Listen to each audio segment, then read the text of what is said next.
Shah had a plan, oh grand and true, to bring back a custom just for you, a dowry's charm to rekindle the fire.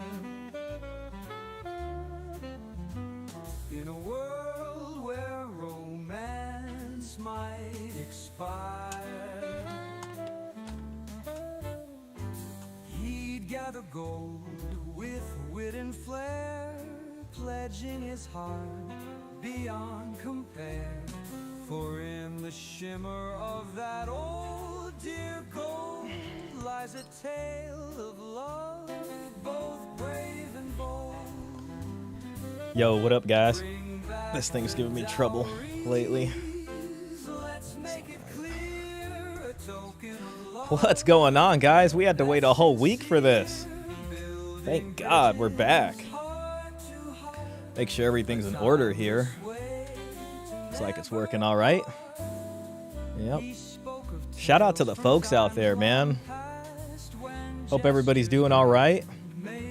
If you're tuning in after the show, then you know the drill. You might want to skip forward 10 minutes, 15 minutes. Before we get into the fun, we're going to give some time for the folks to come in. Looks like we already got some of the homies in. Hopefully the music's not too loud. We got Mr. Pitt. Shout out to Mr. Pitt. Mr. Pitt, we're gonna need your grid again today. It's gonna be another one of those. MCD, our brother, marriage causes divorce. A blessing to have you here. He says Shah pill greater than gold pill, greater than red pill. The Shah pill. Oh my God. Oh my God. Might want to be careful with the Shah pills now. Coffee Enjoyer. Hey man, welcome in, bro. I like seeing Coffee Enjoyer. Makes me remember all the good times I had drinking coffee, man. I had to give up caffeine because, you know, it's tough on me, but I like coffee, man. Giovanni English, man. Shout out to Giovanni, man. Oh, I saw you just put a super chat in. That's more than I deserve, sir. Just showing some love. Thank you, man. That means a lot. Honestly does, bro. I appreciate that a lot, Giovanni. That's hard working. It's hard-earned money right there. I'll try not to spend that on cigars, cups of coffee, retro video games. I've been going crazy, man. If I find something that's like not that expensive, I'll pick it up. I'm always looking for like DVDs and stuff too. RPCP 5V18. Yo, shout out to you, man. I think this might be my first time seeing you. We're probably gonna need to come up with a nickname. PCP might work for this. PCP. Shout out to you, PCP. If you're cool with that. Thanks for coming in. Mad Villain says, I'm early today. I wish the pills would go away. Who knows, man? Maybe you're right, man. Maybe the world would be completely different if there were no pills. Maybe we'd be healed, huh? Maybe the pills would have did what they promised to do, and we wouldn't need any pills. Maybe the pills are like the pharmaceutical industry where they want to keep selling you pills, and they don't really want to give you a cure. You know, they just want to keep treating the issue. I think you're onto something, Mad Villain. I think you're really onto something, bro. Klaus, shout out to Klaus. All right, well, we got a show now since Klaus is here. Yo, Klaus, I was thinking about... Oh, real quick. Uh-oh. Klaus, I was thinking about what you said because you were talking about like Japanese folks, and I actually had saved a film in our playlist, and it's about why Japanese people don't want things anymore, and it kind of went into some of the conversations you were having there in the Discord. Anybody wants to join the Discord, it's in the description, the invite. So I got that here as a safety video. Oh, we got to get our second song on. Hold on. It ain't a... Sorry, that's part of the game right here. If this gives us trouble, hopefully it won't. This doesn't look right. How does this only have 873 likes? This guy has 3.77 million subs. Something ain't right here. Something ain't right, man. I'm suspicious. Yeah, but if this gives us trouble, we'll move into this. We also got the Klaus one, which was related to his discourse or discussions. Forgive me. In the Discord. And then we got this. This is a pretty crazy story. Oh, dang. I also have that narcissist story I wanted to... Well, I mean, listen, guys. We got backup stuff if it doesn't work out. I was also thinking about reacting to this. The Manosphere is Destroying Young Men by Hasanabi, who's like a left guy. We'll see what he has to say. So yeah, that's where we're at there. That's where we're at. So we got an itinerary. We're probably only really going to get through the one video. But we got backup videos in case we get sick of this video. So stuff is here. Where are we at? I like to frequent the local thrift stores. Find great deals on stuff. I believe it, bro. I really should start doing that myself, man. I really should start doing that myself. W Shop Hill Discord. I was gonna say PCP. RPC says, where do you get your music? Is that Buble? Bro, no, man. This was made. This is homegrown with AI. From the folks in the chat, bro. Dan the Man made this, and Mr. Pitt made this. So they used AI to make this, man. It's really crazy. We got a couple other ones here from our brother Luke Nielsen. Not sure, maybe we'll see him tonight. Mad Villainy says, most subs don't really engage, apparently. Yeah, I could see that. That really is the case. As far as, you mean like people who are subscribed? Put Manosphere in the video title equals YouTube shadow ban. 800 likes. Ah, dude, that really does explain it, bro. You're right, man. You're right about that. Well, that's too bad. Oh, no. That's really too bad, man. Marcus Gray. Shout out to Marcus Gray, man. It's always a blessing to have you here. What's up, Shah? Finally catching you live in a couple of weeks. The traditional Christian women went nuclear on each other. I was told they were feminine and submissive. Bro, I know, dude. We did a whole where's that at? I made a standalone video, and it got more views than I'm used to getting, so that was kind of nice. Here, look, bro. I covered it, and you know, there was a lot of stuff that happened, so I really could not cover it all, but this was me doing my best to discuss it, bro. They really had it out, bro. There was so much just like tea spill. It was crazy. They were not selling trad women with this one. But yeah, people were feeling it. Just Pearly Things even stopped by and left a comment, so we were blessed with the comment from Pearl. Raymond, Thoughts in Mind. You know, what else could you ask for? We got Klaus in here too. Oh, I didn't even thumbs up. Oh man, where have I been at? Where have I been at? Maybe we'll have to take a look at some of these comments. Trevor was here, man. Look what Trevor did, man. That's crazy, man. It's more than I deserve. Oh no, hold on. We don't know what that is. We'll play one more song. We'll play one more song because we're in a song mood right now. Let's do that.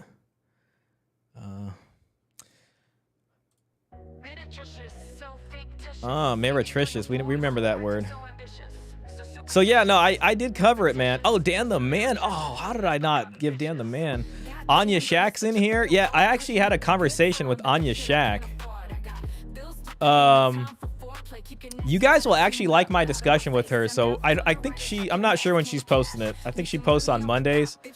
But she's another smaller channel like mine, and we had a great discussion about dowry, gold pill, romantic love, all the stuff. So that's coming soon. Oh God, I'm not even subscribed to her. Shame on me. We just had this whole hour-and-a-half discussion. So yeah, hit the subscribe button on her channel, and when the video comes out, I'll share it in the Discord. So yeah, dude, I did cover it, man. I did cover it. Mr. Pitt says like the video. Yes, please, guys, hit that like button. If you're here, if you're by the phone, if you're by the iPad, if you're by the computer, if the remote is next to you, and you're watching this on your TV, take a couple seconds. MCD says Pearl has been calling out the TradCon 304. She has been, and for a while she was like the only person really doing it, especially as far as a larger creator goes.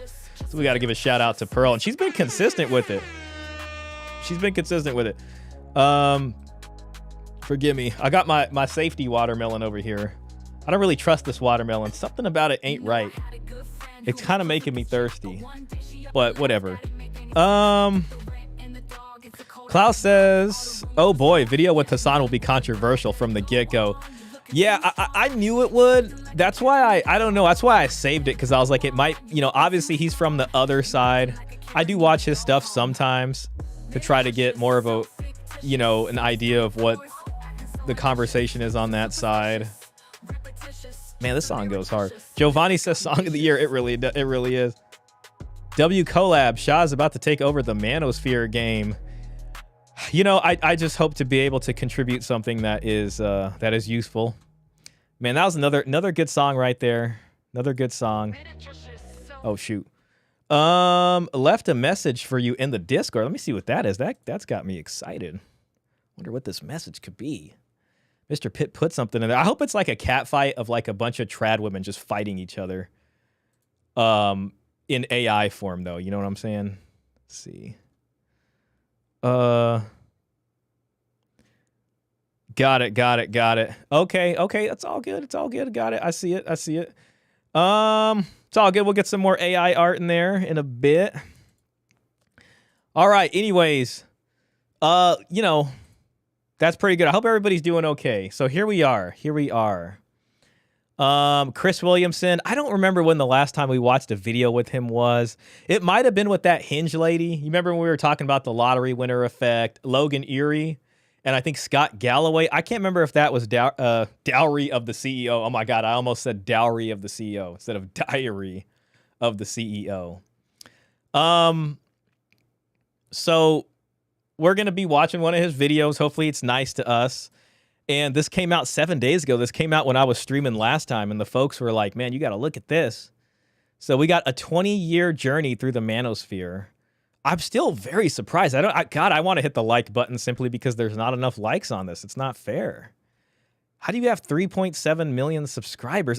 I know someone was saying maybe subs just don't engage as much, and I think MCD kind of called it with the Manosphere in the title. Has anybody heard of James Bloodworth? Oh, I think I spelled his name Bloodsworth in my description. But yeah, all right. Well, so we got this going on. Our emergency video is this. This is pretty long. I think if we get sick of this video or we kind of get the gist of it, we can move into some of this right here. Which is, I like this guy, man. Dr. Todd Grande. He goes over some fun like murder mysteries and just other kind of things. Yo, oh no, that was the God. Where's the mountain one? Oh, now man, he did this one on this like crazy narcissist woman, and like it was so nuts. Like I thought it was just worth going over. The heck with it. I can't find it, but I did save it, so maybe we can do that later. This one was kind of nuts here. So yeah, we got other videos. I'm kind of tempted to do this one because Klaus was kind of discussing this. So I think it's an interesting thing. I mean, it focuses on Japan, but in the context of MGTOW and men checking out and not really caring about being on the self-improvement hamster wheel, a lot of this does relate to some of the stuff that we're seeing in our society.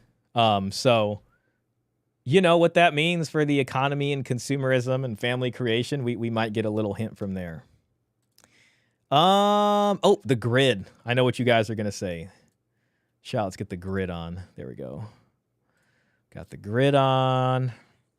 Giovanni says, unpopular opinion, I only like the video if the content is solid. Yeah, I agree with you, man. For the most part, I do that. I mean, if I watched them before and I know it's generally good, I will hit the like button right away. And then I'll watch the video, and if there's something like I really am like, ooh, I don't know if I want my stamp of approval off this, I might even remove the like. Typically, I do try to like people's stuff just to like it. When it comes to subscribes, if I see a good video from someone, like if I really like it, I'll subscribe. Sometimes I'll be like, you know, I'll just see if I see a second video, and if I see a second video and I like that one too, then I'll give them the subscribe. But you know, I can appreciate what you're saying. It's about merit, and it's like if you actually genuinely feel like you like this, then you want to like it, you know. So, all right, I say we get into this. Hopefully everything's okay. I might skip over the intro. What wine are you drinking? By the way, I didn't even I haven't watched any of this. By the way, man, why is it doing that to me? So again, I don't know what we're in for. Hopefully it's pretty good. What wine are you drinking? That's what I want to know. What wine are you It's a drinking? rosé wine that we had a kind of small dinner party yesterday, and they left a bottle. So I don't know who this guy is. I'm not trying to say I'm immediately suspicious of the English accent. There's been a lot of Manosphere folks with that. Hopefully, I don't know if he's a dating coach or something. You know what? Let's just do a quick Google on him. It's probably not fair to react to this guy, and let's see what he is. Okay, James Bloodworth. Okay, he's a journalist. He's got a Substack. He's got a book called Lost Boys, A Personal Journey Through the Manosphere. The thing I really want to see about this is, they're titling this a 20-year journey through the Manosphere. Is this going to match my experience? Is this going to match your experience? Is he going to say something that's wildly out of left field, or is it going to be pretty fair? So we'll see. Oh, he's got the Wikipedia. Okay. James Bloodworth is an English journalist and writer who has authored 2 full-length books, also writing articles for the Wall Street Journal and Guardian. Bloodworth's work concerns the struggles of working-class people, yet he has been praised by both sides of the political spectrum. He lives in London. All right. What's he got here? What's up with the books? Hired 6 months undercover in low-wage Britain. Okay. Is his other book the Journey Through the Manosphere? Gosh, come on. Where's the Manosphere? Lost Boys. Well, I'm not seeing it written in here, so maybe they need to update that. Maybe the book is that new. So, whatever. Let's just move into it, legends. it'd kind of be rude not to have it the next day. On a Monday. I know, but it's Monday. I worked on the weekend, so I worked a bit on Technically the a weekend. Friday. Yeah, exactly. Brilliant. I saw a quote from Richard Reeves earlier on today. I'm worried that the term manosphere is going to go through a similar journey to toxic masculinity, simultaneously being broadened massively beyond its original parameters and breaking out of academic circles and into mainstream discourse. What do you think about that? Yeah, I think that's I like Richard's work, and I think that's a fair point. I think. I mean, I think a lot of Manosphere points have gone mainstream. Guys, I do got to stop it. I'll probably stop it more frequently than usual, just, considering what we're reacting to. But, I don't, that's not particularly groundbreaking. I think this is stuff we were kind of looking at a couple years ago. Marcus says, what did Chris Williamson do to his hair? Is that a... I've seen during the course of writing my book about the Manosphere, I've seen the term has become very, very baggy in terms of how it's used. So I've seen, the Manosphere originally, at least in the book, it's kind of it refers to like male supremacist communities, anti-feminist communities. Wait, is he talking about his book? Hold on a second. Male supremacist. I've seen, the Manosphere originally, at least in the book, it's kind of it refers to like male supremacist communities, anti-feminist communities, which is quite specific, I think.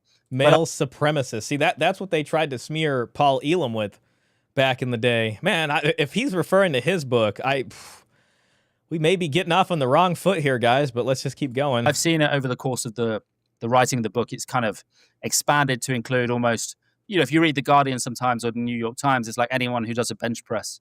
Anyone who can... Okay. I think I see what he's saying. He's just saying in the beginning, he knows its earliest iteration as that, and then it's sort of been defined or at least been used to mean other things. However, that as a starting point, I don't know about that, and I think a lot of people's intro to the Manosphere was not about male supremacy. I think part of that is maybe runoff from the TradCon hijacking, especially when it comes towards, God, man, woman, which sort of might have some, that might be interpreted or can be interpreted as a male supremacist way of doing things. So, yeah, I don't know. It sounds like it's mostly the reaction to Manosphere stuff that he's kind of starting off the book. Do a bench press as part of the Manosphere. Yeah, like Joe Rogan is like the part, like that's kind of accepted now in the media that he's part of the Manosphere. Whereas I think Joe Rogan was like one of the first Manospheres.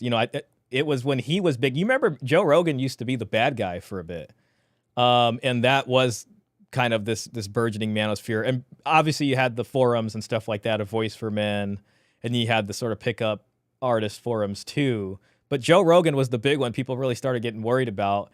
And then that kind of got handed off to Jordan Peterson for a bit. And, which each iteration, it kept getting, more wild, I guess you can say. Hey, Male Space, welcome in, man. Shout out to you. Guys, if you haven't seen a Male Space's discussion with Paul Elam, please check that out. It was a fun discussion. Great to have you here, Male Space. Luke Nielsen. Hey, Luke, welcome in, man. We're just talking about your music. Yo, people, evening. Great to see you here, man. Much of the manosphere is woman worshippers. LOL at male supremacists. Exactly. Wow, it's such a great point, Male Space. It's just there's so much gynocentrism, even in the red pill part of it. The more pickup artist side, that it's just funny that it's called male supremacist. So anyways, we'll see what this goes on. Not really. Maybe he's kind of, people in the manosphere listen to him, but so do lots of other people. So yeah, it has become so broad as to become a little bit meaningless. The term toxic masculinity. He's got a book back here called Bad Men. Interesting. Yeah, that kind of went. There's the boy crisis right there. Okay. It went the same thing. Even incel, I would say, that term.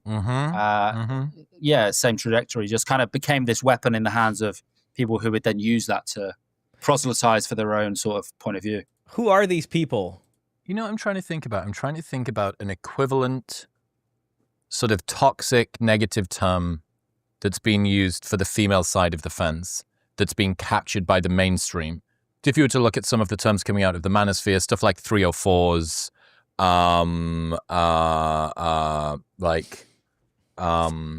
alpha widows, and then just every other sort of slur, like not very inventive slurs. I don't know, guys, if you could think of any manosphere isms that have made it mainstream.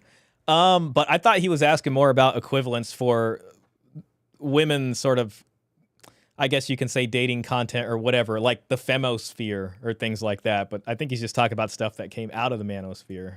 But I can't think of, I guess, Karen, in a way. Karen. I don't know if Karen came from the manosphere. Karen came from, like, memes and stuff like that. That was, like, mainstream. That got big in other places. That's, like, public freak out on Reddit and things like that. That's not manosphere. That's probably closest. I mean, trad wives a bit in kind of intellectual circles, or if you're kind of reading the New York Times or something, or the Guardian again, maybe in those circles, but not really. It's not really caught on in popular culture at all. Yeah, I think an interesting place to start actually is well, an interesting question is why is that? I mean, one answer might be is that popular culture is gynocentric. You can say, right? So there's the manosphere over here, then there's the mainstream culture, and what is the mainstream culture? Is a question to ask about. That's a great example. Oh, hold on one second. I missed one. Oh, gosh. Hey, Suvaya, welcome in. Shout out to you. Nailed it. Most of the red pill and manosphere centers on gynocentrism. Exactly, Bradley. Male supremacy seems like the new toxic masculinity for sure. Yeah, it's not looking promising, guys. Luke says, there are better slurs, Mr. Dopey. I know the slur part. Oh my God, Mr. Dopey. We're just not allowed to use them. RPC says, that's a great example of simping, throws out terms without providing definitions or background. MCD says, when these people talk about manosphere, they never talk about divorce, rape, child custody battles, parental alienation, biased judges, alimony, child support, dowry, etc. I mean, that's a fantastic point. And I mean, they just described it as like male supremacy, but there was no word of men's rights at all, or what men's rights was, like in terms of Warren Farrell and these kinds of things. So it's a bit sad that really didn't come to mind. But, here we are. Why not start addressing MRAs and the unfairness of the family courts? This is starting out kind of weak. Yeah. So, well, let's just keep moving in. What the manosphere is not, and you've kind of highlighted there, guys talking on a podcast, may be manosphere adjacent, but if you broaden the term manosphere to include anything that men like, then like roller coasters. Let's just look at the chapters. Did adolescence revive the conversation? From the pickup artist to the red pill guy, how male judgment is shaping the manosphere, the influence of influencers, who are the lost boys? Should we be worried about our consumption of manosphere content? The recalibration of traditional male roles could be interesting. Why is there no left-wing manosphere? Also interesting. This guy right here, Hasanabi, is somebody that they've tried to pitch to be the left's Joe Rogan. You know, after the election, podcasters, especially male podcasts like Joe Rogan and, you know, these other bigger streamers, was cited as a reason for Trump's victory. And the left is asking, you know, Democrats are asking, why aren't there people on this side of the aisle that also speak to men? So that's where I keep an eye on him, because he's been sort of suggested as someone who can possibly fill that role. Is progressivism harming masculinity? Women are not status objects. And, well, and then men are not success objects, just so everybody knows. Withholding emotional connections due to image is destroying. Find out more about James. All right, well, that's what we're looking at. Is the manosphere, and UFC is the manosphere, and, you know, Nickelback is the manosphere. Yeah, I mean, it's partly the fault of the term itself, because the term is just here. If you just heard the term manosphere and you didn't know anything about any of these subcultures that kind of claim that mantle, you might think it's something relatively benign, because it doesn't. There's nothing in the name suggesting otherwise necessarily. So that I think is part of it. But yeah, I mean, it's just these terms do get lazily applied to. All right, come on, give us your definition of the manosphere. A political, like woke is an example on that's the a good left. point. You have kind of people on the right will call anything they don't like, oh, this is just woke, and it's just kind of a label to associate your opponents with kind of the worst aspects of something. So, and you know, there is another thing about, like, as far as manosphere, you know, who coined the term? Was it folks that were outside of the manosphere who coined the term manosphere to just describe this side of things? Which I think, I can't remember exactly, but I think that may actually be the case. And it's really just a conglomeration of men's content, I guess you can say. like the crazy, like, hyper identity politics people. Whereas, yeah, people who want to discredit kind of any conservative politics will say, well, that's just part of the, you know, the manosphere. And us trying to okay, yeah. So it was used from the other side maybe as a pejorative, especially, you know, if you say it's part of the manosphere, it has this bad stigma. Maybe that's what it is. Mr. Pitts says the left will never find their Joe Rogan because everything they advocate for runs counter to logic and counter to male self-interest. Yeah, I mean, so far it has, right? And I think a lot of this depends on if they will actually recalibrate, to borrow that word from the chapters there. Will they try a different appeal? I think the way the game of politics work is, you know, there are changes like that can happen simply because there's big money and there's a lot of power to throw around. How much they do that and what that's like is the question. But so far they've had no answer, and they really haven't been able to give something that is attractive to men on that side. I mean, listen, unless they came out and they started talking about changing family law and making things different, that might be a platform I can listen to and see what that's about. But until they do that, it ain't looking good. Klaus says, Manosphere is really about more homelessness, more self-deletions, more dangerous jobs, false allegations, structural biases. Exactly. The high divorce rates, you know, the custody issues, and all that kind of stuff. So yeah, that's really what it's about. And now a lot of that you can say is under the umbrella of men's rights. And then there's other discussions of masculinity, young men sort of being abandoned, especially in, you know, with all this talk about women and the focus on women. So a lot of growing up in single mother households is another thing. So there has been a kind of yearning for content like this.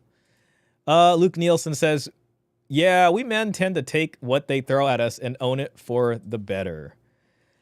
Okay, let's move in. The gym is manosphere, red meat is manosphere, wearing a Axe body spray. Yeah, anything is... I mean, this was worse, I think, a few years ago. So I think people like Richard Reeves have allowed us to have more of an intelligent conversation. I mean, in the mainstream, that is. I think there's... the media ecosystem now is obviously much more broad, and there are all kinds of different conversations. But in the mainstream, people like Richard Reeves, I think, have made it a bit more cringe to just throw around terms like toxic masculinity, everywhere. I hear that term a lot less now. I didn't use it in the book, deliberately, because I think it's unhelpful. But I think Manosphere.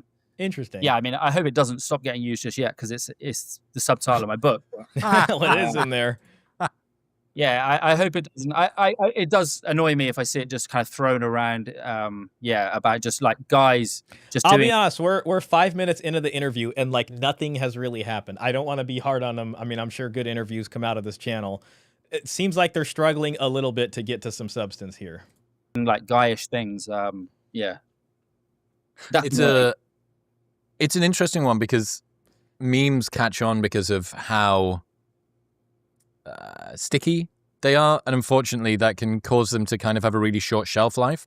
I often think about, to use woke, I think about political correctness, and that was kind of a highly thrown around term, and then it became a meme pretty quickly. And the fucking speed of evolution. Whoa, man. Okay, it's one of those kind of shows. From woke being an unironic term to satirized out of existence was a nanosecond. It basically never existed as an unironic term, and I think the Manosphere actually got to. So it's interesting to say. I think the Manosphere is one of those terms that started off as how they describe us, and then it just got incorporated by the Manosphere. And then for a second you had Mano Swamp, and this was, I would say, during the TradCon hijacking in 2023. You had a lot of guys saying that they didn't want to associate with it, or they started calling it that, and that's when like the rage bait content had finally hit a critical mass, where people started getting sick of it a bit. That you've seen a downturn in conversations about the Manosphere because then adolescents came in. Well, there's probably a downturn in it because there was probably a lot of crackdown on it, right?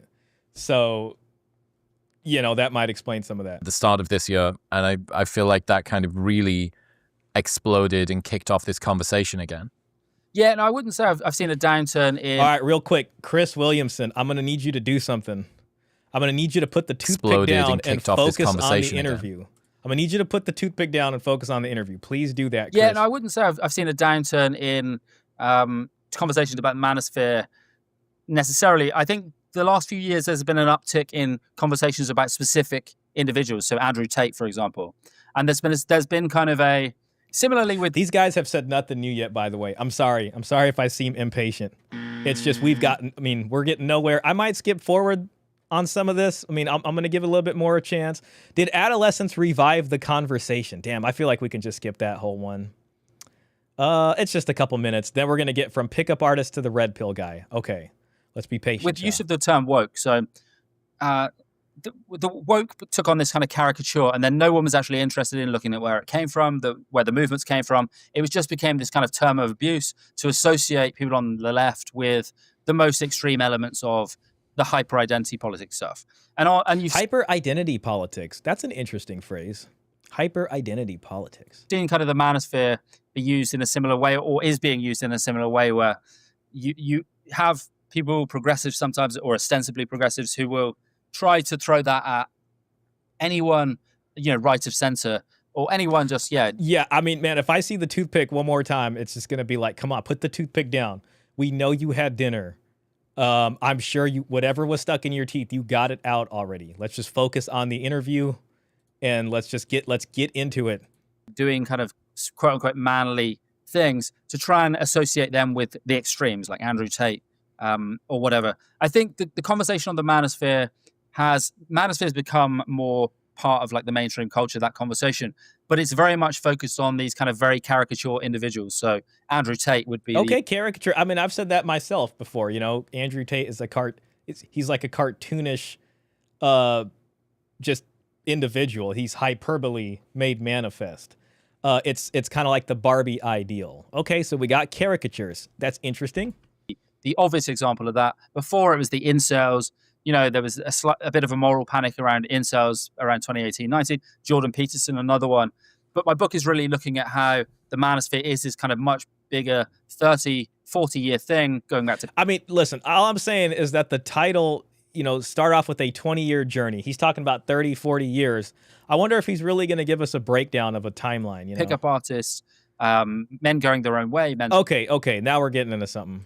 Rights activists. There's a whole basically ecosystem. Whereas the media now, it tends to just present the most sensational, basically big personalities, I would say. How do you Chris, I'm going to need you to put the toothpick down. All right, so let's take this seriously. come to think about the phases of the Manosphere? I have a relatively white-pilled, hopeful way of piecing it together, but how do you think about the different epochs that got us to where we are now? So, I mean, the initial kind of Manosphere, really, I mean, you have guys before the advent of the internet. Ross Jeffries is a guy you might have heard of. Okay, I remember Ross Jeffries. Inspiration. He's in Neil Strauss's book, The Game. A lot of you guys probably familiar with that name. Coffee and George says, yeah, I don't know about this. I think identity politics is inherently an extreme viewpoint. Marriage causes divorces. Toothpick equals toxic masculinity.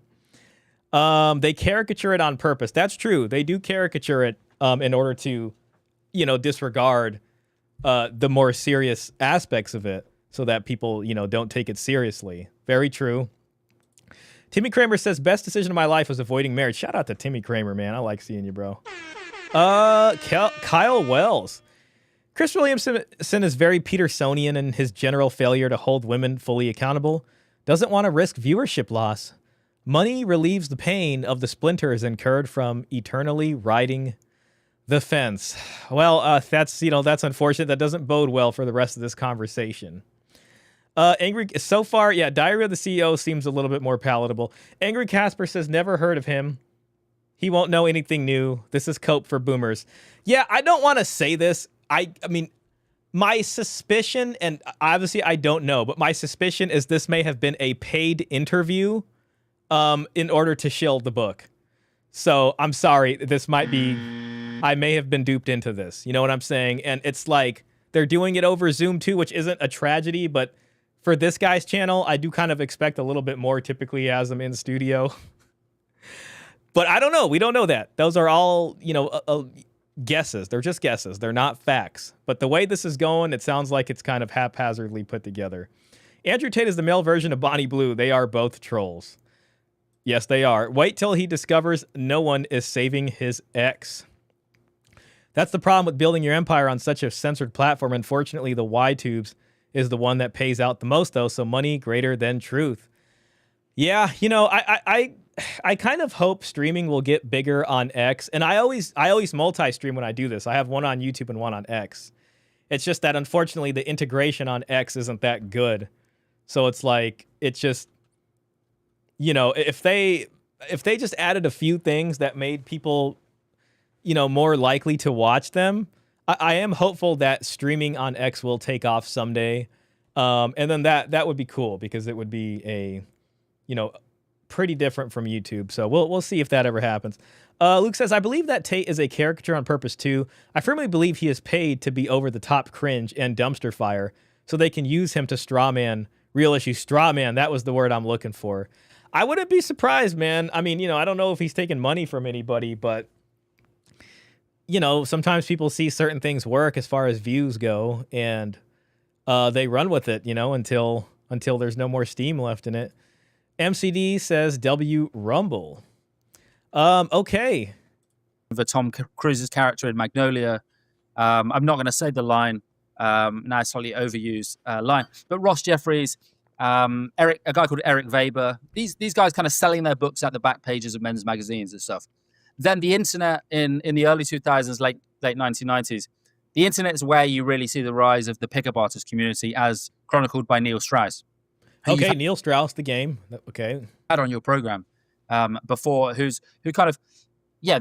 Game was like a huge... Yo, that's interesting. He had Neil Strauss on his program. That might even be worth the react. Huge selling book. And the pickup artist kind of community in the late 2000s, early 2010s, it kind of morphs into the red pill community, or kind of splits. And so you have the red pill community, the incels, becomes much more political, much more conspiratorial. I hope he mentions MGTOW Paul Elam and A Voice for Men. Another thing that I saved is I saw Rolo had mystery on his stream, and I did save that one. It might be interesting for us to watch too, just especially since it's mystery, and just see what we think about it. See if the experiences and stuff are something we can relate to or not. So maybe we'll do that one also. Men build and create, women take and destroy. At least the last 45 years. Much more based around kind of resentment. So the pickup artists, okay, resentment. For all their flaws, it was kind of resentment. It's almost like he wants to say it's a reactionary movement. That might be where we're kind of headed to with this. Resentment. There might be a little bit of that in there, in the sense of the kind of Nietzschean ressentiment. The weak against the strong. You have these concept of the Chads and this kind of stuff, and then you have the people kind of trying to figure this out in the red pill, and could be folks that ended up there. Something had happened, but let's see where he's going. I want to get a girlfriend, or there was a lot of guys attracted to it, like just want to kind of learn a few lines. Yeah, there was a lot of manipulation involved, but then the red pill movement, it really is like trying to get back at. He has missed a lot of men's rights. I mean, that was a thing for a long time. He did mention MGTOW earlier, so maybe he's going to touch on that a bit. But let's see where he goes. Women in some kind of cosmic way. So it's videos about. Yeah, Luke, you're right on it. Mention history of Manosphere and completely leave out the OGs. What about Tom Likas? Many more. Yeah, exactly. So, and A Voice for Men was a big site. There was a lot of men there. You can say there's this kind of bifurcation between guys who'd been run through, divorce court, and then young up and coming guys who'd never been married but are dealing with a transformed dating game. You know what I mean? So these two things are kind of running in parallel. We saw the debate between Paul Elam and Roosh V, which was, a bit emblematic of the split back then. So he kind of glossed over that and he went straight to Red Pill. Red Pill more so was the subreddit that was more about intersexual dynamics, which was kind of born off from people getting sick of getting banned from r/seduction. So he seems to be going that route instead of mentioning men's rights. Patrice O'Neill, yep, Paul Elam. Paul Elam is one of my favorites, very much so. Shout out to Paul Elam. Same here. And of course, Peter Wright and gynocentrism. But that was all, that side of it. And then there was the pickup artist stuff. Berating women, kind of the dunking on women economy kind of emerges, if you like. Okay, now he's talking about YouTube rage content. Right, these are the panel shows. And that is the sort of collective rage phase that we saw right before the sort of TradCon hijacking. All of that was the talking points many people had known becoming mainstream, especially during COVID time. And then after a while, that hit a critical mass. The original guys, Honey Badgers, it was about kind of shaping yourself to be what women want, or ostensibly what women want. Whereas a lot of the guys today, a lot of the red pill guys, it's more about shaping yourself in some ways for the male gaze. For like, okay, so he's trying to say it's not gynocentric. Hold on a second. Where are we going with this? Oh no, not the rainbow version. Is that? Never mind. That says rainbow. Hold on a second. A lot of the red pill guys, or ostensibly what women want. Whereas a lot of the guys today, a lot of the red pill guys, it's more about shaping yourself in some ways for the male gaze. For like what you think, what to impress other men. So having the kind of harem of women, or being alpha and making other men feel kind of uncomfortable, dominating every social interaction you're in. I mean, a lot of this that they're explaining is a bit of a caricature. Now, there was a hyper focus on self-improvement as a kind of cure-all. And, me working at child support, I saw high-value man as, coach will call him high-value target, as just really bigger fish to fry. So this reliance on hyper-masculinity, as I sometimes call it, that might be what he's getting at in terms of the male gaze, but he's failing to see the gynocentrism sort of inherent in that. coffee enjoyer. Oh my gosh. I remember Karen and Janice. Yep, Janice Fiamengo. I think Paul recently interviewed her, which is pretty cool.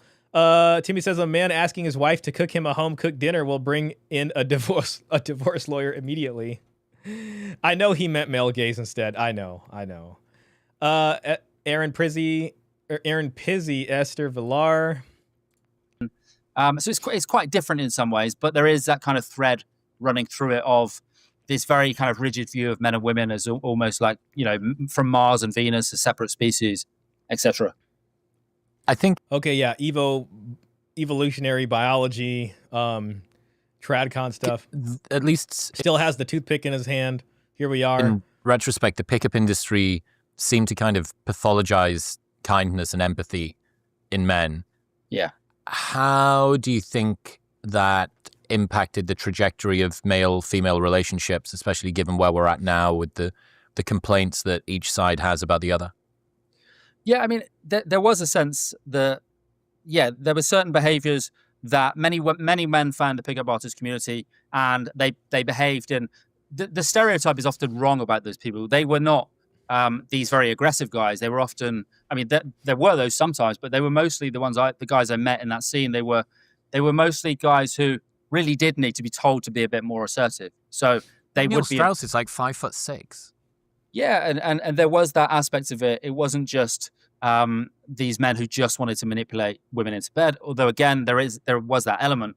There was a lot of men who kind of didn't... They were ashamed of being masculine. They were ashamed of taking up space. There's a lot of people that were living and grew up in a gynocentric culture, and they found that what they were doing was not working and was not producing results for them. Okay, nice guys. That's the blue-pilled simp. I don't think he mentioned blue-pilled once. I don't think he mentioned gynocentrism once. And that's where a lot of the red pill intrasexual dynamics focused on in the world. And same thing with, you can say, Voice for Men and their discussions on gynocentrism, of course. Yeah, that was a big part of what attracted to lots of men to that community. But then they would often put on a costume, if you like, put on this kind of masculinity costume, which would be completely the other way, like a cartoonish thing where, you never show any emotion. Well, I mean, they didn't really say that quite so much. That was a bit more the red pill stuff a bit later. Like never really show any emotion, which is, by the way, is a terrible... Damn, man, for a guy who's supposed to be like a journalist or a historian of this, like, man, I want to hear more names. I want to hear more stuff. I want to see some quotes. Like, man, make it interesting. This could be like so much more of a better presentation. Well, it's actually never show any emotion unless it's anger, which for some reason didn't count as an emotion. Like, what is that? Like, see, that right there was all garbage. This like last 10 seconds. Never really show any emotion, which is, by the way, is a terrible thing. Well, it's actually never show any emotion unless it's anger, which... Yeah, see, I mean, that is not what was in the red pill. If anything, the red pill was there to get guys through the anger phase, and showing anger was actually, they would have said that would have been, not holding proper frame. They would have even called that feminine behavior in some ways, in terms of not being able to have discipline and control yourself there and take it out another way. The red pill helped a lot of men through the anger phase. That there was a term for it. They knew what it was. Then you got the YouTube stuff, which was, rage bait content for a bit, which served its purpose because people were collectively taking the red pill and going through a collective anger phase. And then once people started coming out of the anger phase, that content has a little less appeal to it. In hindsight, PUA era was mad cringe. I can hear what you're saying. It was, I would say, another growing pain. There is something about it. I mean, like when you read The Game by Neil Strauss, I haven't finished it yet, but I've started reading it. And there is like that hype feeling, it sells this thing of like, you can do anything. You know what I mean? You just get out there and it gives you this new world. And there is some truth to becoming good at pickup. Like I still watch Matt Cross with the 33 Secrets. I like Matt Cross, you know what I mean? And there is a little bit of understanding social dynamics and working on that and becoming more confident and comfortable with talking with folks. So it had its appeal. But yeah, looking back, some of the stuff, I can see why you would say that. There was some very cringe moments. Luke says, tell me you're a weak ass man without saying you're a weak ass man. MCD says, W stoicism, showing too much emotion could put you in jail. Yeah, I mean, well, typically what happens there is that they don't know how to process their emotions, and then it all comes out in something that's uncontrollable and bad. and then pretty soon there are horrible consequences like that. He's saying men in the manosphere were advocating for that. Nobody was ever advocating for that. It was how to deal with it. People were sitting there talking in order to get past that and feel better in our shoes of being a man, and just that's where things like, oh, well, that's female nature, and once you take the once you take the red pill, and fully internalize it, you just haven't fully internalized it yet. You know what I mean? And then you get over this stuff, and then the blue pill simp rage gets processed and goes away, and then it's different. So this guy, I don't know what he's talking about, man. His mannerisms to start, his way of wording things continues, this guy. If anything, being stoic was more congruent with the concept of holding frame. Yeah, it was. And then, it's kind of like that Hank Hill or King of the Hill thing that we watched where he's working on the car and he's talking about like that's how he processes his emotions. It was just different because the gynocentric culture kept trying to get men to do it in this gynocentric way that just does not jibe with most men. That's why Joe Rogan was popular, because Joe Rogan talked about UFC and bow hunting and, whatever, DMT and these other things. And this was, men gravitated towards that because these were kind of outlets for men when they really didn't have that kind of stuff before. MCD says PUA is the production line to the black pill. PUA has truths, but they abuse it. Yeah, I mean, I would say there's definitely, grifters. I think that would be a true statement. I think you're probably destined for disappointment with this guest and this channel, as I alluded to. Chris Williamson doesn't really have guests with strong opinions outside of the Overton window on these issues. Yeah, it seems like we're going that way. We'll give it a little bit for the history. And then what we'll probably do is just maybe skip it to Who Are the Lost Boys. We'll see what he's got to say about that. And just we'll kind of pick through this stuff, and if it's really not going anywhere, then we'll go to some of our backup content.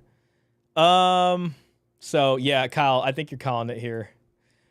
Oikophobic misanthrope. Good evening, Shah. Shout out to you. Thanks for being here. Thanks for the great content. Oh, I appreciate that.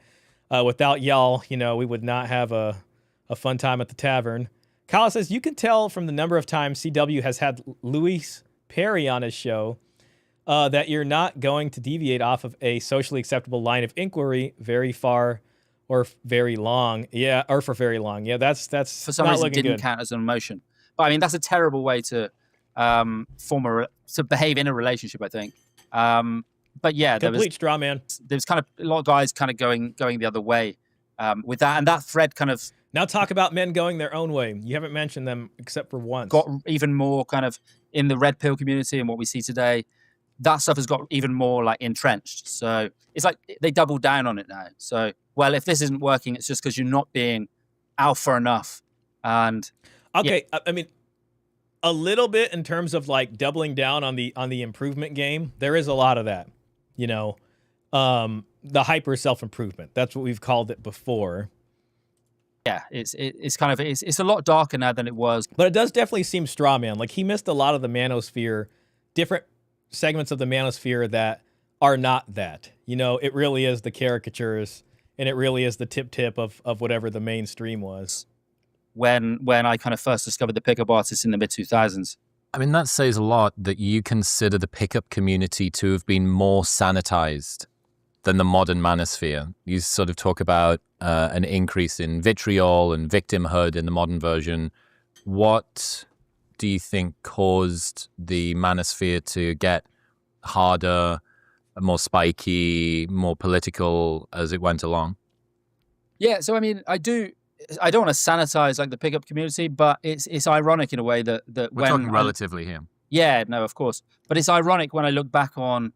So Mystery was the main pickup guru in the 2000s, and the main character in Strauss's book, he would kind of talk about how she's not a bitch, she's just a bitch to you. So it was basically what you're doing is why she's being rude to you. Whereas that's really nowadays it's kind of like, oh well. It's because she's hypergamous, fickle. She just sees you as kind of a loser. Mystery and those guys used to peacock was the term, where they'd go out to the club in that ridiculous outfits, top hat, goggles. It's probably where some of the cringe stuff was. Ms. Pritt says, I agree that the PUA scene helped a few guys out. Some men needed help becoming socially calibrated, but a few pickup artists were way over the top. Even today, guys like Justin Mark are awkward. Yeah, I'll say that. And I think there was a lot of like weird stuff too, or like people maybe paying like models or something to pretend. Like there were definitely probably some weird things going on. And probably some over-promising going on too. Giovanni's Ackley Memveo, I embrace my toxic masculinity with whiskey and weights. Shout out to you, man. I think it's my first time seeing you. Thanks for being in here. Matt Villeneuve says, Shah Carrie Richardson situation is the latest in how the gynocracy is continuing to rampage. I'll have to look into that. I don't know what that is. Giovanni says, even a broken clock is right twice a day. That's how I view these Manosphere guys. Timmy Kramer, the internet. Oh, that's a quote. The internet and cell phones destroyed women. The future looks bleak for marriage. MCD says, women were always destroyed. Just ask Adam about Eve and Lilith or Samson about Delilah. The toothpick. Yeah. Oh my gosh. I'm probably going to start skipping stuff. It ain't looking good. Eyeliner. And nowadays, if you know, the red pill guys, you know, the men wearing eyeliner is the problem because it's the kind of the collapse of like gender norms that are participating in the fall of Western civilization. So yeah, I mean, why did it get darker? I mean, partly I think after anybody who's concerned about Western civilization, I would say that indicates more tradcon or more mainstream conservative inroads into Manosphere content. His red pill back then was enjoy the decline. It was not about saving the West. That would just be playing into enabling gynocentrism. So the journalist here seems to have neglected why that change occurred or not noticed it. Neil Strauss's book, you had all these people in the community, kind of masculinity pickup entrepreneurs who it became this very much this shit show of real social dynamics was one of them. Yeah, come on, Chris. I need you, Chris, to sit very up. much this shit show of real social dynamics. I need you to sit up and be proportional to where you got your camera frame because it was framed to look a certain way. I need you to put the toothpick down and I need you to sit all the way up. All right, so we got your eyes, just about here. This was one of them. Yeah, and guys getting ripped off, like paying these guys who would just take them out to a club, point at women for them to approach, which anyone could basically do and call them. Oh my God. Okay. Well, where am I at here? Yeah, we got to think about this. You pointed something else out. Quite a few PUAs paid dancers and actresses to promote the idea that their tactics worked. I remember seeing there was definitely some of that. Like there was some funny stuff back then. WNBA situation is another example of gynocentrism being out of control. I've heard some things news about it recently. I haven't looked too much into it, but I think I know what you mean. Luke says, this dude can't even get the baseline, so why are we continuing to listen to his drivel? Oh, dude, yeah, I mean, honestly, man, you're calling it out. I'm going to see what he's got to say about the left. I'm going to skip it forward. He's proven to not really be that much about the history, and we don't really got a solid thing going right now. The substance is not there. We really haven't heard anything new. It seems like he is trying to be safe. I think Kyle Wells is correct. They are kind of afraid to venture out into some swampy waters out here and get their nice jeans wet. You know what I'm saying? The little bit of swamp water. So I don't know if we're going to get that hot fire from this interview today, unfortunately. Chris Williamson is the biggest Manosphere creator on YouTube, but is very soy. Bringing the facts to the fore. Mr. Pitt, absolutely. Klaus says, well, marriage has the potential for getting really ripped off for life. Justin Wayne dating was really bad at that. All right. How male judgment is shaping the Manosphere. Let's just get out of there. The influence of influencers. Who are the Lost Boys? All right, let's give it a chance for that. Let's see who they're gonna feign some concern about. Yeah, I hate to say that. Hopefully, it's genuine concern. What sort of people are the Lost Boys? Who is it that you think are the? This is his book. His book is titled Lost Boys. Audience members that are being spoken to. I mean, all kinds of boys. So, I mean, when I was 22, 23, I went on a pickup artist boot camp because I was, like 20 years ago this year. Okay. So he went on the pickup artist boot camp. 20 years ago next year, in fact. I was just like very shy, lived in the countryside, went back to college, thought it would fix all of my problems, and then realized like there's still this kind of unbridgeable gulf between me and this girl I liked. And it's just, I don't know what, never had a dad growing up. But then again, I don't know if that would always be helpful in that respect, because my friends never asked their dad. They'd rather die than ask their dad for like dating Okay, so The Lost Boys was you when you were 20. advice. But I had these issues around like, what the hell do I do? I felt kind of locked into myself when it came to that stuff. And so, you know, there were gurus on the internet who promised to have all the answers. And that was like very appealing to me. Other guys I met is like, they just wanted a few pointers in that space, kind of like where I came from. And then the more you hang around it, the more you kind of start to absorb the real like ideology. Man, yeah, this is completely missing like the men's rights aspect. It's completely missing any discussion of family law. It seems to just be focused on front end pickup stuff, and the Lost Boys are people who are just awkward with women, and you know, there's nothing about marginalization of fathers or, you know, custody that favors women and expectations, just these different things. I'm hoping they get there. And it seems more about characterizing men as boys who just aren't matured yet, and that's what they need. Part of this might be, I was in the manosphere, and then I found my way out, and everything's great. Behind it, the more you start, your interactions become kind of more salesy and manipulative. Like you meet those guys, and they've been around it for a few years. It's like talking to kind of an insurance salesman or something. Everything's kind of monitoring all the variables when they're talking to you. Other guys, just like they had abusive parents. I've met guys who... Nothing about any systemic injustices in the system or any cultural biases against men. So far, it just happens to be guys that were in bad situations. He really is missing the men's rights. They felt like they were never enough for their parents. Like they always felt diminished as being kind of soft, like guys. Like their stepfathers bullied them, their mothers bullied them. So you have that. I did meet guys who were just like manipulative and wanted to. Man, if this guy, like, I would be grateful if he mentioned, oh yeah, and you know, men who'd been dragged through divorce court or went through really bad divorces, and we're trying to figure out what to do after that. Like if he said that, they had an issue with women. Paul would pick this prick apart in a few sentences. Yeah, I mean, if Paul Elam was talking to this guy, it would be Paul, you know, using a toothpick at the end of the interview once he did his work in taking care of this right here, because he's missing a lot of stuff. Tom Golden could school him hard. James Bloodworth watched one Netflix drama and now considers himself to be an expert. Yeah, he's not coming off as an expert right now, you know. And I'm trying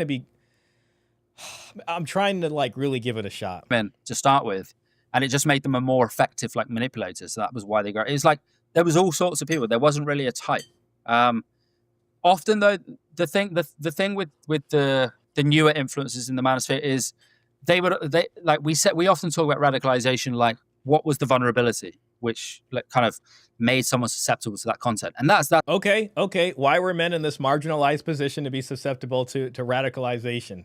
And they're using that word radicalization, and to be honest, I am a bit suspicious of that, because it's trying to bring you into a framework of something else which really has a negative connotation to it, the radicalization.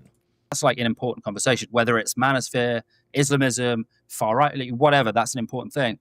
But the difference now, I think, with social media is often the insecurity is almost created by the creator themselves in some ways. So you have like a 13-year-old kid who, you know, is on social media or something and is seeing these influences. Okay, I think he said 13-year-old kid. To say, you know, propagate the 80-20 rule that we live in this post-monogamy society where you're never going to get a sexual partner, you're never going to get a girlfriend unless you kind of conform to this very... This is like the craziest of the straw mans just coming in right now. The craziest of it. Giovanni says, I think that most people, guys, coming into this space only know about PUAs in current times, nothing before, like dowries, MRAs, and MGTOWs. Yeah, they're definitely missing a lot of stuff. But to be honest, it's like PUAs, but he doesn't even know about like the discussions that were happening on the Red Pill subreddit in terms of how men were, you know, talking about things like like the rage phase and all these kinds of things. And he's just really not given any credit for any positivity at all. Elam and Baskerville would rock this guy's world. Absolutely. Oh my gosh. Yeah, they would pick him apart pretty freaking fast. It just wouldn't. It just would not. He would be done, man, quick. Klaus says they claim to save the society by making the divide worse. They probably should look into Korea and Japan to find out where this leads to. I think we're going to end up moving to that video after this, Klaus. So I think, we'll have a fun time looking at that. Timmy says, at the end of the day, Big Corp wants women to spend, follow the money. Luke Nielsen says, and the polls want them to vote. It's all driven around what gynocentrism wants. Narrow stereotype of what like an elite man, like an alpha male is.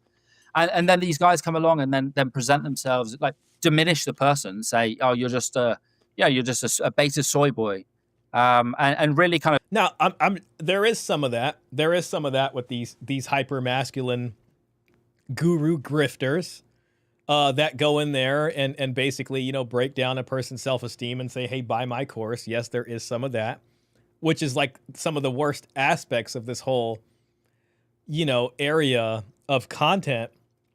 But to just focus on that is really just missing out on some of the most important parts of the manosphere. So that's sad.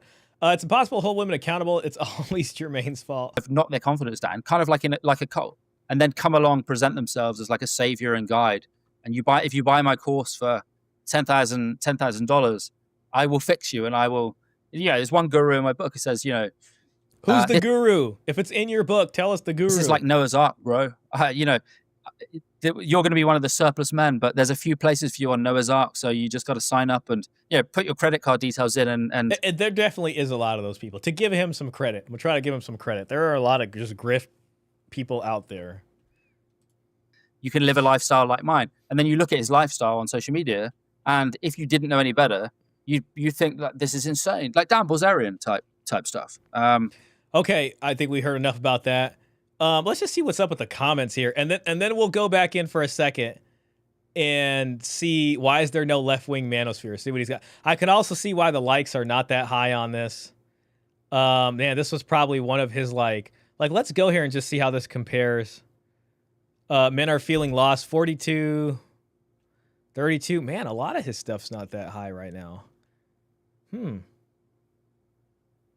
One day ago, 13,000 views. Women are not happy. Why does the female orgasm exist? Dr. Robert King. Hey, if you guys can stomach more of Chris Williamson. Dang, where is that other one? Do you have the stomach? Maybe we can see what's going on here and see what Dr. Robert King has to say about the female orgasm. We'll do a poll. We'll do a poll after this. Okay, these men aren't lost. They've followed the script they were taught, and it's not achieving the desired results. Likewise, they've seen their peers and other men who don't follow the script or the rules who are having all sorts of success. Okay, I mean, so far this comment section seeming interesting. And they feel they've been lied to. So they're like, well, what I'm doing isn't working, and what they're doing is, maybe I should try that. And if they complain or talk about this with a woman, they're told to suck it up. Their feelings don't matter. They have privilege, whataboutism, etc. Whereas at least with the Manosphere guys, they go, I hear you, I see you, and I understand your pain because I've been there and felt it before. Now, while it is your fault you're in the situation, that also means you can fix it. So what are you going to do about it? That's infinitely better than being told to just shut the F up. Okay, I'll give him, I'll give him that. Never in human history have women demanded so much yet offered so little. This guy spent £2. One of the best Manosphere books out there is The Manipulated Man, a 1971 book written by author Esther Villar. She wrote in 1971, men have been trained and conditioned by women, not unlike the way Pavlov conditioned his dogs, into becoming their slaves. She was way ahead of any of these modern-day Manosphere gurus. She was the Manosphere guy. All right, shout out to... Hey, that's our very MCD right there. Look at that. Wow. Look at that. MCD, there you go, man.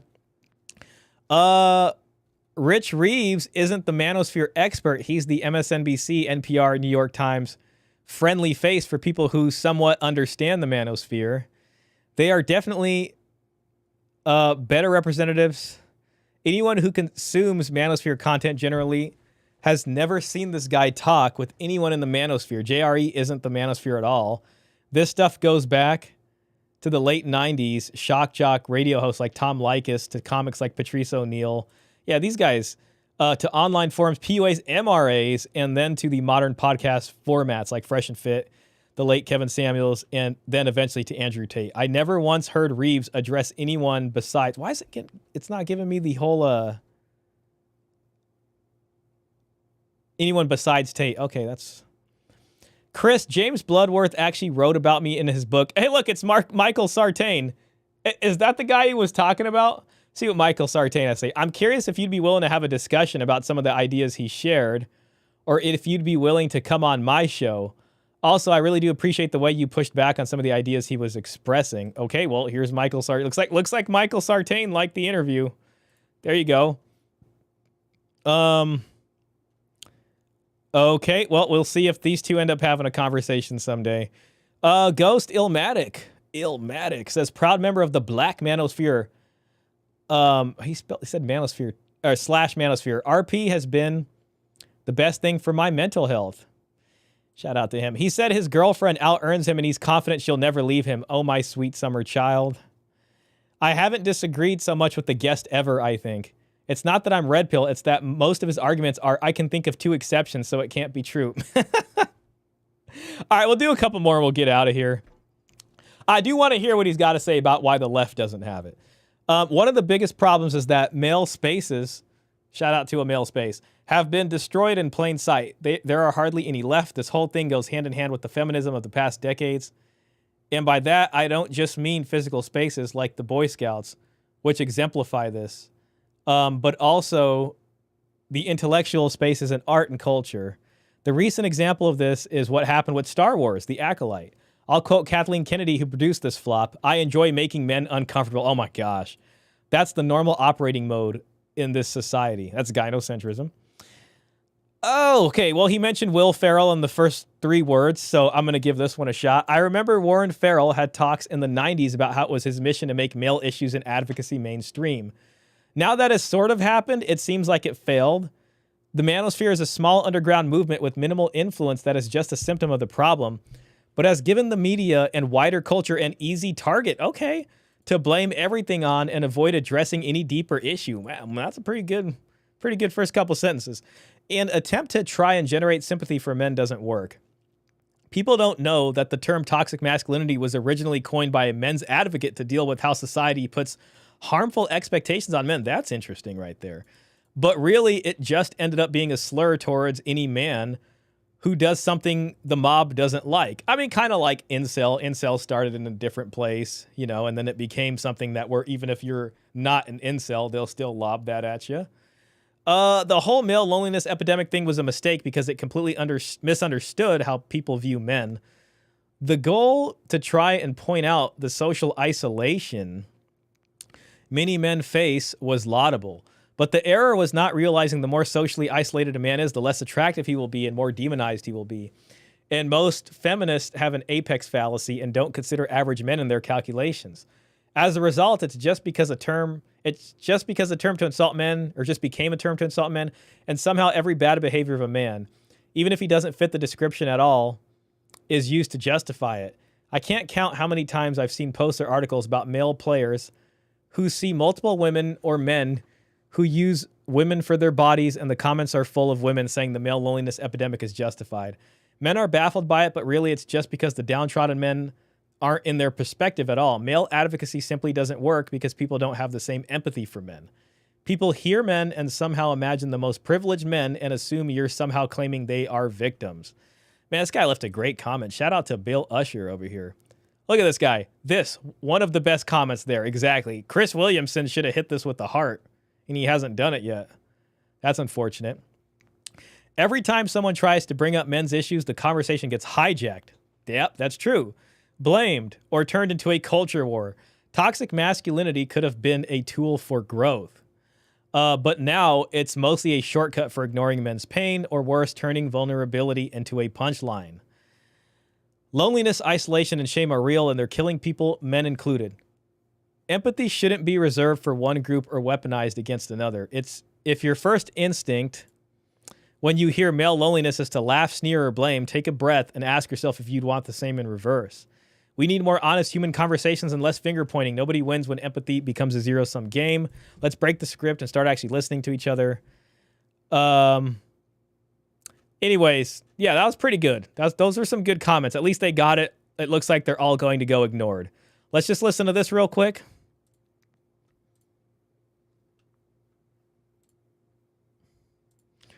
Any second Why is there now? no left-wing manosphere? There we go. I mean, yeah, I mean Let's see what this scholar of the manosphere has to say about that. And it's already started with him scratching his head. I mean, look at the frame we stopped on. This is the guy right now. I mean, whatever. Let's just go. question. I mean, why is there no left-wing manosphere if the manosphere is an anti-feminist Okay. movement? I think that makes sense. But why is, I think, Why aren't there male influencers on that side that attract the attention of men and ground it into a left-wing framework? a good question is like, why is like going to the gym and lifting weights, for example, often treated with suspicion in like the pages of Comment is Free in The Guardian or something? I don't know. I think it's partly snobbery because it tends to be something that working class guys do more than middle class guys. It's just like a cultural gap. So now he's talking about lifting weights and stuff. I mean, I'm okay.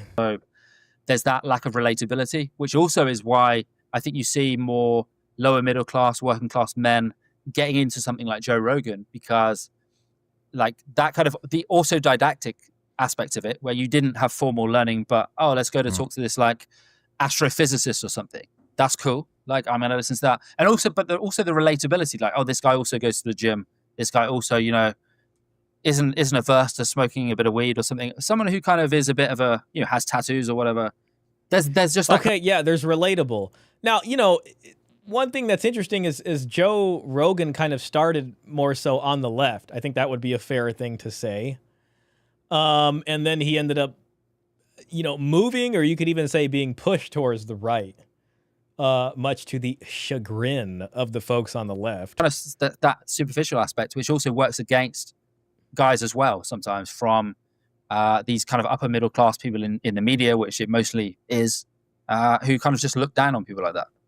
I suppose that might explain as well why more working class men seem to be leaning right and not leaning left, despite the fact that ostensibly the party of the left is supposed to be the party of the working class and about lifting up. It is a strange irony, yet men don't feel heard by that, or heard at all. Instead, it's just more gynocentric. Well, both sides kind of are, if we're being honest, if we're talking about trad cons. Class issues, not race issues or gender issues. Yeah, so I mean, there's a whole bunch of stuff like to unpack with that, in that it's less electorally important for. Okay, we're gonna skip this. Nothing substantive said. Is progressivism harming masculinity? Yeah, I mean, like intersectionality, like this like theory. I think the problem with a lot of that kind of distinct hierarchy of oppression. So black men are more likely to end up in prison, or more likely to be stopped by the police, or more likely to be failed by the schools, by the education system in the United States than black women. But because that kind of hierarchy, they're seen as like as kind of, they have more power than black women, even though it's complex. I think these rigid taxonomies of oppressor oppressed lead to these situations where, yeah, men's issues are often neglected. The fact that men can be victims of domestic violence, the fact that men can. So I had a stalker a few years ago, and it was it was actually, when you talk about that, I don't think it elicits the same reaction as it does when a woman talks about having a stalker.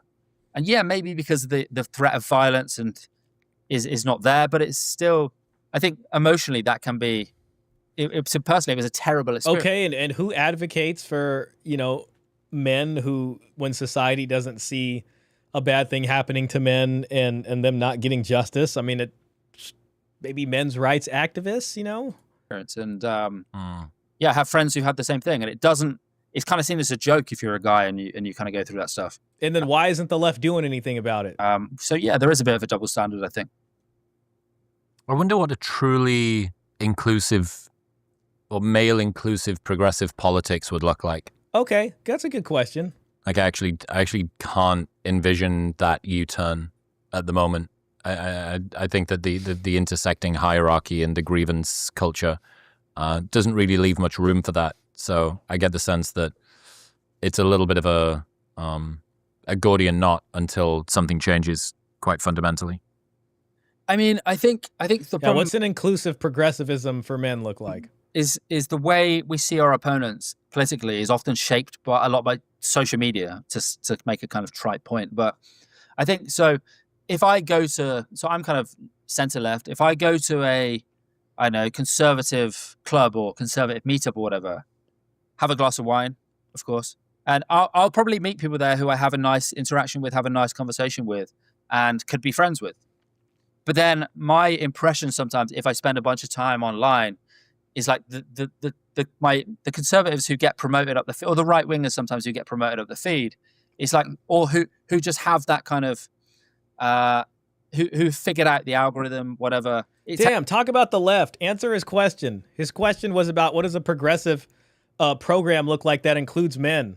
Tends to be the most shrill voices, the most narcissistic voices, but also the same is true on the left as well. So, I mean, talk about what a program that includes men on the progressive side looks like. Particularly a few years ago, you have like feminists on Twitter, the ones who are kind of rising to the top is like kill all men and all this kind of horrible like rhetoric. But then if you actually go to some kind of, you know, garden variety feminist, and they're not going to treat you like they think that. They're not going to treat you as kind of that your concerns don't matter. I haven't found that when I actually get out in the world away from the online stuff that... I really want to apologize to the viewers. I don't know what my problem is. I should have abandoned the video long ago. I should have known if that there was nothing in this segment and that there was nothing in this segment and then there was nothing in this segment, that these segments were probably not going to have much either. You know, when it comes to the left, I think what happened is the left started relying too much on these dog whistle narratives. Things that were just so easy. And typically that revolved around blaming men for everything. And they became very lazy with their talking points until it was just, you know, the patriarchy or this or this or that. And it got so freaking annoying. And if you were a guy on the left, you just couldn't be included because you just weren't left enough. You weren't woke enough. And they had no creativity in their arguments. They were too lazy to think of anything that would actually help men and possibly fit into a progressive framework. And that's why they lost a lot of men, because they just doubled down and went into the laziness of their talking points. And nobody feels like hearing that anymore because we're all sick of it. Say something new. Have some maverick in there that's going to really come up with something creative and new. They really need to revamp their whole platform if they want to win men back. Anyways, yeah, this interview was a disaster. Let's go ahead and get the grid off. And we're gonna... I don't know if we can move into this right now, but I think maybe we can have a little fun and see what's going on in Japan. Man, Japan. Shout out to Japan. I really do want to head over there one of these days. That would be freaking sweet. Let me just check out some of the chats real quick, get caught up with that. And then we will move into this next video here. Okay. Man, I missed a lot of stuff. Never Forget the Predatory Female by Shannon Lawrence. This is probably why Chris Williamson fell out of my algorithm for the past year. It seems like a lot of his more recent videos weren't doing too well. It wasn't even just this guy. So that's kind of weird. He needs to kind of rethink what he's doing. It's just, he has a lot of subscribers. It's just, I don't understand. Something ain't right there. Timmy says never. Okay. Yeah, I said that. Michael Sartain is not all that great. Michael Sartain is the guy that says there's 3 genders, right? There's women, and then there's high value men, and then there's the rest of the men that are invisible. That's from Michael Sartain. I think he said that on one of It's Complicated's video. I can't remember what episode that was, but I think that's where I seen that. Shout out to It's Complicated. Luke Nielsen says, Michael Sartain is a griftomania master too. He's got some good ideas, but he's a dumpster. Sartain is an Evo site guy, i.e. men need to be better and offer value. Sartain sells a Men of Action course. Men wants when wants men to be better and understand that relationships are transactional. If men are lonely, it's because they get removed from their children's lives. Giovanni says, I prefer Sartain over Rollo. His content is geared more toward men who want to use status to attract women. If you like that stuff, then go for it. Thank you, Giovanni. Scholar. Left-wing Manosphere, Destiny, Hassan, Dean.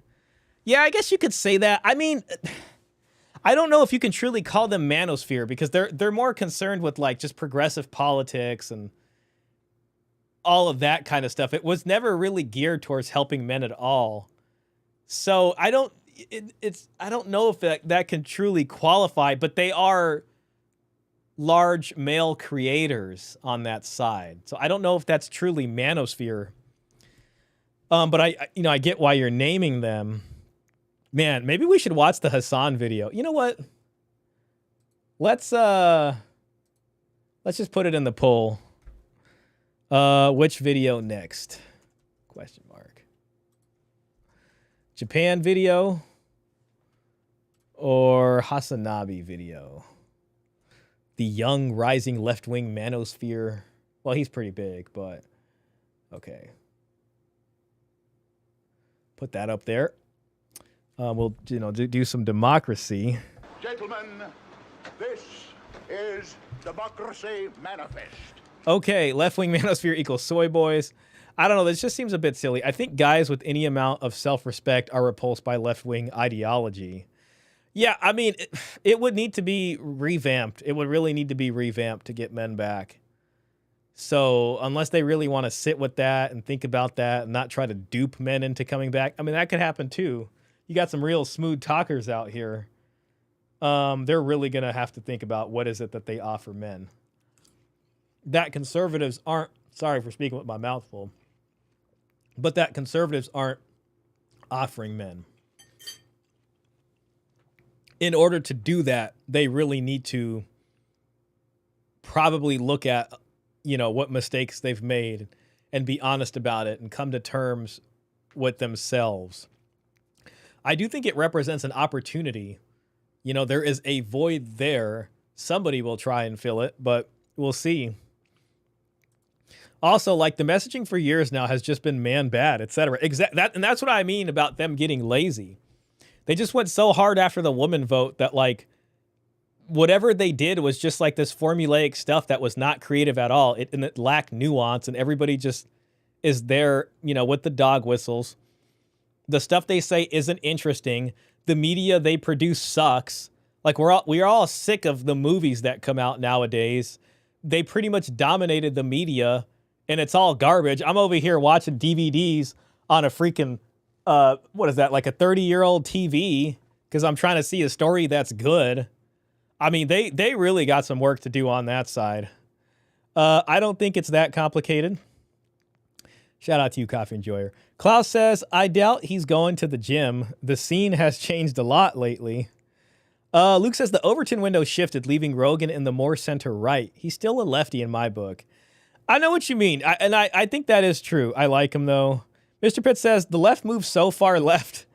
And this is part of the laziness of the left, of them just doubling down with these easy dog whistles because it worked a few times. And let's just keep doing this. Let's just keep demonizing men. And that'll help win us elections, The left moves so far left that Joe Rogan would wound up being labeled as right-wing. The Overton window shifted dramatically over the last decade. Very true. Looks like we got about 62% for the Japan video. I'll give it a few more minutes. Coffee Enjoyer says, at a base level, I think the left-leaning stuff has the foundation of this blank slate stuff. Anyone can do anything.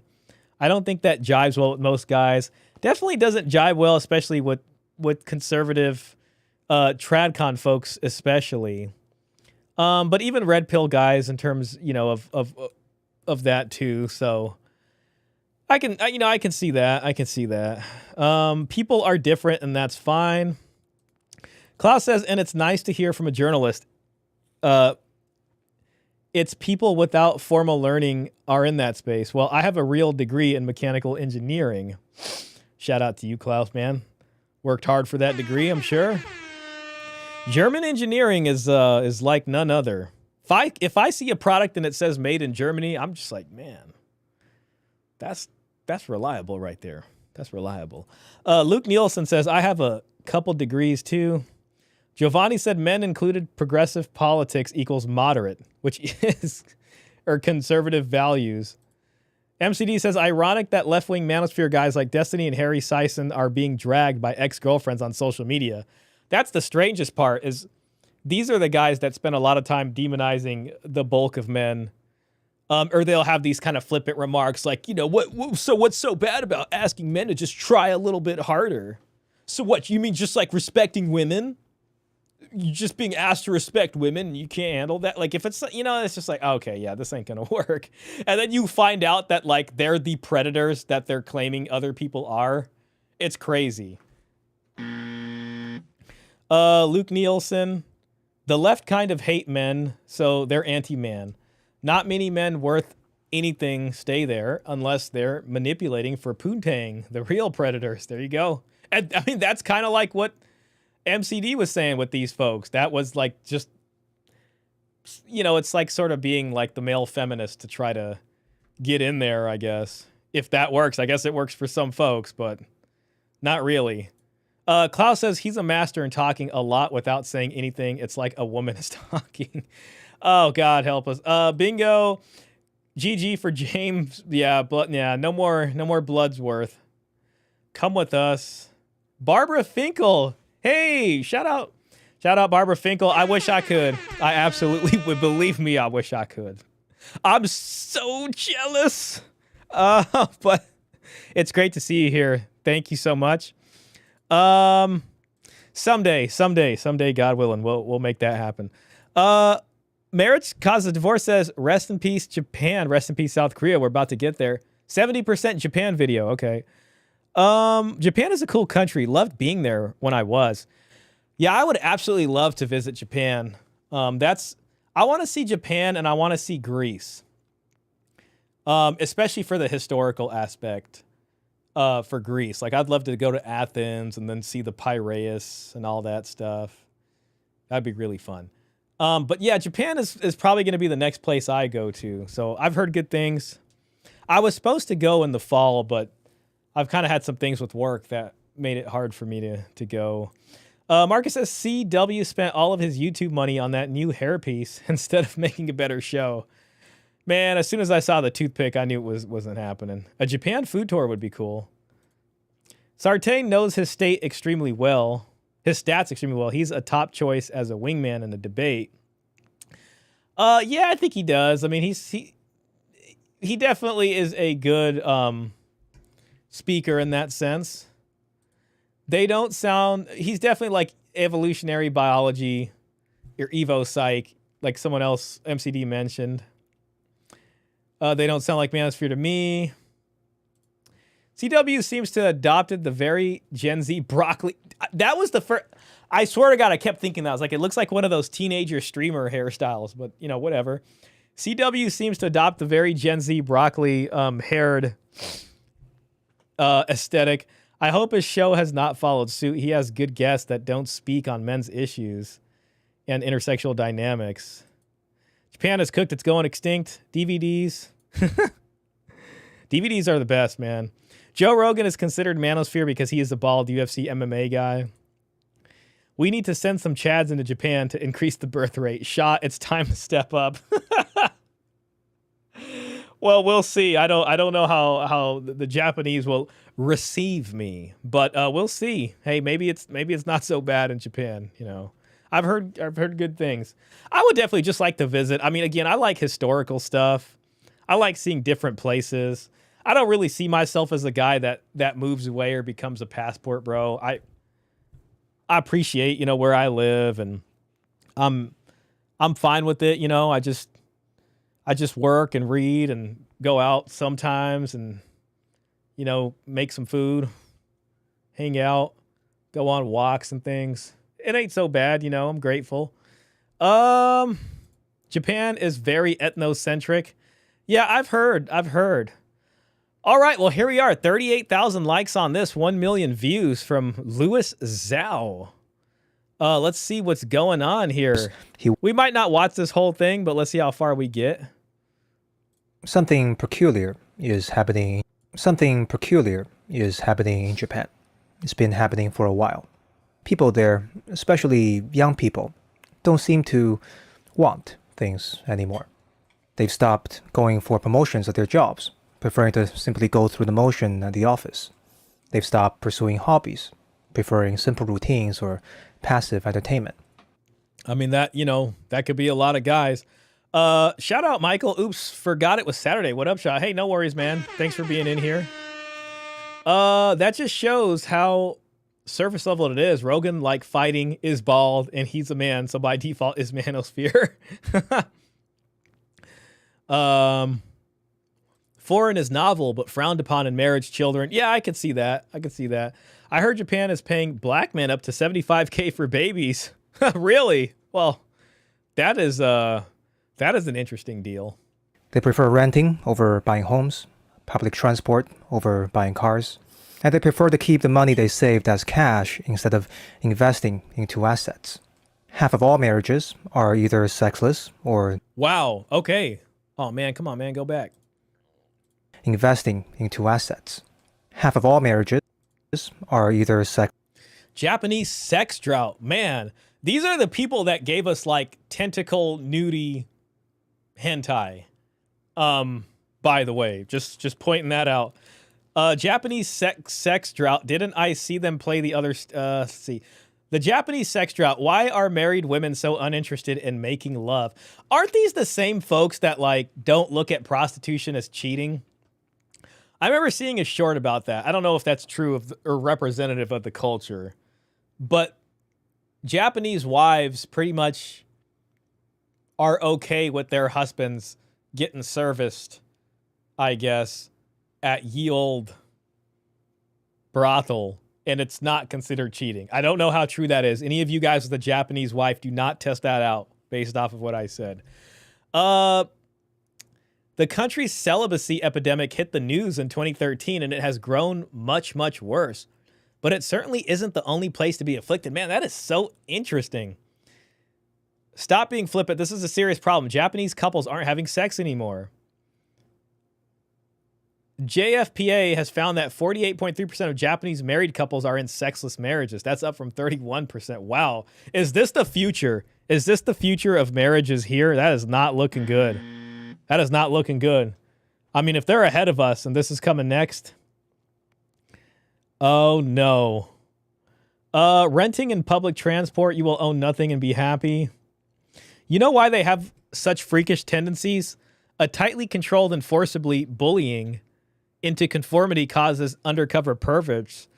Well, you know, humans, I guess the more unnaturally you live, which is kind of a thing for us in, you know, the super civilizations that we live in, it creates maybe unnatural appetites to kind of match the lives we're living. But, you know, here we are, and that's what's going on out here. Where's my Dr. Umar? Being a freak is not against the law of the United States of America. Being a sexual deviant is not against the laws of the United States of America. So, you know, there we go. Japanese women eventually treat their men like a brother instead of a lover. It gets bad. That's why they have side women. Gosh, you know, I could see passport bros definitely wanting to go to Japan and using ye old red pill game on them, I guess. Japan is a very, I mean, you know, when you think about like Japanese culture and the politeness, and there are no displays of public affection really. They have a certain way of doing things over there, which is really interesting. But, you know, obviously they've had a vibrant culture, so I don't know if that explains why things are different. But definitely the bad economy, because they went through a really bad economy. I think they called the 90s the lost decade, you know, and I don't know. You know, I'm not sure how gynocentric it is. It probably is to some extent. Japan has a very vibrant professional services industry for Johns and Tricks worth $24 billion. Wow. I don't know how that compares to other countries, but that sounds like a lot. I believe the definition of sexless marriages is not having sex in 1 year. Klaus says exactly, and it's the same in Germany. Renting is already accomplished. The powers that be are struggling to take away our cars, though. Yeah, no, we cannot lose those German vehicles. Giovanni says sexless marriage trend is huge in China as well. The pressures from family and keeping up with the Joneses aesthetic are mostly to blame.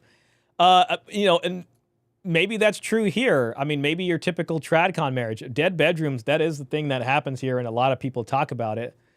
That was something that was also discussed in the Manosphere. Or nearly sexless. Japan study reveals 2 and 3 married couples nearly sexless or no longer have sex amid falling birth rates. Some 4,000 married people aged between 20 and 59 took part in the study, in which over half of respondents said they had good or very good ties with their partners. Reasons cited by respondents included a lack of interest after a child was born, work exhaustion, and that sex was bothersome. Oh, man. Oh, God. 68% of marriages in the country are completely sexless or virtually devoid of a physical element. Dang. And I probably don't need to tell you about the fertility rate. Wow, okay, yeah, 1.26. Sexless marriage is mainly the result of women marrying beta bucks guys with low T. Which is at an all-time low. Okay. In fact, many young adults have stopped looking for love altogether. About 45% of them have not had sex for at least 12 months. And of those never married, about half are virgins. Oh my God, of those never married, half of them are virgins? Sex for at least 12 months. This is 20 to 29? And of those never married, about half are virgins. Whoa. Man, it's almost like, man, they are going through it. They are going through it. She better have a dowry. She absolutely better have a dowry. Absolutely. Man, I can't believe we haven't hit this once. Your dowry, it's my right. Yeah, this ain't looking good. Especially if they don't want the Japanese to mix with foreigners. If you know they're really against that. They need a system of marriage transactions to incentivize people to keep marrying within. Men are expected to work themselves into the grave in Japan. I have heard of that. It's a real thing. Japan wives sound like real ball busters, damn. Oh, man. The Japanese management consultant, Kenichi Omai, was the first to describe this phenomenon as a low-desire society. In his book of the same name, he calls it, quote, Japan's unique, world unprecedented abnormality. This reminds me of that Mouse Utopia discussion where eventually people stop engaging like this. It's as if Japan has given up on the idea of ambition. People are afraid of hope and have become profoundly risk-averse. Man, I'm going to ask a question in the poll right now. Is this coming for us? Is this our future in the West? Question mark. Simple question. As a result. As Omai puts it, quote, in Japan, men and women, young and old, all suppress their desires and put money into savings to minimize anxiety, even if only slightly. To explain how Japan come to be this way, I need to tell you a story about the rise and fall of the Japanese economic empire and its aftermath, which lingers to this day. Our story begins at the end of World War II. Having lost that war, Japan was in ruin. Its cities devastated, its economy shattered, and its people amongst the poorest in the world. So few expected that Japan was about to pull off an economic miracle the like of which the world had never seen. If this is too loud, over the next few decades, the country would embark on a remarkable period of unbelievable economic growth at a rate averaging about 10% per year. And they were doing so well. I think like the US, they had to do some sort of deal to like make them do less well. And I don't know if it was being threatened with tariffs. I think even Trump back then, they even have footage of Trump back then saying to put tariffs on Japan and that we were getting a raw deal with them. By its end, Japan had become the world's second largest economy, just behind the US, with many expecting it to soon overtake the US and become the most dominant economy in the world. Japan was anything but a low-desire society back then. It was vibrant and ambitious. Hell yeah. Sony, man, we had Nikon, Canon, Mitsubishi. We had all the good brands. I literally got a Sony CRT TV right now that I'm going to replace this Toshiba. Toshiba's another good brand. These guys were making quality stuff. Quality stuff. People dreamt big. Look at these beautiful families. Worked hard. They aimed for the moon and some got there. The streets were packed with brand new cars. Stores always crowded with people. The appetite for new experiences seemed endless. Everyone wanted to get ahead, buy homes, start families, and enjoy the good life. Man, that's a really interesting comment, MCD. People think Japan's birth rate is weird. It's not weird. It's just declining faster because it doesn't have things like immigration to mask the issue. That's very interesting. Part of their success was due to the Marshall Plan. Yeah, okay, that's it. That's some good history there. Sexless marriage, yes. 50% virgin, probably not. Kyle says, I think it's already here. MCD says Japan is 20 years ahead of us. The quality part was more later 80s. Korea followed suit. I heard it's tough in Korea too. I know somebody else mentioned that earlier in the show. MCD says, facts. Japan's sexlessness is already in the West, but West has higher birth rate due to immigration. Man. Oh, that's going crazy. I'm going to end the poll real quick for the folks. You know what? I'll leave it up a bit just in case somebody hasn't voted. It seemed like the good time would never end, but all good things come to an end. And the end for Japan's golden years was near. Another thing, too, I think that helped their economy was if the U.S. was providing mostly military defense for them, that's a lot of money that they didn't have to spend on that. I don't know how true that is, but that might be something. Of rapid growth had become unsustainable, resulting in an asset bubble. For example, despite being 25 times smaller than the US in terms of landmass, Japan's total land value was worth more than that of the entire US. Wow, that's really cool. Times 4. Whoa, Tokyo's real estate value in particular had become so astronomically high that the Tokyo Imperial Palace, an area of just 3.4 square kilometers, were said to be worth more than all the real estate in California combined. It's crazy, too, because, I mean, over here, we are at, like, peak real estate costs, especially for home. And it sounds like Japan had something similar, and then there was, like, a huge bust in the market, which may happen here. I mean, people hope for that, or it just may not happen, and that's just where we're at. Korea is brutal. Hey, man, long time. Shout out Angry Casper. Thanks for being here. Michael says, oh, that's the marriage cause of divorce. If Japan is supposed to be sexless, where are all the Japanese babies coming from? They look overpopulated. The drop in sex must be all of a sudden due to feminism from the U.S.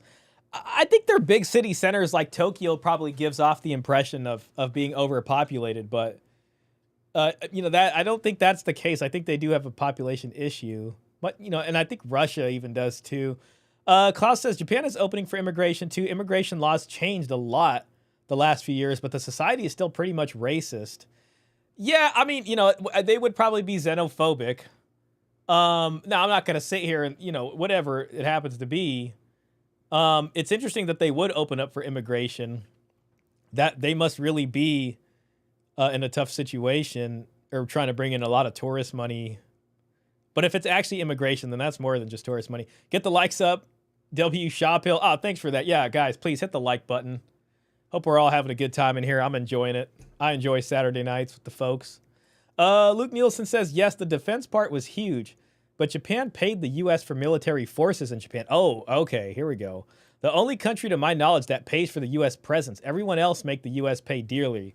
I'm guessing you're talking mostly about, like, EU countries and such. MCD says, I think MLD, oh, yeah, I remember MLD, got kicked out of Japan. He didn't get citizenship. Wasn't there something that, like, he got in, like, some kind of trouble over there or something? I think it was in Japan. Something happened with him.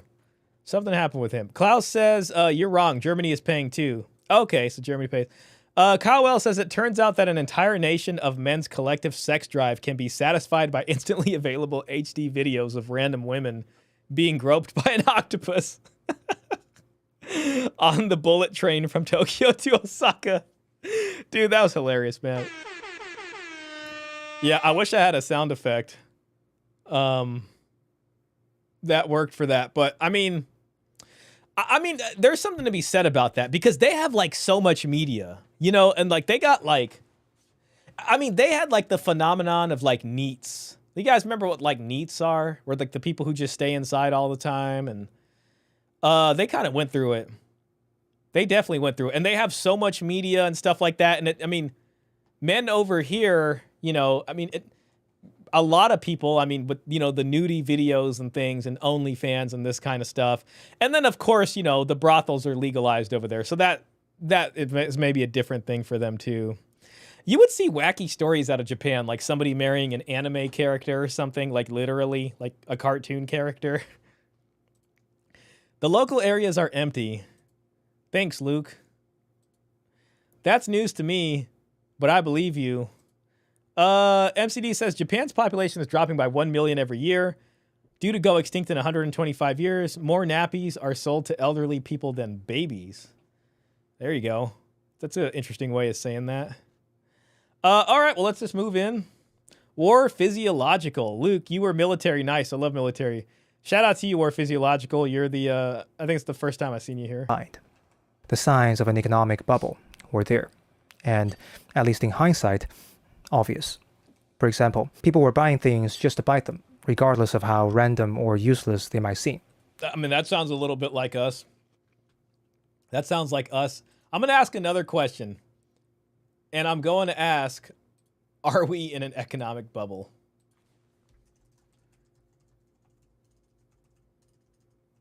Oh, man, my typos.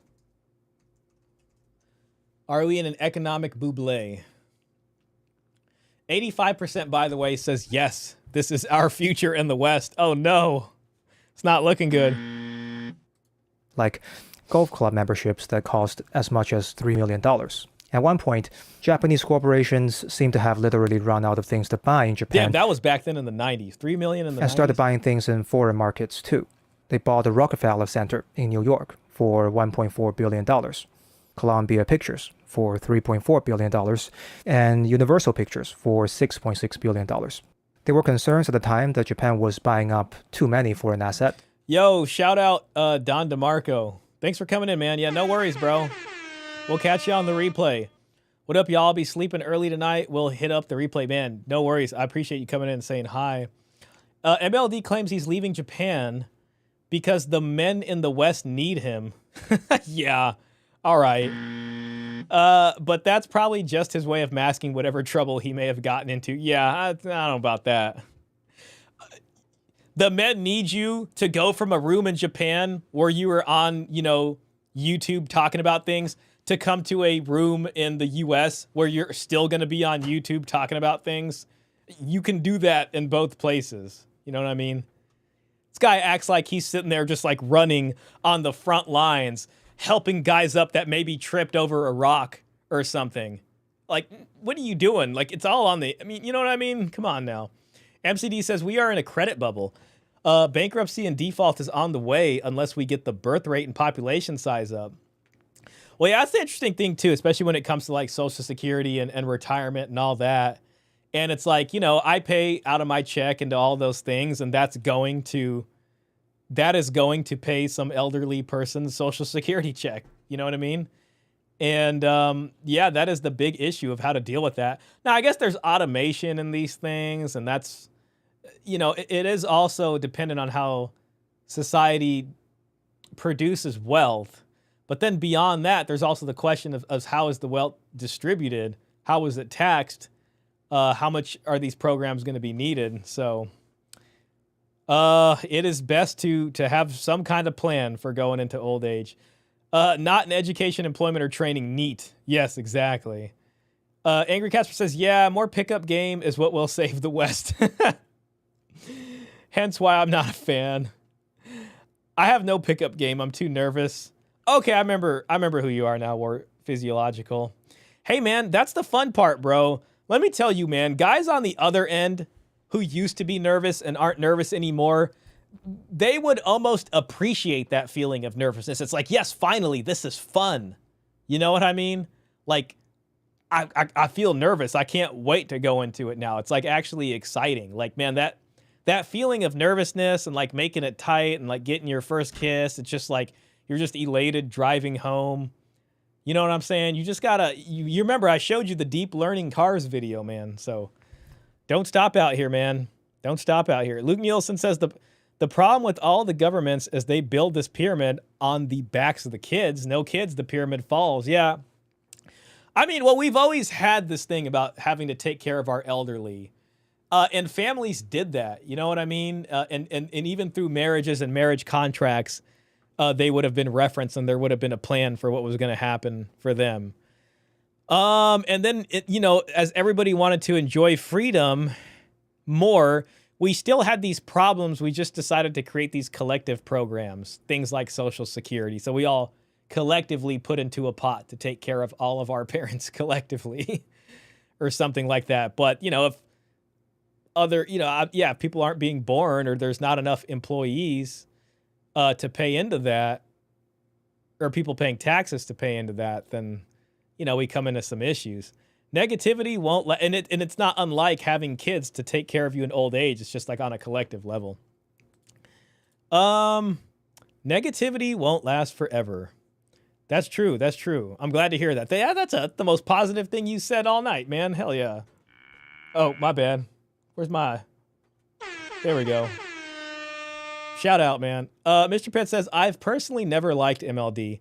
After his clash with Angela Knight on Saucecast, I remember that clip. I can't remember exactly what it was about, but that's the one where he gets up and leaves. I simply couldn't even try to watch him anymore. The West just needs to lift more, bro. Just alpha harder. Exactly. Just lift, bro. I don't do PU crap. I just mind my business and do my own thing.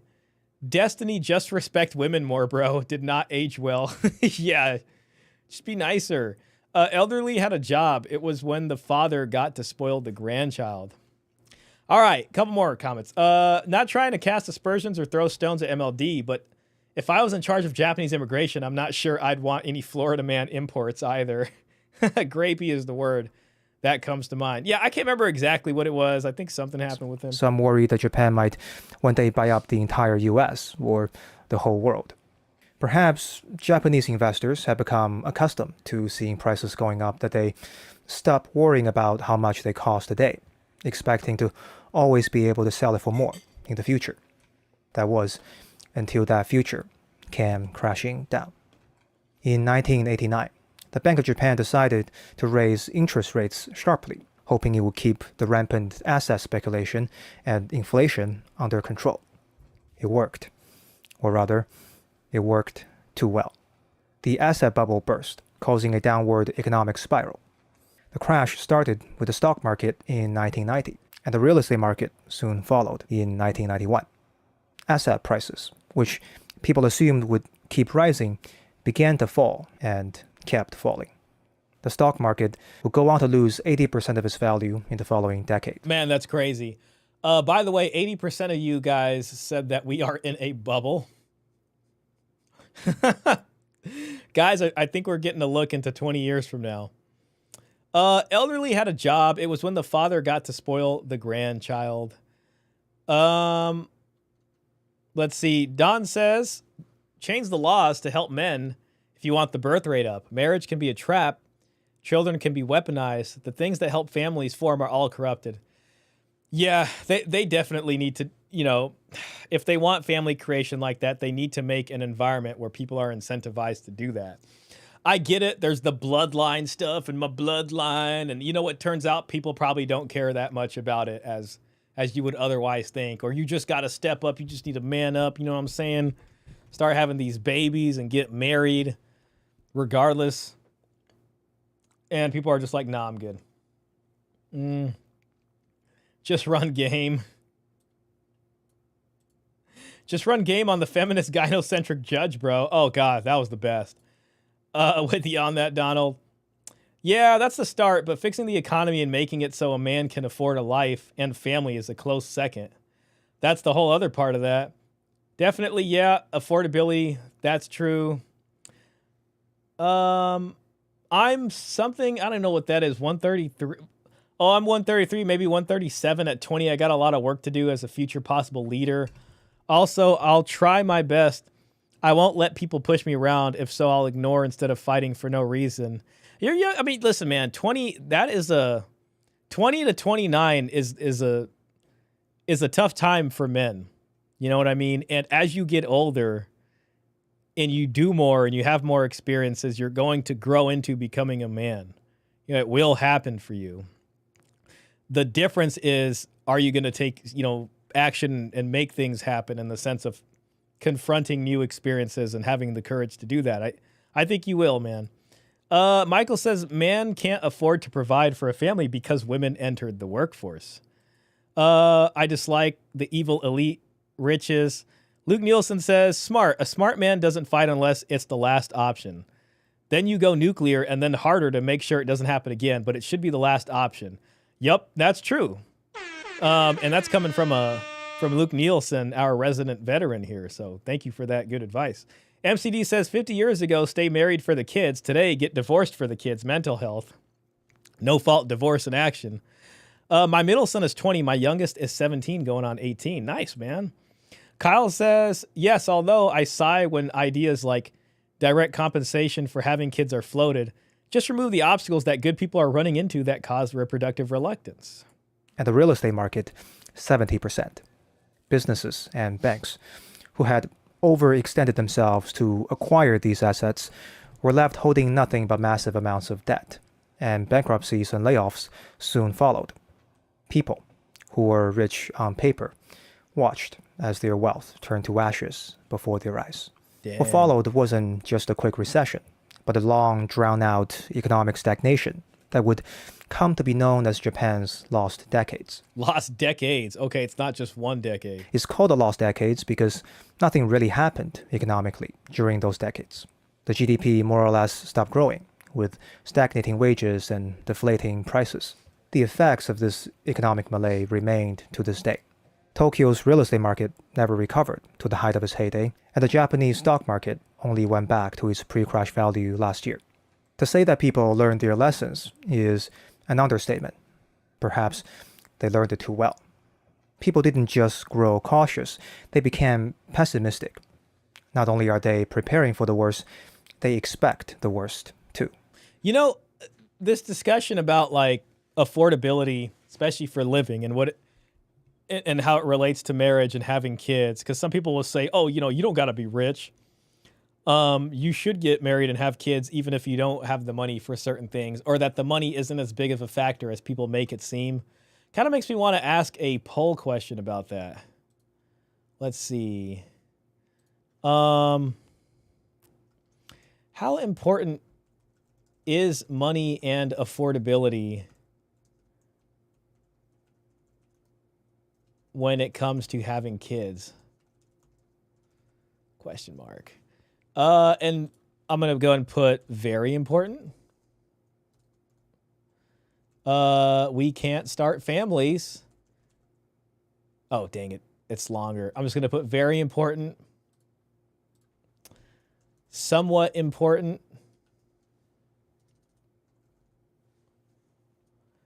Not as important. There we go. I guess what I'm trying to get at is that really one of the big reasons why people aren't having families, because they feel like they can't afford it? Maybe that wasn't written very well, but we'll see. Ambition always ends in frustration seemed to have been the lesson many internalized. So instead of chasing big goals, they now gravitate towards stability, steady income, simple routines, and cash on hand. Those who grew up during this era of quiet resignation, who are the young people working and living in Japan now, will come to comprise the bulk of the low-desire society. These people never experienced the bullet train pace of rising living standards their parents did. Instead, they've grown accustomed to stagnation, where the absence of progress is the norm. They know about the massive layoffs and bankruptcies from giant corporations that once looked too big to fail, and understood job security to be illusory. Wages stay the same anyway, so why work that hard? Prices remain low anyway, so why buy assets? Fortunately, low prices also mean that things are cheap. Rent is low enough, and the Japanese public transport works. Food is affordable, well, except rice. That's a long story for the... Rice is getting expensive in Japan? Uh-oh. Rice crisis. Dang, that's the first time hearing about the rice crisis. Wow. different day, but for the most part, the cost of living is conveniently affordable in the never-ending array of 100 yen shops and Well, that's interesting. If the cost of living is affordable for them, then, you know, that might rule out that as a factor for, you know, having kids. I don't know if cost of living isn't that bad. Maybe property ownership is an issue. Or maybe this is just his way of saying people can get by. I don't know. convenience stores. This allows people to get by with even a modest Okay, well, get by. Never mind. income. Yeah, So- getting by maybe isn't enough for some people to want to start families. So you can have a modest income. You can hit the minimum there, take the trains, ride the bicycle. You know, you got your media or whatever, and that's that. Before long, people start thinking, you know, let's just keep our heads down and we'll survive. Don't try anything bold. Live below our means and save what we can. I think they meant Rice Krispies. Damn, not the rice. Jasmine is my favorite. Oh man, I like rice, man. I've given it up. I've lost about 21 pounds in the last few months and trying to trim a little bit more. But yeah, I feel you, man. Rice is good. Dutchie, number one reason is women going to, shout out Dutchie, is going to university, waste their time and prevents them from mothering early. It's an opportunity cost. I'm not even expressing an opinion. No, that's true. I mean, with women going to college, they put off childbirth, where otherwise, if they didn't and they got married sooner or they started families sooner, they would have more time to have more kids. So yeah, there's changes there. Cost of living is overbearing and crushing in Japan, especially in the cities. Okay, that's good to know. So I don't know what he's just talking about getting by. Same with Korea. Women shouldn't be surprised when a guy's a virgin nowadays. It's so common, while someone like Jeffrey Dahmer back in the past was so rare. Whatever Korea's doing, do the opposite. The rice crisis is because they don't like to import worse quality rice from abroad. It's kind of a luxury problem. Okay, that makes sense. California produces a lot of rice. California needs to be sending its delegates over to Japan. I think California does sell rice to Japan, though. So I remember hearing about rice going from here and even being, you know, in some of their sushi and stuff like that. That could all have been overblown, though. That's solid 20 pounds lost. Yeah, about 21 so far. I've been trying to do, like, the minimum of working out. Like, I go on, like, jogs and runs, and I do push-ups in the park. And then I got these little bands, you know, like the 20, 10, 50-pound bands. And throughout the day, sometimes I'll just hit those. And so it's working. And then I got like a super strict diet right now. My diet is I wake up and I have 4 or 5 eggs with maybe just some salt, pepper, and like red chili flakes cooked in copious amounts of German butter, or some type of high-end butter. I do not spare any expense when it comes to butter. Okay. So that's all I have. I have 4 or 5 eggs in the morning with water, or I'll have like an herbal tea with no honey or no kind of nothing in it. And then I pretty much fast throughout the day. I skip lunch every day while I'm working, because if I just really don't need that. And then I have dinner. Well, this is what I do. Then after work, I'll have some fruit with some buttermilk, and then I'll go on my jog after that. And then when I want to make dinner, I make a ribeye with 1 corn on the cob, and I cook that in a cast iron with plenty of that German butter and some salt and pepper and some red chili powder. And that's it. That's been the diet, and it's been working beautiful, and I'm grateful for the diet. There are not enough K-pop chains to go around in Korea. Wonder, the Smokin' Patriot. Hey, that's a cool name. You make me want a cigar right now. Wonder if the Japanese work culture affects their birth rates. Working very long hours daily would make it hard to meet people and start families. That's true too. I mean, people feel exhausted, and then if things are very expensive, and we're not talking about just getting by, it just makes it hard to want to do anything, you know? Korean people are too skinny. Okay. Thank you, War Physiological. Shah, nice. I've been sticking to lean meat and veggies, while increasing cardio helped massively. Yeah, I mean, I'm a couple weeks away from getting like my 6-pack back. I tend to then have a problem with becoming too skinny, so that's why I've started incorporating like the most minimal of workouts. Like I'm telling you, I'm just for like a little bit of shape, nothing else. You know what I mean? Not trying to go overboard here. And like I don't really care to go to the gym. The gyms in my areas are just kind of annoying because it's like you get there after work, you know, you drive over there. Then it's just so crowded and packed, you know what I mean? And then it just doesn't work with my schedule. And then by the time you get back, it's like you have just enough time for dinner. And it's like I want to spend my evenings being able to do other things like reading, you know, about the dowry, for instance. Your dowry. It's my right. Possibly squeezing out a YouTube video if I can, or doing other stuff for work. Or, you know, I know I have this behind me, but I don't get to enjoy it as much as it seems like I'm enjoying it. So, you know, I don't want to have to waste time driving to the gym and back. So it's like I have my own workout stuff, and I like to just do stuff around the neighborhood, get some sun in while I'm doing that. Or maybe it's high metabolism. That could be it. I have the same thing, high metabolism. If you looked at me and didn't know me, you'd think I don't eat, but I eat and drink plenty. Much every day. Everything I eat crazy for my size. Yeah, I'm the same way too. Like my body will process stuff bad, but to be honest, like I'll get skinny fat. Like I'll get the worst of it. So it's like you will have low muscle mass and have man boobs. So it's like I gotta be strict, you know. MCD says Japanese men make and have the time for video games and professional services. However, Japanese women don't want them. Gosh, cast iron. Yeah, cast iron's where it's at. And really just high quality butter. I can't emphasize that part enough. Sorry, guys. I'm just having, you know, going on something here. Marriage. I know it's depressing. Same here in the U.S. Carnivore diet. Yeah, it's not pure carnivore, and meat fat is good. I've been into Korean short ribs lately too. That's like a good breakfast meat for me. It just cooks up real quick. I'm all about that. I try to work out. That's good, man. Sometimes I get fatigued for no reason, from nothing.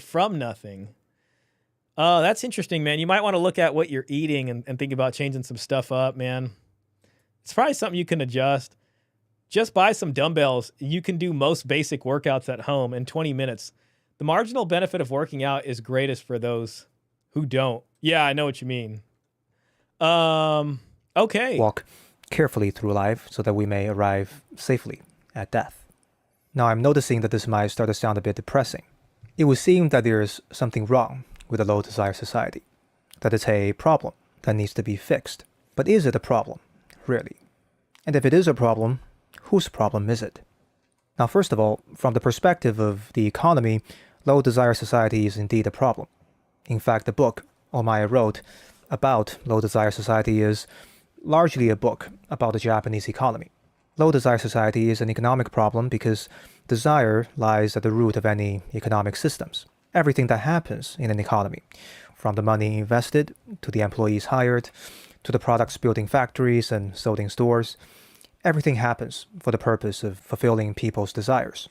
You know, it's interesting because over here, I mean, I guess we've been called a consumerist society, or a society that really values consumerism, and everything is about increasing desire to sell things. You know, even that's where you get sex sells and these kinds of things. It's all about putting desire into people to want to open up their wallets and, you know, stimulate the economy in that way. So if people stop having desires, the entire economic machinery will grind. By the way, this is why MGTOW holds the cards, by the way. MGTOW wins because MGTOW puts the fear of God in people. I mean, when people don't want to have families and do this, and you know the whole thing is coming down, you know the bubble is popping, and you know you're in for some hard times, and you're just going to have to figure it out because MGTOW is saying we're not going to, you know, run on the hamster wheel for no reason. They, you know, a lot of the TradCon, I think, push for families, it might have to do with they want the economy to be strong. It's obviously that, but it's just like have all these kids, pay into Social Security, do all this stuff. Once you have the family and kids, then it's like you really are you're in it now. You know, you need to get the home. put these kids in soccer practice and do all the things. You are now being sent down the line in terms of having to pay for all the stuff you need in order to bring up these kids in this, in a way that makes sense in the society we live in. I'm a pure Irish butter fan. Yeah, man, I like German butter. I like French butter. I've been getting this butter from New Zealand, which is really good. I mean, I've had like the Kerrygold before. I tend to get unsalted butter. And I think Kerrygold unsalted butter has one extra ingredient that I don't really want nothing to do with. Where like the French and the German butter is pretty just straightforward. Same thing with that New Zealand stuff. It's good stuff. Y'all watch. Turn 40 and you'll see. You won't be able to eat and eat. Gym helps, though. Man, I believe it. Metabolism starts to slow out around 25. You have to work to keep it going. Daily struggle. It is. And if I don't work out and I don't do anything, my body gets stiff. And I just want to lay around and sleep. So it's like I have to do it. Then I feel like I have more energy. It's just you need to do it. Kyle says, beyond the affordability issues, myopically labeled as economically unviable men, there's illegal and general quality issues. No, I'm not entering this contract with these women. Very true. Decent home gym beats gynocentric gym culture. Absolutely it does. Yeah, I prefer to just be, by myself. And it's like, you don't have to be in there going for a PR by yourself or doing something crazy. You know what I mean? And I'm also more about trying to preserve my joints. I mean, man, these shoulders and these knees, I gotta keep these around at least till I'm like 70. Let me enjoy the pension a little bit. You know what I mean? And like, if you're gonna be constantly hitting weights, and I used to do that when I was younger, and I have, messed up parts of myself. And people won't admit it. They'll be like, oh, it's bad form or this or that. But it's like, nah, anybody who does that for long enough with heavy enough weight, you're about to mess up your joints in one way or another. He is miswording it. It's low trust, not low desire. What happens when ethics go under profit? I like that. It low trust instead of low desire. That's true. To a halt. After all, why have an economy at all if no one wants anything anymore? As such, to be a low desire society is to have an underperforming economy. And the data reflects this. Japan's real GDP per capita has been growing at an average rate of 0.7% per year.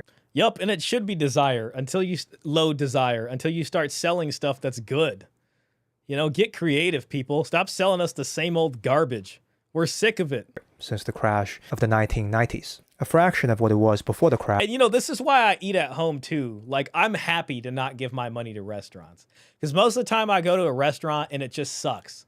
Unless you want to spend like a really good amount of money, which is fine. But even then, even in those situations, I'm really not impressed. It's usually there's not enough meat. There's too much carbs. It's made with some garbage oil or something, or there's sugar in this somehow. And it's just like, then I'm going to feel like crap after I eat it. So I'm very happy to just make my own food. And one of the lowest amongst all G7 nations. As such, low desire society has been a thorny problem for Japanese politicians and policymakers who were elected to manage the economy and re-elected based on how well they did. They've been struggling to fix this for decades, and I don't blame them. They have on their hands an economy notorious for being uniquely difficult. What's also really funny? Like, every time you see a trad wife and they're cooking, it's always like dessert. It's like cinnamon rolls, or it's some kind of dessert. And it's like, how is that? You can't feed that to these growing kids. You know what I mean? Like, why don't one of them make like a beef stock from home and then use that beef stock to make something hearty with, like a beef stew? I want to see that. To manage. The Nobel Prize-winning economist Simon Kuznets once said that there are 4 types of countries: developed, underdeveloped, Japan, and Argentina. In other words, Japan's economy is so strange that Kuznets thinks it should be its own category. One of the reasons for this is, again, that people don't want things.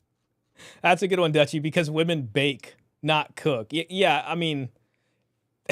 that's a funny way to put it. But yeah, it's always like cinnamon rolls, and now let's do the sugar frosting. And it's like, I don't want none of that garbage. Now, I do like cinnamon rolls, but you can't raise a family on that. Like, make some real food. And as a result, economic interventions that work everywhere else just don't seem to work in Japan. You see, you know what, War Physiological, I was fed so much good, but ate a lot of bad stuff too. That was a lot of us growing up in the 90s and early. You got to remember, man, they gave us the food pyramid back then. Do you guys remember the scam of the food pyramid? Let me pull up the 90s food pyramid. Like, I remember going to school and learning about the food pyramid. And it was just like big, it was like big agriculture and big whatever. Okay, come on. Give me the 90s one. Don't give me the revamped. Heck yeah. Like, look at this right here. Like, mostly it was like bread on the bottom. Where the heck is meat at on this? Okay, this thing. Oh, that's the chocolate. I'm sorry, I pulled up the wrong one. I'm tripping. Hold on. Okay, where was the 90s food pyramid? Is it this one? Yeah, it was this one. It was just like, oh, you should be eating this much bread. I think they changed that. That used to be sugars right there. Damn, can I find a 90s one, please? Give me the Classico. Is that the Classico? Yeah, there it is. Let me look at this scam. There it is. There's the food pyramid. You want to eat all this bread and cereal grains, and there's your rice right there, and you should have 6 to 11 servings. I don't know if they meant that a day. Fats, oils, and then they screwed us and they told us fat was bad. And then here's meat up here with dairy, and half of that's dairy. Oh my God. And then here's your fruits. This is what they were saying most of the diet should be, and you should only have this much meat. What a bunch of scam artists, man. What a bunch of scumbags. Oh God, yeah, and then it changed to this. Anybody remember when it changed to this? Oh man, that takes me back. Carbs, there it is. Yeah. The entire bottom row is essentially useless junk calories.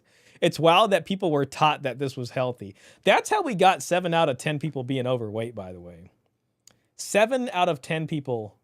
Like, it's like 34% are clinically obese, and another like 3 out of 10 people are overweight, right? So, I mean, this is how that happened. Aunt Jemima came to me in a dream and told me the food pyramid was upside down.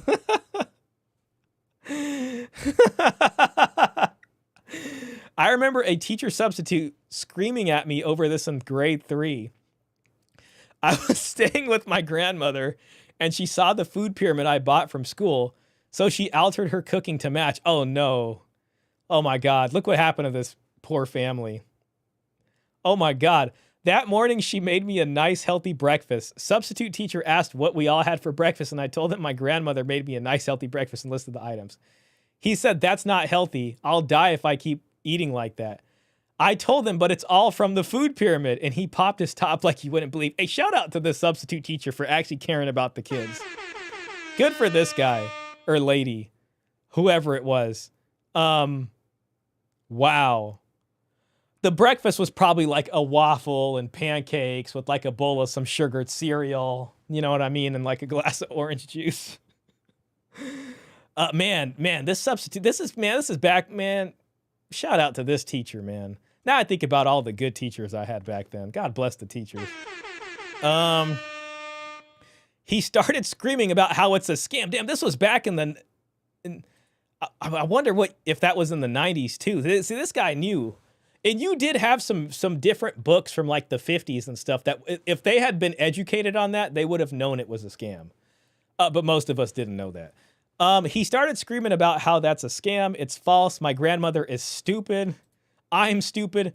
Everyone is stupid. Man, this is the guy that had like an enlightenment and like everybody just thought he was crazy. Like he was full on leaning into my face, both hands on my desk, screaming at me, same as you would someone at a bar fight. Scared the ever-loving crap out of me and confused the hell out of me. We learned the food pyramid at school in the first place, and now a substitute teacher is screaming at me, calling me stupid for believing the food pyramid. Oh, I can't upvote it. Damn it, that was good. Bake is still better than nothing. If a woman bakes for me, I should wife her up. Better than nothing. Be careful with that, man. Some of these people out here are feeders, bro. And they will silently feed you on purpose to make you overweight and fat. Like, it's a thing people do, bro. These very tasty, kind enemies in your life, man. Be careful with the feeders. Food pyramid was made by Kellogg's. Of course. Of course. I didn't know that, but I believe it. Oh my gosh. Food pyramid. Oh my, what a scam. Man, these are casserole chicks. I don't consider casseroles a real meal. Yeah, I can see that. A cereal company literally designed it. Oh my god, what a scam. Casserole is an abomination in my opinion. Casserole's getting taken strays today. Argentina's economic comeback was quite impressive. W. Javier Milei. Close to the natural food, the better. Man, let me just get a sip of water.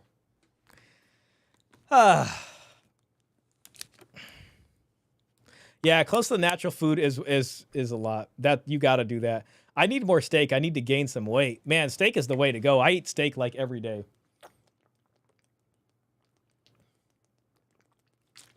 Sorry, guys. Exhaustion and fatigue is coming in. Let me just drink some of this watermelon juice to get me up. It just kind of hit me. Shah, damn, you brought it back. Reminds me of lunchtime when I was in elementary school. Oh, yeah. I think they probably even had them posted back then. In Call of Duty 2, there were overweight World War II German soldiers. They looked like they were too much bread. They ate too much bread. Americans also just have so much crap in their food. I'm trying to move to USA, but I don't want to eat your meat full of crazy hormones. Dude, it is true, man. Food quality over here needs help. And Jay, what was that guy? Not RFK is supposed to be helping us out with that. I don't know if he's making progress. So far, he's managed to get sugar back in Coca-Cola, I think, instead of high fructose corn syrup. So I guess that's something. I guess it's a step in a direction. The right direction, I don't know about that. But yeah, man, you know, the milk sucks over here. You can't get good milk unless you're going to do something illegal. The eggshells are really thin. That always annoys me. I spend money on the good butter, you know. I try to get good meat where I can. And, you know, fruits and vegetables and stuff. But yeah, man, I feel you. And the bread and the grain over here, just even though you should stay away from carbs, is bad. It is bad. I think a lot of soldiers in the past ate much carbs, even in MREs. The most scathing indictment of the American education system, master's degree in women's studies, and can't even cook. There are a place for carbs, especially in high exertion environments. Yeah, I can see that. Like if you really are sitting out here burning that many calories, then there is a place for it. There are a place. Oh, my bad.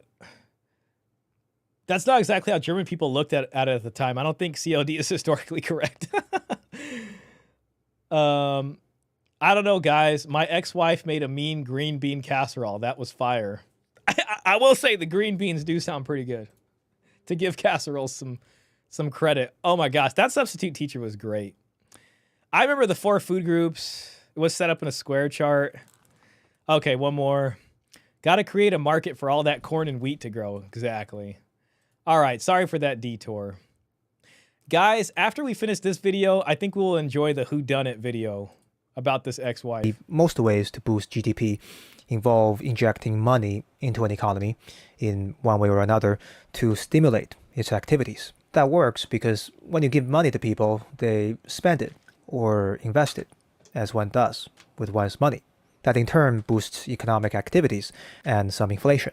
But when you give money to Japanese people, they don't buy anything because they don't want anything. They don't invest it either because they are risk averse. So they most Thank God. Only Japanese people can make not buying stuff look cool. Shout out to the Japanese. end up saving it as cash. In other words, when you inject money into the Japanese economy, it just disappears, like the darkness at dawn. Like the darkness at dawn. Okay, so low desire society is a problem for the economy. Could also mean that the Japanese people collectively believe something bad is coming. Like they're like, winter is almost here. And if you guys aren't squirreling away money and doing whatever you can, and just buying real tangible assets that aren't a bunch of consumer-driven garbage, you're all going to be in for it. Maybe they have like collectively realized something, and they're just like, yeah, time to get serious. And a pain in the ass for the politicians. But let's take a break from the abstraction of economy and politics for a moment. Let's get real for a bit and talk about people. By people, I mean those real individuals who live and work in Japan today. Modern economic and political systems are at least on paper, meant to serve the people, after all. So how does this low desire phenomenon impact the people? Is it a problem for them? That is, from their personal perspectives, is it really a problem to have low desires? Well, there the question becomes more nuanced, because it's not obvious why it's a problem for someone to have low desire. Do people have to have a lot of desires? Is it bad if someone happens to not You want? know what's interesting? Like a lot of religions, or at least, like things like Buddhism, you know what I mean, was about giving up desires or, foregoing material things and not being so overly focused on material things. I think, other religions have a bit of that in them too. And maybe foregoing the things of this world in favor of what comes in the next. And it's, I don't know, it's just interesting that that's what certain religions teach, but, we're so focused on desire. Want anything? Look, Especially when it comes to like Manosphere advice, it's like, oh yeah, you should be trying to do all this stuff and get all this stuff and win the game, so to speak. And if you're a guy and you are saying no to desire or wanting frivolous things, maybe you get looked at a little sideways. I don't know,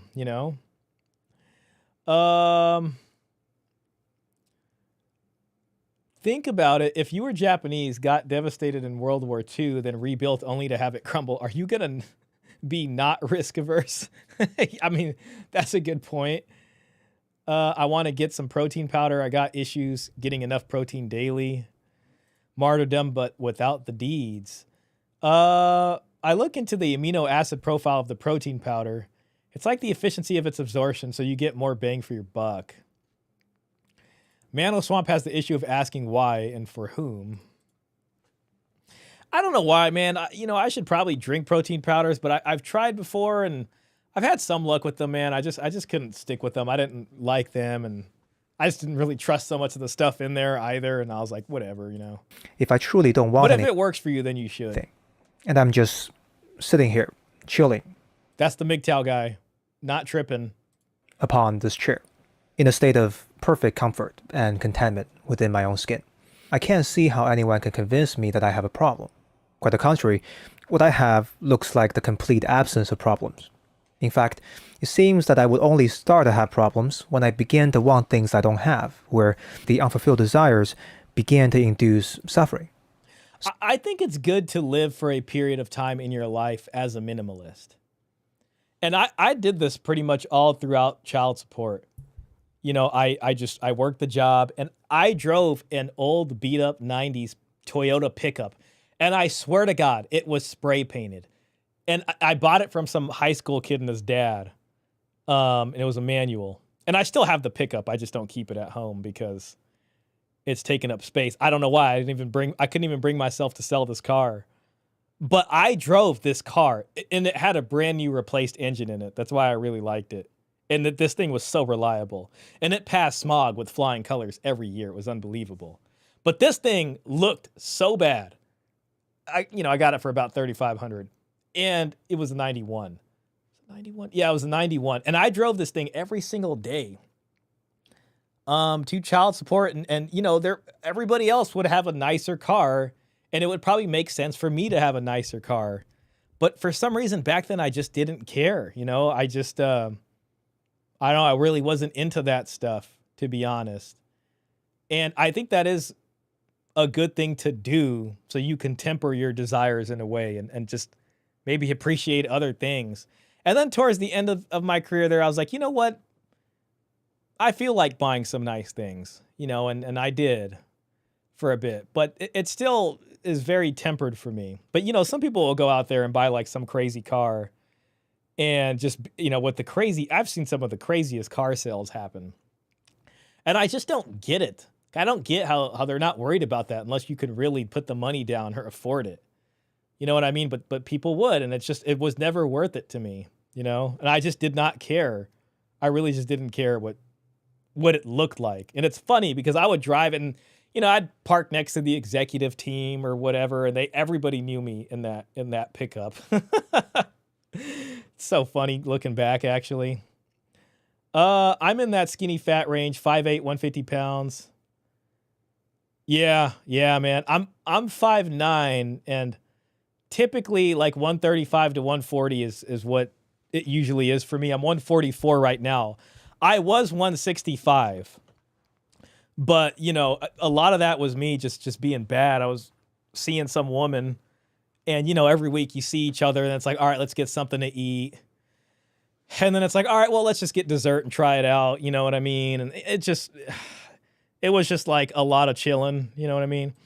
The mindset of Balkans and Asia are polar opposites. Haven't worked out consistent in years. I'm a sucker for pepper steak and Sonic Blue Ocean sugar-free drink packets. It's very specific there. War physiological. I would suggest one good thing for a young man to learn is how to cook for himself, man. Learning how to cook for yourself, man, and like reading and doing all these kinds of things and going on walks every day, I think that would really help and make you feel better and learning things and discovering things. But cooking for yourself, I think, is important. My daily is a Toyota Tacoma. Yeah, Toyota Tacomas, man. Toyota, man. Again, shout out to Japan. The nice car I wanted was a military Humvee, but too much gas. I'll just get a cheap car in the future. Yeah, I mean, that's doing way too much, man, like wanting a Hummer. I've seen some nice Hummers. I've seen some really done-out H1s. I drove one once because I was doing a favor for a buddy, and he owned it, and it's like a well-to-do gentleman. And the whole time I was driving it, I couldn't stop laughing at myself because I felt like such a, like, it's just the level of overcompensation with that vehicle. I mean, when you're in the car and you're looking at it, it's like, why would anybody in their right mind need to drive this as a normal civilian vehicle? It's like almost embarrassing. You know what I mean? It's just really tactical. It's just so unnecessary. And then when you look at the gas cost of it, it's even worse. Don't eat too much canned tuna, though. Looking at heavy metal. Yeah, you're right. That is bad. I give my cat a lot of canned tuna, which I probably shouldn't do. It's just an ontological difference. Some are fungal, some are not. Crazy car sells $600 a month for 1,800 months is nothing. Once anything gets its first nick, ding, or scratch, which is inevitable, it's just your car. 4 words: indestructible economy, Japanese shitbox. Exactly. Bro, I still have that car, man. And it wouldn't even eat oil like that. Like, it was fantastic, bro. I'd haul stuff in there. I love that car. And that's why I haven't even sold it. Like, I don't even drive it, and it was just so good to me. Like, the amount of things that went wrong. I mean, I think I had to change the alternator once, and then changing that wasn't even like it was a story. You know what I mean? I had to get I think the bushings tightened on the shifter there, whatever. Like once. The park brake needed to be fixed once.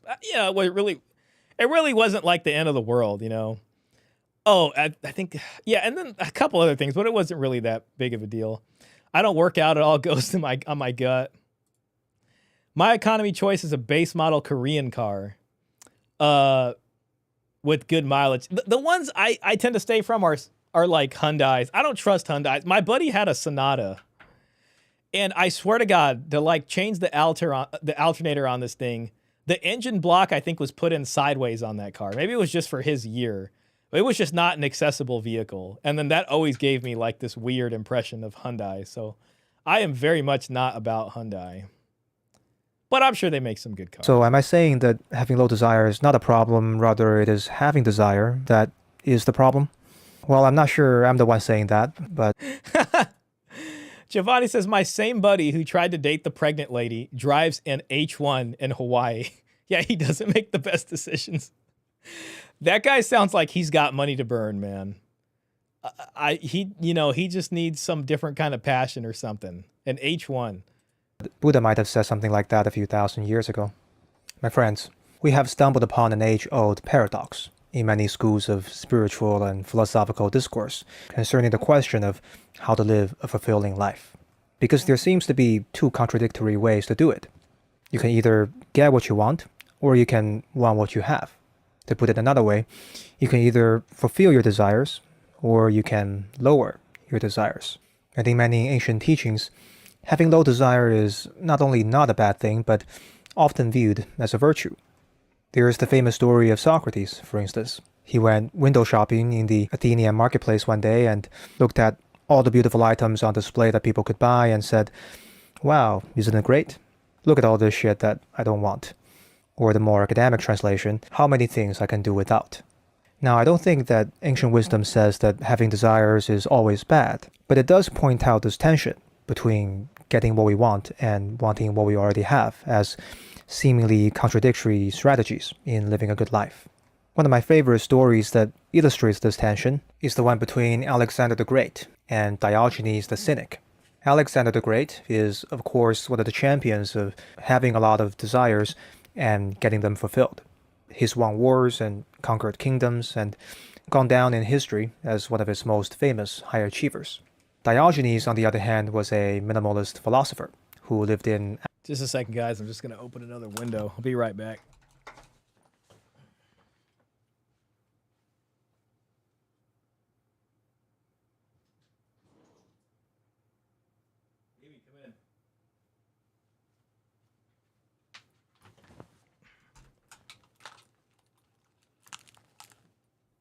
absolute austerity. He was basically homeless and slept in a barrel. It was said... Oh, yeah. My bad about the poll. Thanks, Giovanni. How important is money and affordability when it comes to having kids?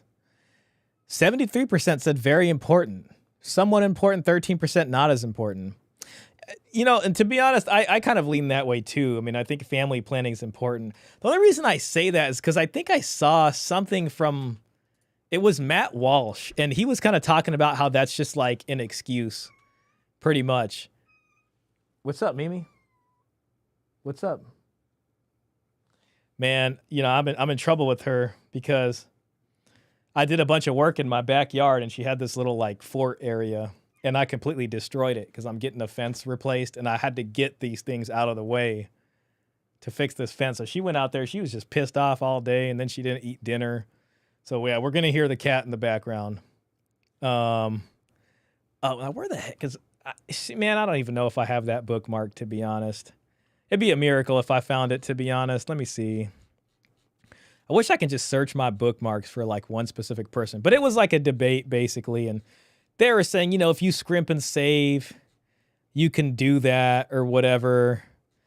But, you know, it's about, you might be willing to do that, but is she going to be willing to do that? You know, I drive by this pretty beat down apartment complex in the ghetto sometimes. And I think to myself, you know, I look at one of those and I'm like, I can probably save, or not save, I can probably raise a family, you know, 2 kids in there with the wife. Maybe I can thug it out and do it. You know what I mean? But I think a lot of people probably can, but do they want to? You know, that's a different thing. Or is it a good idea? Maybe on some romantic sense, it seems like, oh yeah, you can do it. But to be honest, also, it just seems like not a good idea. Like good family planning is way better. Gosh, Matt Walsh always says some of the funniest stuff.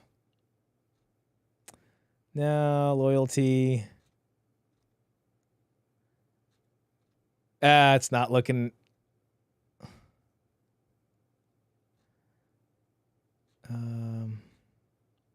Yeah, it's not coming up. Sorry, guys.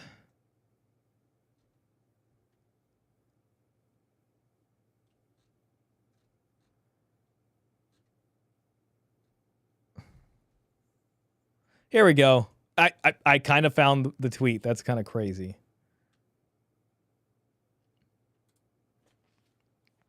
This was a series of tweets. Oh, here we go. Comes down to money. People, so this is someone else. He's quote tweeting. Comes down to money. People don't have the money for kids, a house, and food.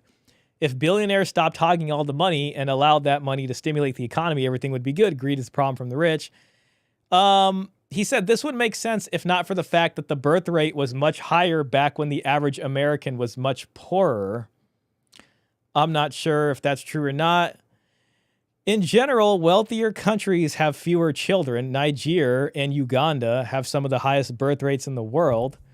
Blaming the economy for the cratering birth rate just makes no sense. I don't know. You know, I mean, maybe he's right. It's just something I remembered. You know.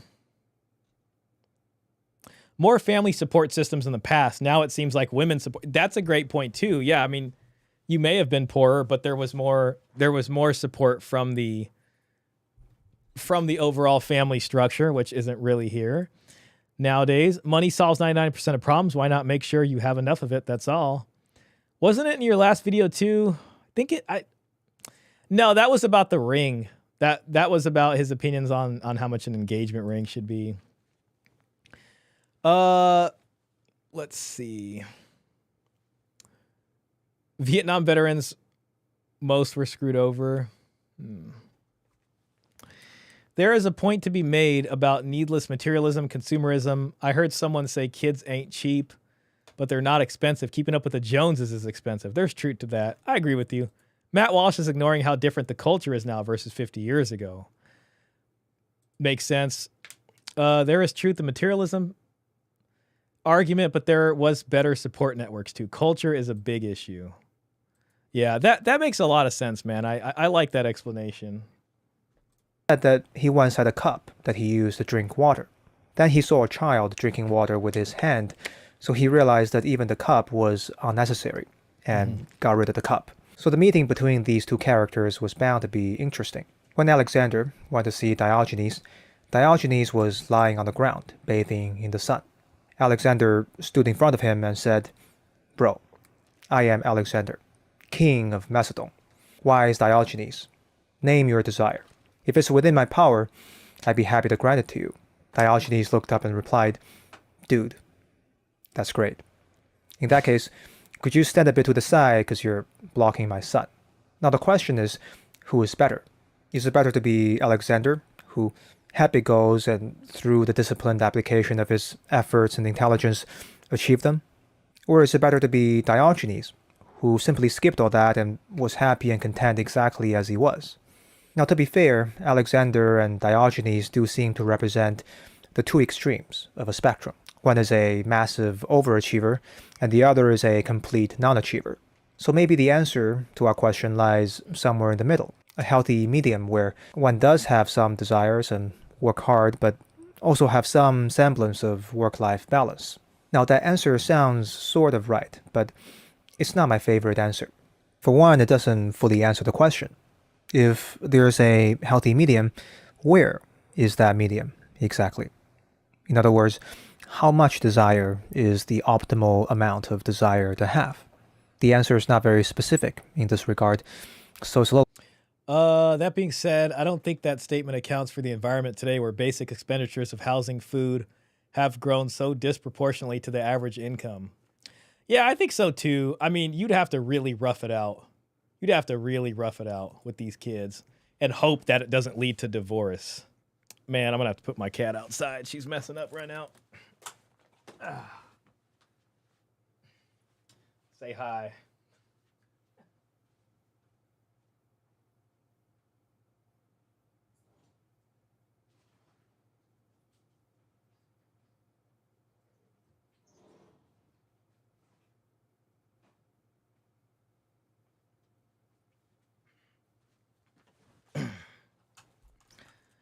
My bad, y'all. All right. It is I think an important distinction here. One can always learn to have less desires, but not everyone can be Alexander the Great. That's true. Kyle says, for sure. In fact, the general dissolution of families and prevalence of divorce, broken homes, and familial stratification, geographic or otherwise, is a substantial factor. Exactly. Because it's like, you can have a family and kids if you're broke, if you have a system that keeps people together. But if you're just going to be broke and then you're going to go through a divorce and just live a disaster, like, no, thank you. You know? Well, lazy, I think. And secondly, it implies that amount is the key to our question. But is amount really the center of the bullseye here? Now, there's another answer that I prefer, and that answer lies in the ending of our story between Alexander and Diogenes. Apparently, the conversation with Diogenes blew Alexander's mind. So, as he was leaving, he was in a pensive mood. While his men were making fun of Diogenes and telling Alexander that he shouldn't take Diogenes seriously, Alexander said, "If I weren't Alexander, I would like to be Diogenes." Some people interpret You know, didn't Alexander also pass away at 25? So that's another thing. this as Alexander being envious of Diogenes. But I think it's deeper than that. If you look at what Alexander actually said, he didn't say, "Bruh, I wish I could be Diogenes." He said, "If I weren't Alexander, I'd like to be Diogenes." In other words, it implies a lack of choice to some degree, in that Alexander couldn't be Diogenes even if he wanted to, because he was, in fact, Alexander. It points to an interesting fact of life, that in the end, we're all condemned to be ourselves. We can resist that fact all we want. We might not like ourselves. We can refuse to accept ourselves. We can disown or hate ourselves. We can even put on masks and pretend to be someone else. But deep down, we are who we are. We can't run away from ourselves no matter how hard we try. Now, I'm not saying that people can't change, but I am saying that, for better or worse, each of us have our own. Alexander was murdered because people wanted to split his wealth. I mean, I wouldn't be surprised there. It's a complex issue that many just want to say one change will fix it all. This video, we'll see how it concludes here. Seems like we got like another 4 minutes. Uniqueness, our capacity to change. I'm feeling a little fatigued, but we might have some fun looking at this just because the story's kind of crazy. See how I feel after this one. We'll look at the comments for this too. Included. For example, Alexander couldn't be Diogenes because he was Alexander. He was someone who naturally had a lot of desires and was drawn to... Seems like we've kind of left Japan here, and now we're just talking about having this philosophical conversation about Alexander and Diogenes. ...to take actions towards them. However, he could, at any moment, choose to suppress his ambition, give up the throne, and sleep in the barrel next to Diogenes. Crazy story about Alexander's body. They said, I mean, they still haven't actually found his tomb or where he's buried at yet, I think. I don't know if that would have made him happier, but he did have the freedom to choose that life for himself. Now, we all know that in reality, Alexander chose to pursue his desires instead, and the rest was history. That was the decision Alexander made, with him being who he was. And each person will need to make that decision for themselves. I think these desires are also kind of different from like consumerist buying desires. You know what I mean? Like buying a new PlayStation or the new whatever, the iPhone or something, versus like going out into the uncertain world and conquering stuff and going out there and doing all kinds of different stuff. So, I mean, a little different. Based on who they are and what they authentically desire. So the key to our question isn't amount. There isn't an optimal amount of desire a person should have. Rather, it is authenticity. Namely, what is your authentic desire, given who you truly are? And what will you decide to do about it? Now, that's easy to say, but very difficult to do. In fact, it's 3 separate, very difficult things. The awareness to know ourselves, the wisdom to decide what to do about it, and the courage to take action on that decision. To illustrate how easily one can fail at all 3 of these things, here's an example from my life. After graduating college, I worked for 2 years as a corporate consultant. I was pretty miserable through most of it, probably because I hated the job, but for a long time I thought I loved that job, because everyone around me loved that job, and they loved me having that job. My Chinese parents became happy for the first time in their lives, and I was constantly receiving LinkedIn messages from university students asking me to show them how they could get that job too. And my colleagues, oh my goodness, they were so enthusiastic and passionate about getting into good projects and networking and going for promotions and everything else that came with a consulting career. So I was taken in by all that. I thought I was lucky to get that job and should work hard and progress in that career. In other words, my desire for a consulting career was not my authentic desire. It was not my desire, really. Rather, it was conditioned into me by my social environment. And the closer I got towards this fake desire, the further away I drifted from my authentic desires. Stephen Pressfield calls this the shadow career, where you work in a career that you don't care about to avoid working on what you do care about. Now, it took me a long time and a great deal of needless misery to see that. It took me even longer to come to the decision. Okay, the job sucks, so he left it. One of my favorite quotes from Matthew McConaughey in True Detective. I gotta watch True Detective, man. An old coworker of mine always recommended that to me, and I always told him I'd watch it, and I never did. I gotta find where I can watch that at. Given how long it's taken me to reconcile my nature, I can't figure I'd forego it on your account, Marty. I heard it was like very philosophical too. I desire a woman with a dowry and enough money to cover expenses plus some savings and investment. Dowry. Exactly. Yeah, I think this video kind of trailed off a bit. I mean, you know, it's just starting to feel like a little bit like torture. Look at this stuff I don't want, Socrates. The hoarding of wealth, the worship of money, the obsession with career, people aren't falling for it anymore. Remember when declining birth rates in relationships was framed as a uniquely Japanese issue, and it turned out Japan was merely a couple years ahead of a worldwide trend? Have you ever played Monopoly? There is a stage when your opponent has bought whole streets and built houses and hotels. You have not fun playing because you know you cannot win anymore, but have to finish the game. As much as the story is framed as a Japanese issue, it's not. People who are not fighting to survive have grown tired of the rat race worldwide. The cattle refuse to breed. Maybe we should make their pen even smaller and take away more of their food. A government economist. That's a good one. There is a famous parable about a man who lived in a cottage by the sea. Every morning, the man went fishing and caught just enough fish for the day. Afterward, he would spend time playing with the sun. Oh, I've heard this one. Take a siesta and enjoy lunch with his family. Oh, God, we're not reading this whole thing. And then some businessman came and was like, why don't you do all these things to grow your business, and then you can make all this. And then when you get the money, you can do what you want. And the guy's like, I just want to hang out with my family. And then so he didn't want to work too hard. Pascal once said, all of humanity's problems stem from man's inability to sit quietly in a room alone. I feel this quote applies here. Youth are not rejecting work. They're rejecting bad deals. Okay, I like this.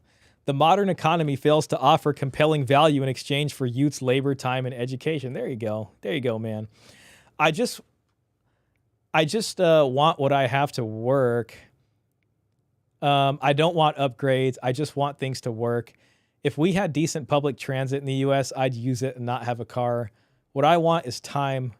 I don't want to work an extra 20 hours a week just to have a piece of clothing or a new phone or a new car. I'm weary. I want rest. See how that, like, this is very different from the self-improvement stuff we're used to seeing. They're looking at the golden handcuffs on people and realizing they're actually just handcuffs.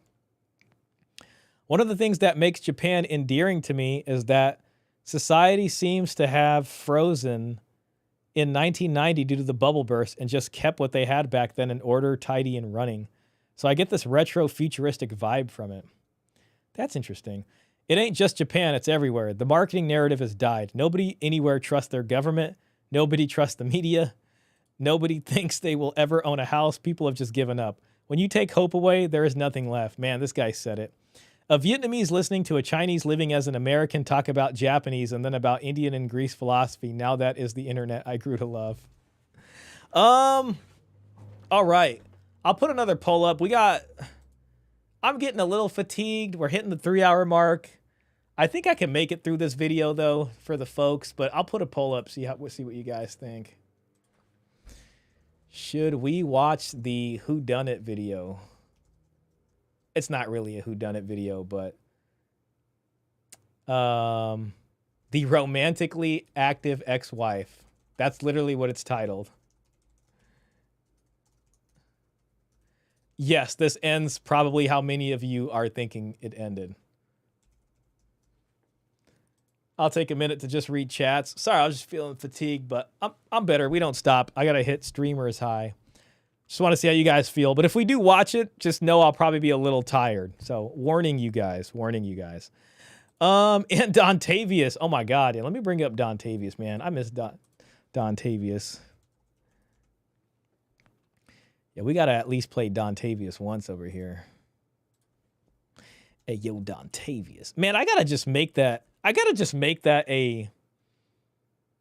Where the hell's my Stay Gaming Daily? I gotta just make that a sound effect, frankly, at this point. All right, here we go. Dontavius. Yeah, What's today's quote of the day? you gotta stay gaming, bruh. Don't focus on no girl, just stay gaming. Exactly. Hey, yo, Dontavius. Yeah, What's today's quote of the day? you gotta stay gaming, bruh. Don't focus on no girl, just stay gaming. That's what Japan's doing right now, by the way. Japan is just like, don't focus on no girls. We gotta stay gaming, and it'll work itself out. Season 1 of True Detective is well worth anyone's time to watch. Low time investment, only 8 1-hour-long episodes in the miniseries. Highly recommend. I gotta check it out. I will. I don't know why. Like sometimes if something's like on HBO, or like I just gotta see. You know what? Let me look this up right now. How can I watch True Detective? HBO Max. Okay, YouTube Primetime subscription, which I don't have. I got a premium subscription. Let's see what that does. Nah, it just brought me over to that. I do have an Amazon Prime subscription, so okay, I could probably watch it. Oh, that's good. Those are like accessible to me. He has to pivot in the video how consumerism is good. That's why it's getting painful. Yeah, it was just getting kind of slow. I gotta bail, gents. Take it easy, Luke, man. Sorry I didn't see this earlier, bro. Hope you have fun, bro. Thank you to all of you. Have a great week. See you all on the flip side. Thank you, Luke, man. Thanks for being here and hanging out for as long as you did. Giovanni says, see you next week. Have a good evening. Shout out Dontavius. Yo, JP, man. Shout out to you. All right, we got 60% on this next video. Shout out to the 40% who wanted Shah to get some sleep. You did not win out, though. But let's just watch this. This is a crazy story. And it's just like it's a story about a guy who just gets so screwed over in divorce. And, you know, he makes a bunch of mistakes and it just ends really badly. And it was just crazy. It's one of those things that make you think like monogamy just doesn't have a chance, but let's see. Dr. Grande. I like Dr. Grande. Question is, can I analyze the case of Clay and Shannon Starbuck? Just a reminder, I'm not diagnosing anybody in this video, only speculating about what could be happening in a situation like this. If you enjoy this video, please like it, subscribe to my channel, and consider supporting me on Patreon. I'll put the link to Patreon in the description for this video. First, I'll look at the background of this case, move to the timeline of the crime, then offer my analysis. Clay Dwayne Starbuck was born in September 1964 and eventually lived in Alaska. He was an oil worker there. During a trip to Florida, he met a woman named Shannon, and they became romantic. Got a hardworking guy going to the oil field, or you know, whatever, in Alaska, saving all this money. Involved. The couple married in 1990 and lived in Alaska. They had 2 sons together. In 2000, the couple divorced. Shannon went on to have a son with a different man. 4 months after... Oh, man. Hold on a second. Lived in Alaska. They had 2 sons together. In 2000, the couple divorced. Shannon went on to have a son with a different man. Okay, so they had 2 kids, got divorced, then she went and got married again and had another kid. 4 months after the divorce, the couple reconciled. 4 months after? Oh my God, the timeline is crazy here. Hold on a second. In 2000, the couple divorced.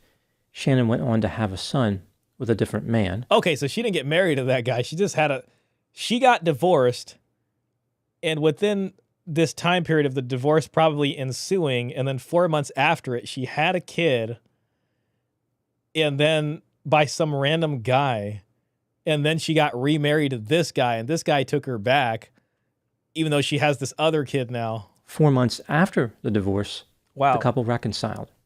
Clay and Shannon remarried in 2006. They moved to Deer Park, Washington, which is 22 miles north of Spokane. Clay still worked in Alaska, therefore he was away from the family quite a bit. Shannon took care of the children. After their reconciliation, the couple had 2 girls, bringing the total number of children in the family to 5. Okay, 5 kids. In 2010, the couple filed for divorce. It was finalized in... Okay, so now they're getting divorced twice. Okay. Dutch says, bro, what an L, poor dude. Yeah, so now they got 5 kids between them. he probably adopted this out of wedlock kid. And okay, you know, July 2011. man, the 90s and the early 2000s were a different time, man. By this time, Clay was not working because his back had They weren't just creating garbage about the food pyramid. Like, you know, people were being fed the food pyramid garbage. They were being fed all kinds of garbage on relationships. You know what I'm saying? been injured. By 2011. By this time, Clay was not working because his back had been injured. During the divorce proceedings, Shannon was awarded primary custody of the 2 girls and the son she had with another man. Okay, the other 2 kids probably were like a lot older, maybe even over 18. These children were under 18. Oh, well, there it is. All the kids under 18, and she's like, yep, we give mom custody. The 2 older sons live with Clay. Both Clay and Shannon continued to live in Deer Park, less than half a mile apart. Clay was ordered to pay both child support and maintenance to Shannon. There you go. And, you know, in the mid-90s, early 2000s, there were changes in child support. His payment was $4,700 a month. There was a $4,700 a month. restraining order in place. And there was a restraint. Okay, yeah, so she hit him with the domestic violence, you know, situation. Was not permitted to go to Shannon's home or workplace. Despite the restraining order, Clay would go to Shannon's house on most mornings to pick up the children for school. By October 2011, Clay owed $9,166 in arrears for his support and maintenance obligations. A judgment was ordered against him for this amount, plus $500 in attorney fees. Clay wasn't too happy about this. He sent his ex-wife text messages, which contained a theme of anger. He also asked for more time. Contained a theme of anger. With their children. During this time, Shannon asked for more time with the kids. Was regularly engaging in okay, here we time go. With their so children. this guy's divorced. He's paying $4,700 a month. He's trying to get more time with his kids. And what's happening? What's she up to? During this time, Shannon was regularly engaging in many short-term sexual relationships. This is something that she had a history of doing. There you go. She found men online, and a large quantity of explicit images were involved. So, yeah, so, you know, mom of 5 runs through divorce second time. And this is before dating apps, I'd say. I don't know. Maybe just at the precipice of it, but you had dating websites. In November 2011 alone, Shannon had dated at least 10 men and had sex with most of them. She was also maintaining 6 email addresses for the purposes of communicating with men. Damn, 6 email addresses. Men. As far as her career aspirations, Shannon was hoping to be a dental assistant and to become financially independent. Now moving to the timeline of the crime. On December 1, 2011, Clay Starbuck texted his children just before 8 a.m., indicating that his car was not functioning and their mother, Shannon, would have to take them to school.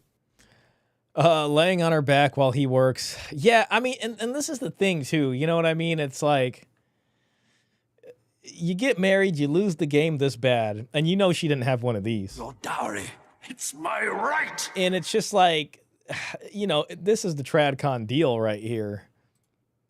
He sent a similar message to Shannon, who then drove her children to school. At 9:17 a.m., a call was placed from Shannon's cell phone to 911. During the 35-second call, the operator did not hear anything intelligible. When the operator dialed the number back, the call went to voicemail. Shannon failed to pick up her children from school that day. One of her daughters sent a text message at 2:45 p.m. asking who was going to pick her up. A text message came from Shannon's phone 20 minutes later, which read, "Dad, I have a headache, stay there." 12 minutes later, Shannon's phone sent a text message to Clay, which read, "I just woke up, can you pick up the kids?" Eventually, one of the older sons picked up the younger children and took them to Clay's residence. On December 2, 2011, Clay called the police and requested a welfare check on his ex-wife, Shannon, because their children were not able to get into her house to obtain clothing. The police responded to the house that Shannon rented and found the doors locked, the lights off, and a package sitting by the front door. They left without doing anything. On December 3, a friend of Shannon's called the police and requested a welfare check. This time the police had Shannon's landlord unlock the front door. When they entered the residence, they found that Shannon had been murdered. Here's what the police found during the course of their investigation. Shannon's naked body was on her bed, a sex toy was in her hand, and was deployed in a manner consistent with its primary purpose. Was deployed. There was an open gun safe near the bed, which contained a large quantity of sex toys. It looked as though somebody had tried to put them on display. The cause of death was strangulation. Shannon had injuries on her chest. It's a crime of passion right here. Consistent with a stun gun, and she had been severely beaten. It appeared as though she had died on December 1, 2011, the same day that her cell phone had called 911. The police spoke to Clay. He told them that his wife was active with online dating and having sex with several different men. The police believed that Clay was working more diligently than expected to convey this point. Clay explained to the police what he was doing on December 1. He said that his vehicle had malfunctioned and it became disabled about a mile from his residence. He walked back and forth to his residence 4 times to get tools in an effort to repair it. The police found it curious that Clay's cell phone was off for several hours that day. Furthermore, there was a camera mounted to a house along the route that Clay would have walked, but the camera never captured him. The police investigated 2 of the men Shannon had been dating during the time of the murder, Tom and John. They were able to verify Tom's alibi right away. He was at work and at a funeral. Tom and John. I'm going to make another poll. Who would you rather be? The husband, or would you rather be Tom or John? Who would you rather be in this whole affair? In this situation? Husband, Tom, or John?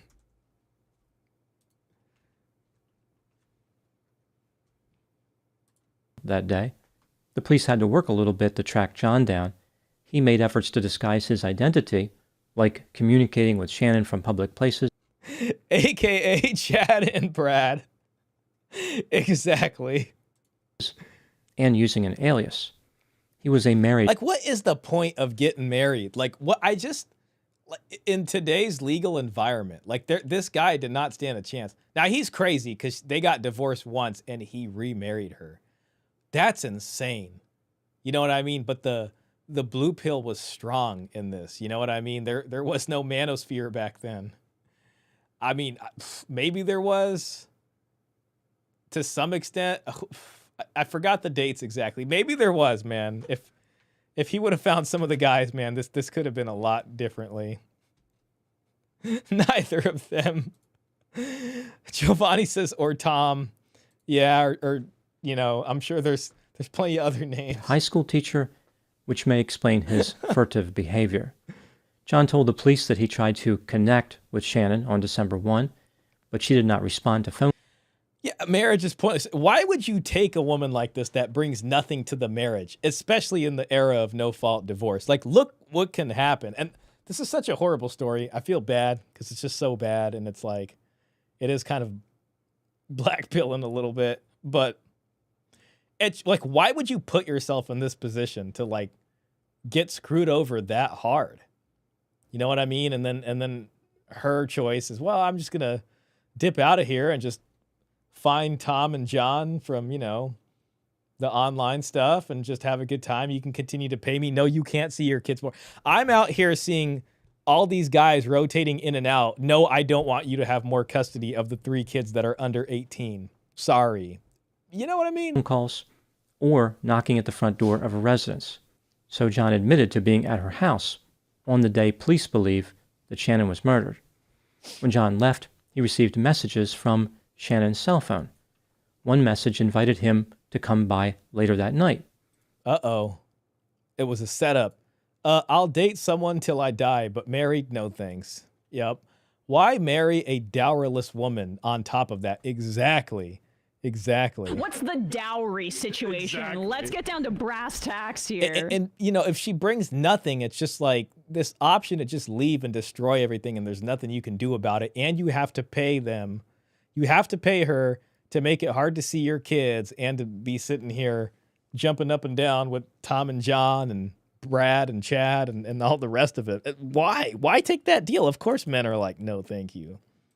He once again went to Shannon's house. And then somehow you're supposed to believe them when they like come and cosplay in front of you and make cinnamon rolls or say, you know, that they're this religious. It's just, it's not gonna, no. I mean, there needs to be something tangible. But there was still no answer at the door.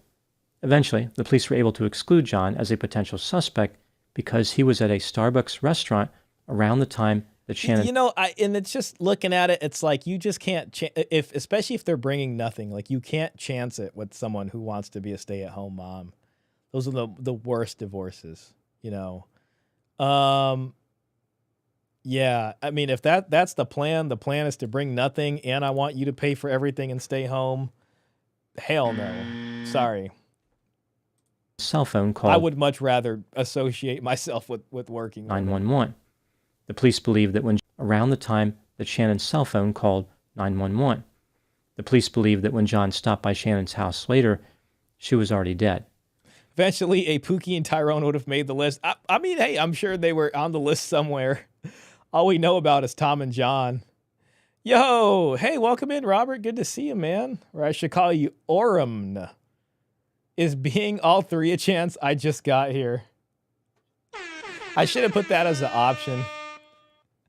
Great to see you, man. It's been a while. Hope you're doing well. In a strange twist, paying for Starbucks prevented John from being accused of slaying a Starbuck. For some reason, which remains a mystery, the police did not thoroughly investigate the other men who Shannon had been dating at that time. DNA tests were conducted at the scene of the murder. The results revealed that 3 unidentified males had contributed DNA found on Shannon's body. So at the murder scene, they were able to find 3 separate guys' DNA on her body. And somehow, like, the husband is the guy that goes down for this. DNA, which could only be identified as coming from a male member of the Starbuck family, was also recovered. The DNA could have belonged to Clay or his 2 older sons. Again, Clay was not the biological father of the other son. The police also found DNA from 1 unidentified male on Shannon's cell phone. DNA from a male member of the Starbuck family was not found on her phone. Just uploaded a music video on my own channel. AI is wild. Hey, man, well, if you're in Discord, feel free to share that with us, man, and we'll check it out. I love that you're making AI music. Dan the Man says, I just got here. Who was John, Tom, and husband? It's just, there's like basically this guy was married, got divorced, got remarried to the same woman. She divorced him again, and then she just starts sleeping around with a bunch of guys. And Tom and John are just 2 of the guys she's sleeping with. Out of, you know, who knows how many. On February 6, 2012, Clay Starbuck was arrested and charged with first-degree murder. The state's theory of the crime was that Clay was waiting in Shannon's house for her to come back from dropping the children off at school. He murdered her, but did not realize that Shannon had called 911. Clay then took the time to pose her body to embarrass her and sent text messages from her phone to make it seem like she was still alive. In 2013, Clay Starbuck was found guilty of first-degree murder and sentenced to life in prison without the possibility. You need the CGA train soundbite. Yeah, oh my gosh. Of parole. Now moving to my analysis. Clay Starbuck maintains his innocence and has a large number of supporters, including his children. One of his children, his daughter Logan, brought an end to her own life in December 2021. The 4 remaining children continued to support their father. The state, of course, believes that Clay's conviction accurately reflected his behavior. They argue that he had the motive and the opportunity to commit the murder. This brings me to the question, was Clay guilty of murder? Let's take a look at the evidence. Well, let's take a look at the evidence, and I'll ask you guys if you think it was both for and against the idea that he was guilty, starting with the inculpatory factors. Clay had a motive to murder his wife in the form of owing over $9,000 to her. Furthermore, he may have been jealous that she was having sex with other men. On the day of the murder, Clay said that his vehicle broke down, but a camera along the route he would have walked failed to capture him. Clay left his cell phone off for several hours that day, which meant the phone could not be tracked. This seems incredibly convenient under the circumstances. The way that Shannon's body was posed after she was murdered suggested that her killer wanted to embarrass her. Why would a casual sexual partner have done that? It is more consistent with a killer who had a long relationship with her. Maybe. I mean, you never know. You know, some, God forbid. DNA from a male member of the Starbuck family was found on Shannon's body, specifically on her neck, face, and under her fingernails. If Shannon was killed at the time she placed the 911 call, then the killer must have sent the text messages from her phone. One message, which was sent at 3:06 p.m., contained a nickname for one of their children. How would a casual lover have known about this nickname? The only person with a motive to kill Shannon and knowledge of the nickname would have been Clay. After the murder, Clay seemed very eager to point out how Shannon was engaging in multiple sexual relationships. In Clay's residence, the police found Shannon's death certificate on the wall as if it was being displayed. I'm going to ask a question in the poll. And, you know, this kind of goes on the first video we watched. Do you think the red pill could have helped this guy? Could have helped him? Or not could, would have helped him? Question mark. You know what? Let's just put Manosphere content. How about that? There we go. Not sure I can get into Discord. Keep forgetting the wacky password they made me use. Oh, darn. If the kids believe him, then that's BS. You got to use something like KeyPass. I don't know. Seems like she knew a lot of people. Yeah, I mean, there's a lot of whodunit in this.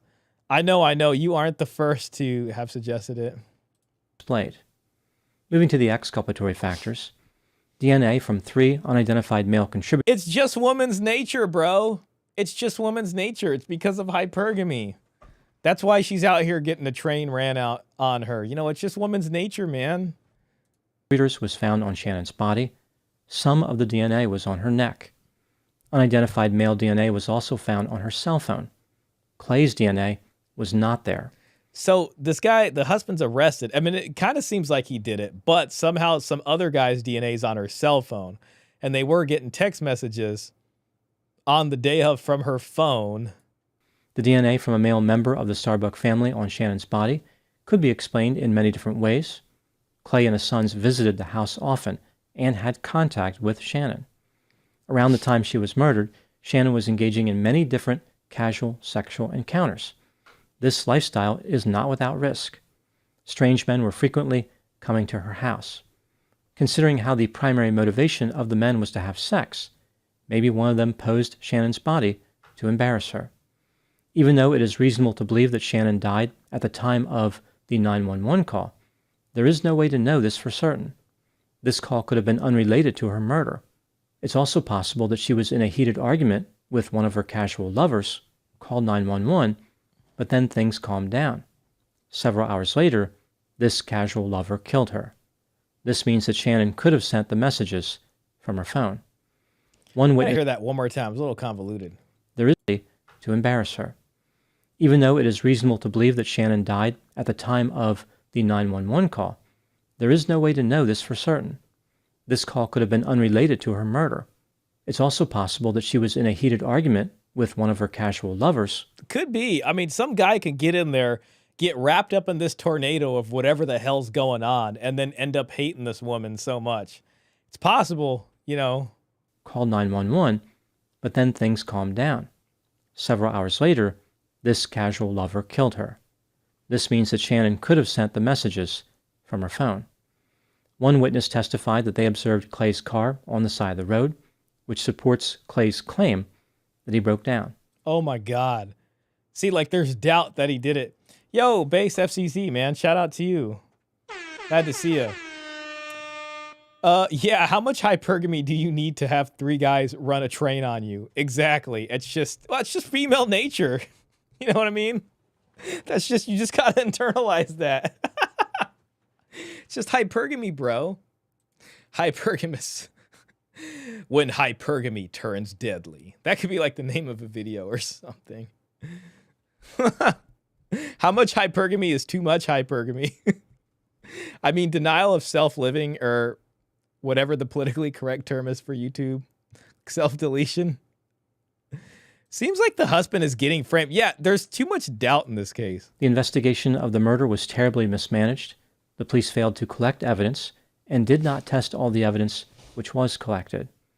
One of Shannon's sons said that he was the one responsible for the placement of the death certificate. It had nothing to do with Clay.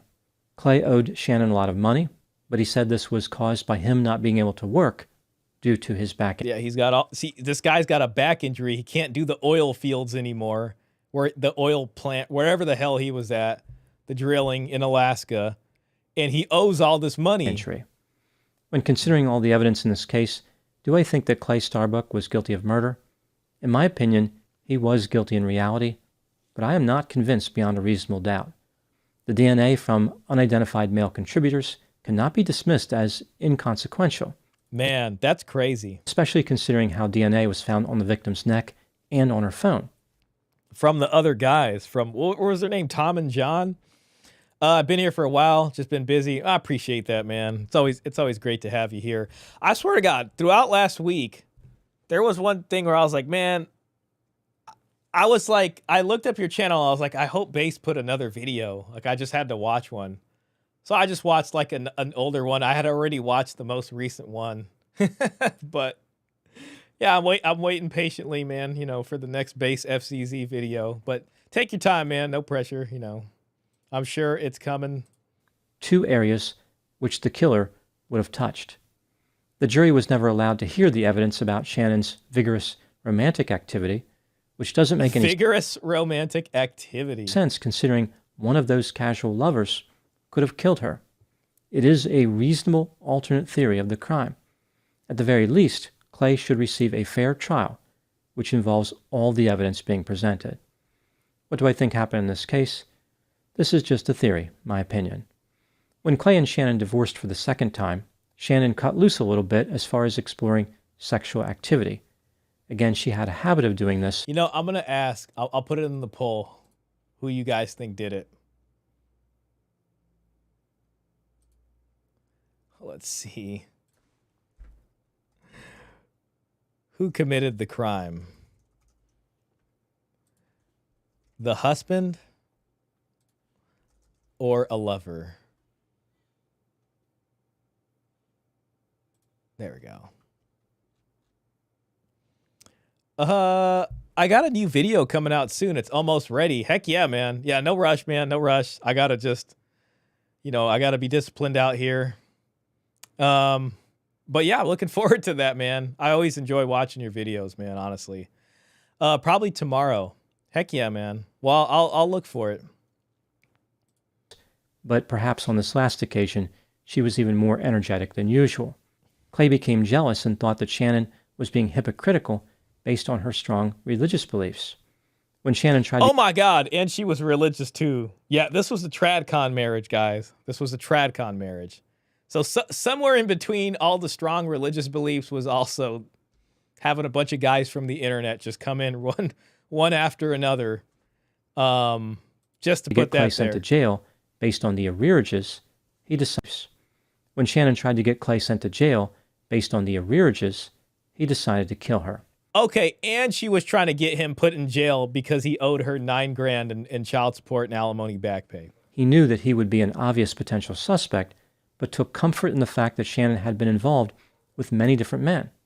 All those men would be potential suspects along with Clay. He wanted to leverage the behavior of Shannon, which he objected to, in order to conceal her murder. During the commission of the murder, Clay never realized that Shannon called 911. Therefore, instead of immediately fleeing, he stayed in her house to pose her body and send messages from her phone. Clay did not need to pose his ex-wife's body in order to highlight her multiple sexual encounters. The police would have figured that out eventually. Clay did this to be vindictive.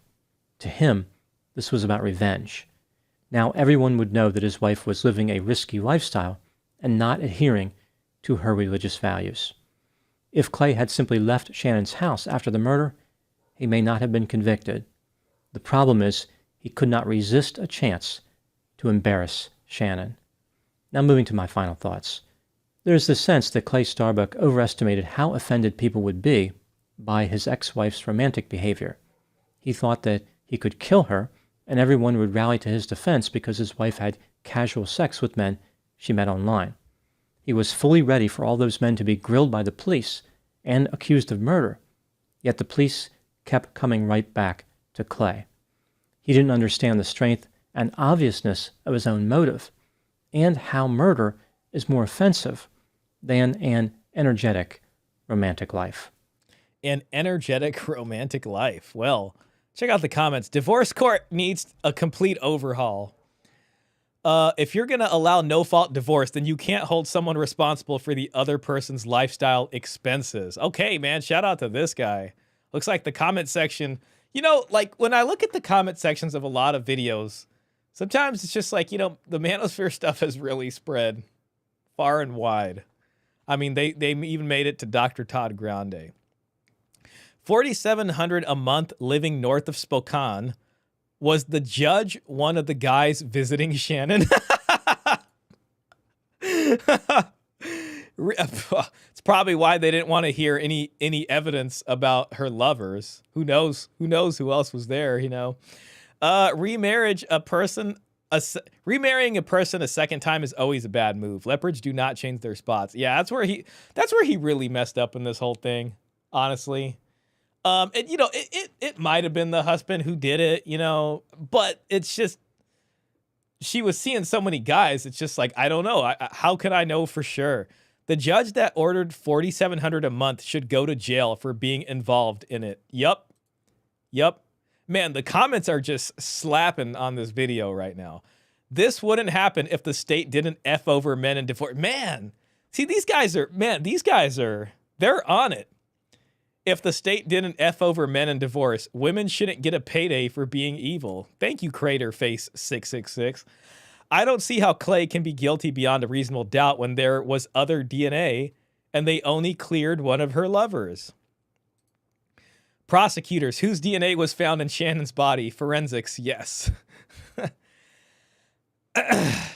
You know what? I don't know. I keep seeing that. A sex toy was in her hand and was deployed in a manner consistent with its primary purpose. This guy kills me. I subscribe purely based on that description. Another example of family court abuse, cause and effect. Thank you, Andre Aurelius, excuse me. $4,700 a month. I mean, and this is like early 2000s, I think. And you know, where they're at is crazy. Washington State, $4,700 per month plus maintenance. Oh my gosh. This is exactly why murders happen and exactly why young men now are refusing to marriage. And, you know, and it's crazy. We watched that whole Chris Williamson video, or part of it, and like they just couldn't get to anything about, like, God, that was a horror. Listen, I apologize for the choice of the main, you know, video this stream. It was so bad. So yeah, sorry about that, guys. This is not, you know, the best out here. This is exactly why murders happen and exactly why young men now are refusing marriage. This is outrageous. Having been through it, I know. Of course, this guy's been through it. Mother collects money, does as many other men as she can. It's just like one knife into the heart. Just another one. Like DJ Khaled collating this freaking heartbreak story. Collects her own money, plus whatever she can suck in from other men, then stands in the way of visitation with their father. I have no sympathy whatsoever. Shout out to Van Terry. And, you know, this is a real men are in love, women are in business situation. They got divorced once. She, in the intervening year or whatever it was, year and a half, that they were divorced the first time, she had another baby from a random guy. And this is a religious woman. And then they got remarried because this guy was very in love with her. And he even looked over having this other child. Then they had 2 more kids. It's just, man, $4,700 a month. That's crazy. She had been having affairs for years. Oh yeah. This guy was at the freaking, this guy was going from there to Alaska working. Like, I mean, and then it's not unreasonable to think she was, I mean, did they do a DNA test? I mean, I don't know. On some of these kids, she had been having eventually they did a DNA test under suspicions of murder. Probably not the way that should have.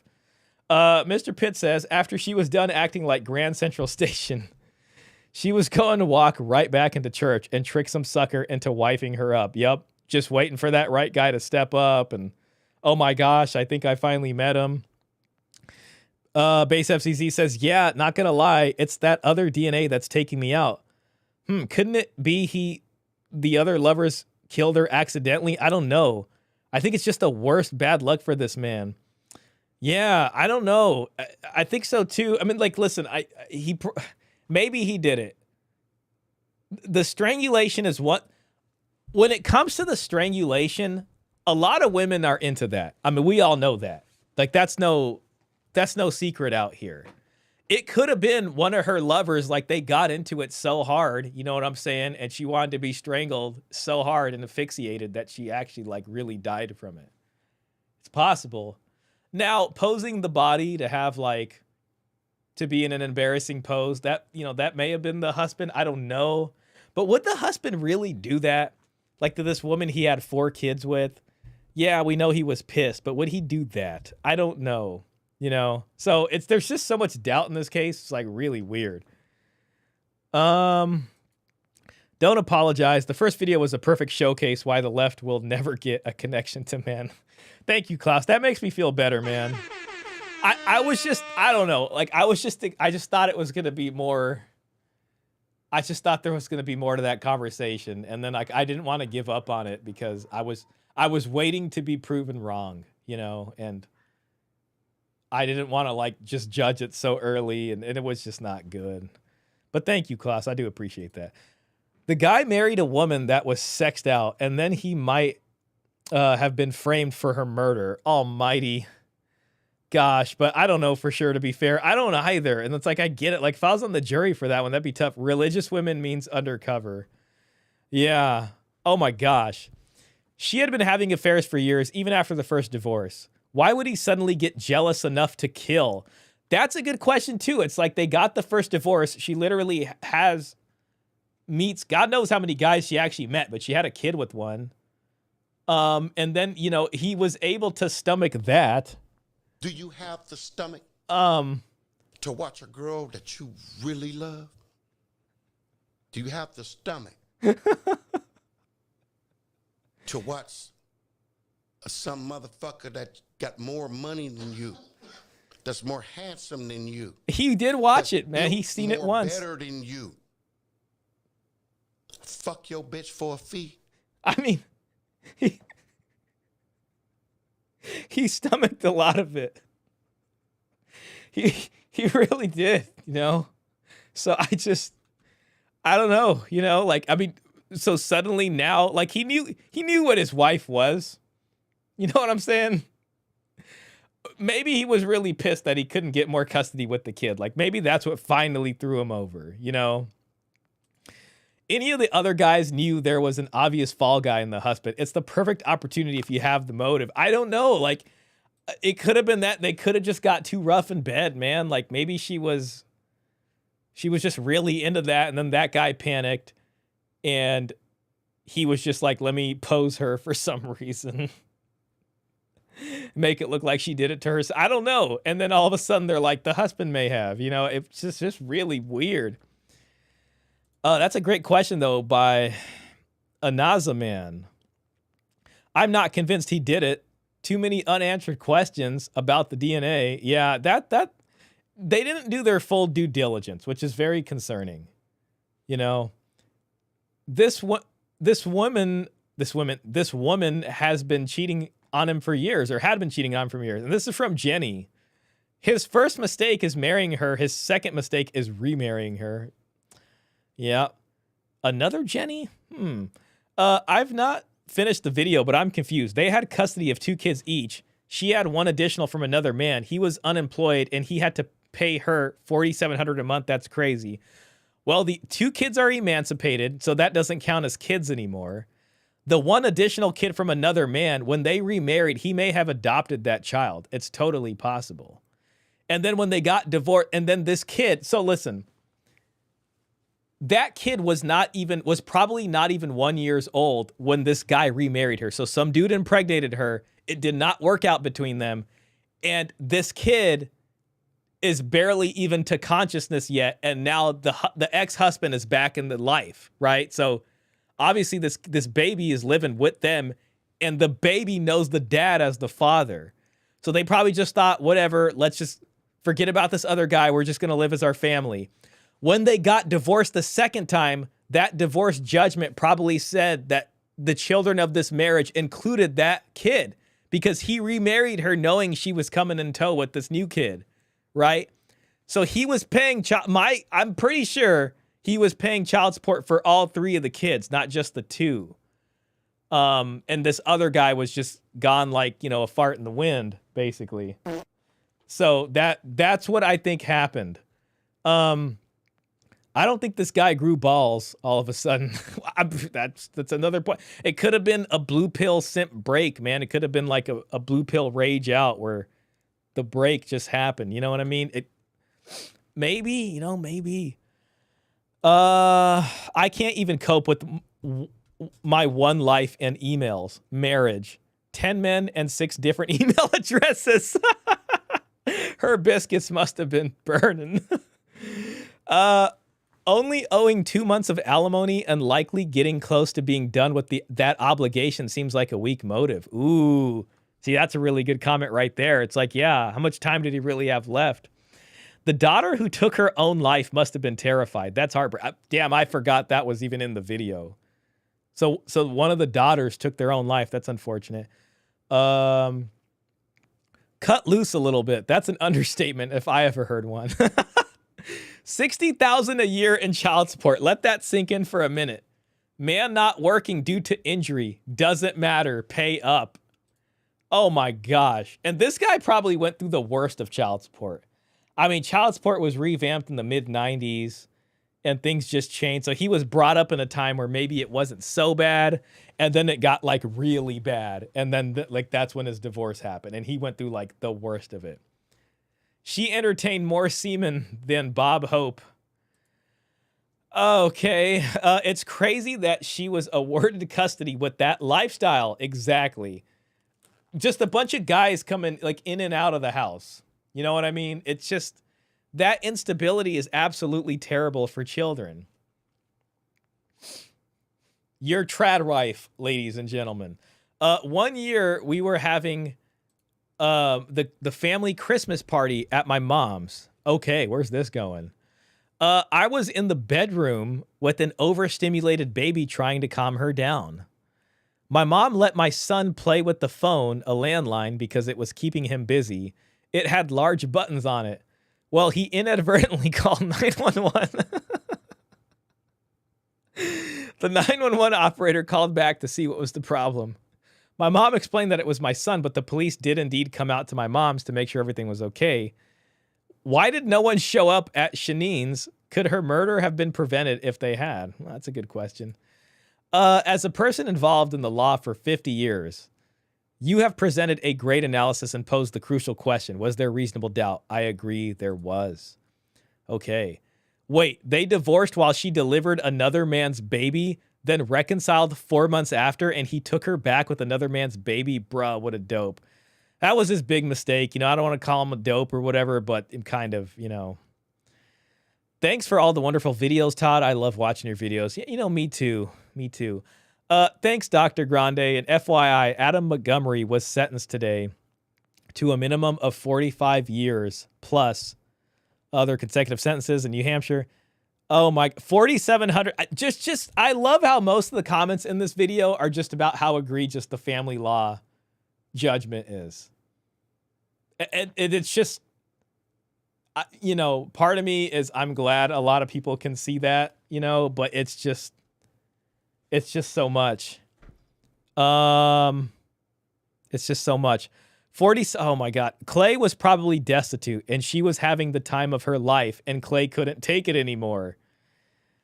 I mean, hey, that's a reasonable theory. You never take an ex-lover back. She destroyed Clay with the aid of the state and he reciprocated. Reform needs to happen for the sake of both sexes. All right. Nuke the swamp. Man, this man has solutions, but I don't know if they're good solutions. She brought dozens of random men around her kids. Yes, she did.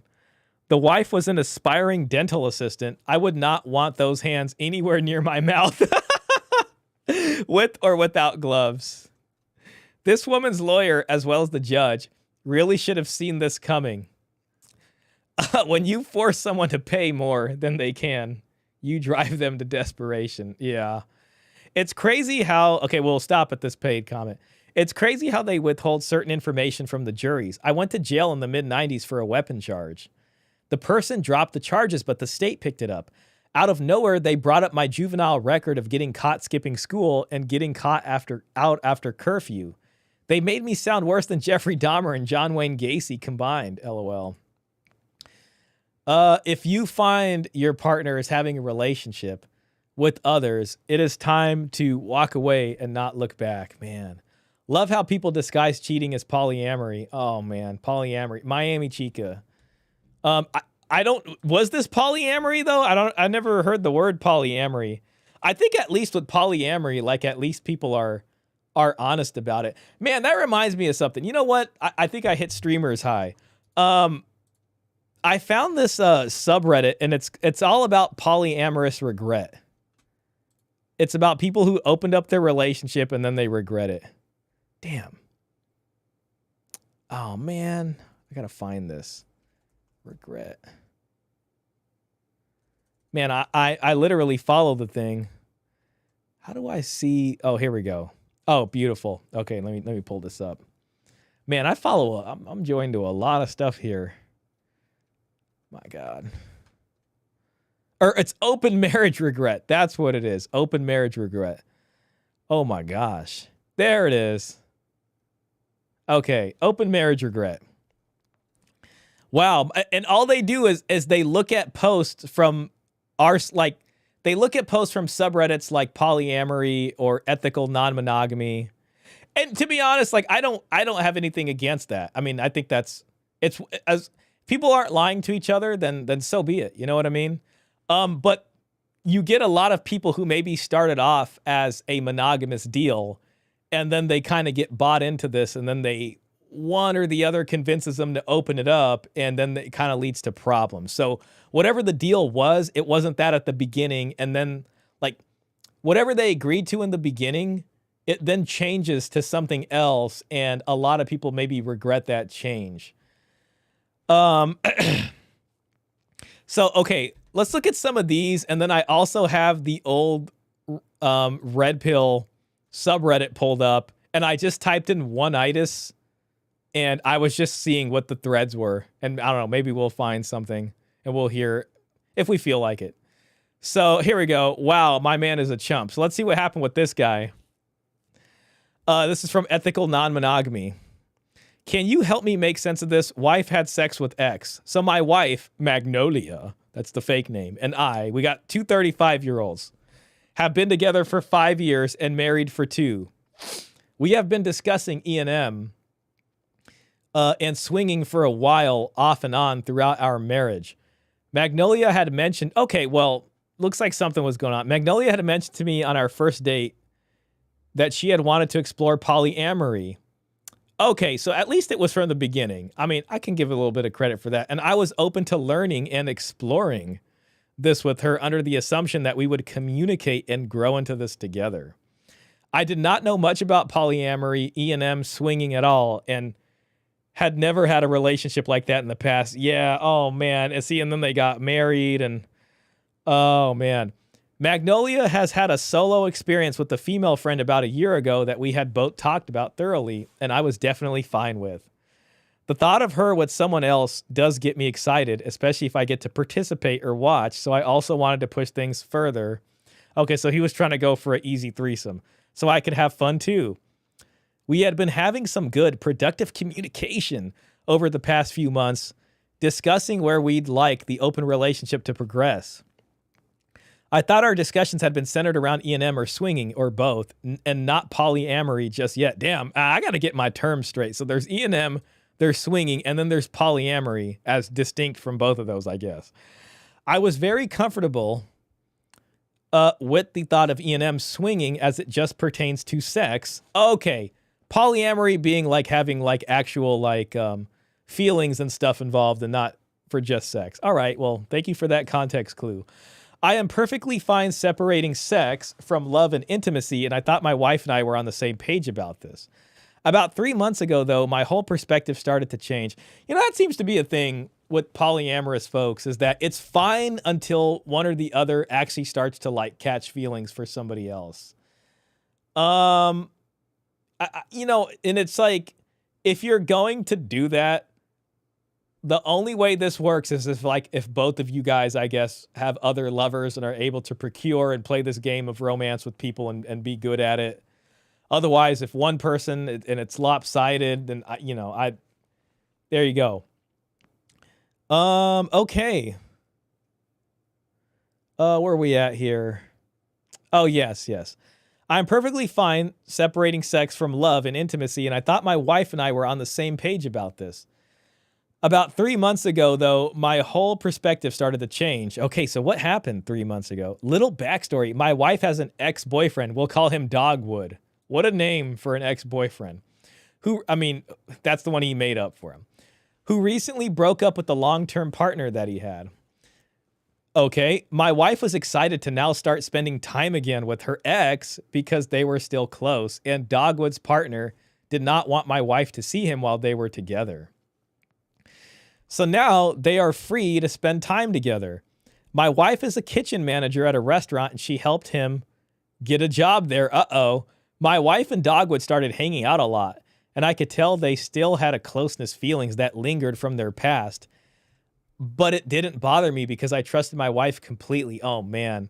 See, it's an interesting thing because it's like, it almost plays on this Madonna whore complex thing in a weird way. It's like, as long as like he believed that she genuinely loved only him, but okay, she was sleeping with other guys, like he could put up with it or tolerate it.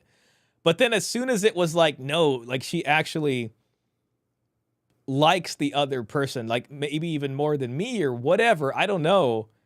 Then it was just, it's too much to bear. And I think you kind of seen this a little bit, like when I think of like that streamer Destiny, I know he was in like a polyamorous or an open marriage. And it seemed like everything was fine until his wife started to fall in love, or actually the emotion stuff changed. And then she actually, you can tell, liked that new person she was with, whoever that new person was. Like, I don't know if it was someone from Sweden or what it was. And then they were divorced. So it's like you can have sex polyamorously, but you can only really like be like as far as one-itis goes, right? Like this is why it's called one-itis. You can only like love monogamously, one at a time anyways, right? And then like that's where a lot of these complications kind of come in. I have altered the deal, pray I don't alter it further. Adored versus adorer, yeah, or adorer and the adoree, yep. The adored and the adorer. Dogwood, aka BBC. Gonna head out. Got a new job to prepare for. Good night. Hey, man, thanks for being here. And good luck to you on the new job, man. Just make it happen, bro.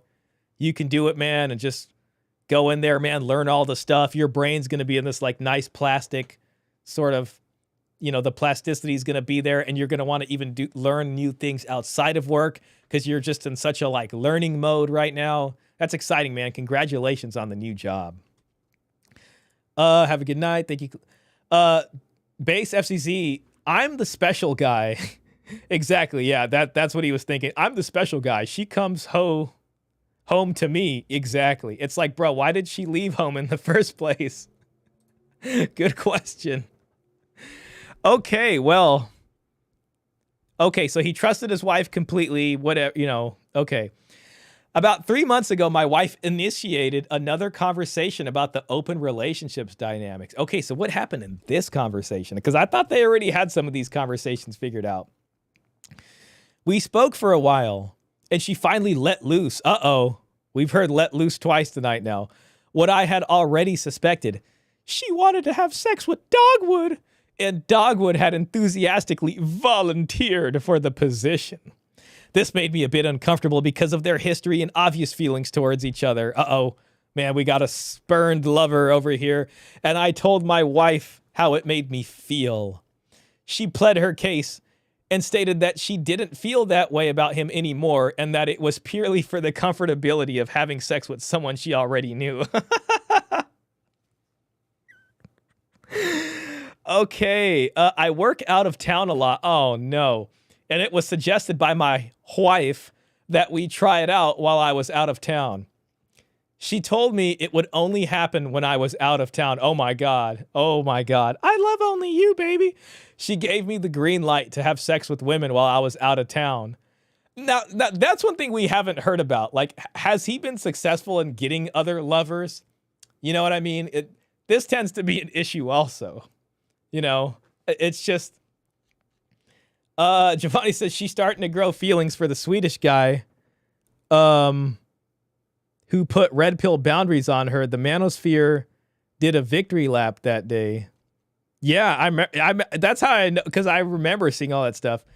Bay says, but this makes the whole poly thing so stupid to me, Shah. If poly people on the outside are just done for sex, why not just smash your actual partner? Just go home if the sex is meaningless. Yeah. I mean, you are asking fair and good questions there, Base. Yeah, I mean, I don't know. I mean, like, listen, like, if you're going to be solo poly, I can see that. You know, I think it gets really complicated when there is the primary partner. I once read a poly thread where this woman started to become poly, and she basically just had casual sex with, you know, poly guys, and these poly guys were just so much more attentive. But then, like, naturally, she wanted more from the guy, and then she realized that the guy already had a girlfriend that's his nesting partner or whatever. And there was this whole concept of the relationship escalator. So it is this weird thing, because especially when women say they don't want to have meaningless sex or whatever. But then it's like in this polyamory thing, and it's a fair question, Base. It's just like, is it meaningless or not? Or like, does all that stuff go out the window? And then, you know, people catching feelings and stuff. Especially when, like, people are married, you know. That's the Destiny situation. Yeah, I remember that now a little bit better. Thank you for that, Giovanni. I don't get it why guys are okay with that. Maybe I'm just old. I think, like, when you hear that, it's like, okay, that's cool. You know, I can be with other chicks too. But, like, the question for me is, how leveraged are you into this? You know what I mean? So it's like, if you're married to her and you're Mr. Provider Man and she ain't got one of these, Your dowry. It's my right. Then I don't know. Like, it's just this really weird thing. And then it's just like, if it's hard for the guy to find other women anyways, I think if you go out there and say, I'm solo poly, and you're just a guy out here in the dating and you're not married to one of these women, then it's like not that different from casual sex. I mean, it's different in the sense that you guys all know what's going on, so it's not really a situationship. That can probably be a thing. But if there's like marriage and property and stuff, and I don't know, especially if you started out a certain way. If you started out with closed on both ends and then you venture into this, that is something right there. That, I guess that could be, you know, tough. And I don't know. So there's a whole subreddit just looking at these things. Orem says it's too difficult to catch diseases when you only screw one person. If you want a better shot at herpes, you need to sleep around. Oh my gosh. Yeah. I mean, you're honestly giving us, you know, like, this is stuff people need to remember. And it's important to get checked and talk to your, you know, whoever you're laying down with about what their situation is. But you're right. I mean, it's very real. That's a very real thing right there. I appreciate you putting that in there, honestly. That does actually introduce a whole nother layer of mayonnaise on this polyamorous sandwich right now, in terms of, you know, mitigation for that. Like, I'd imagine people would have to be pretty discerning about who they take on as a lover. In this case, it's Dogwood. It's Dogwood. Giovanni says, so Magnolia knew that it would bother her partner and tried to sweeten the deal by suggesting he sleep with women on the road. Classic manipulating. Yeah, and it's like, so this guy's going to be on the road for like a couple of days. So he's supposed to just go to some bar and game up some women or go on the apps and try to find like a one-night stand with somebody, I guess. You know what I mean? It's just like, I mean, I don't know, he watched the home surveillance system from his phone and did the Stewie crying scene. Oh, I got that. Oh, wait, no, that's not it. There it is. And did the Stewie crying scene from Family Guy.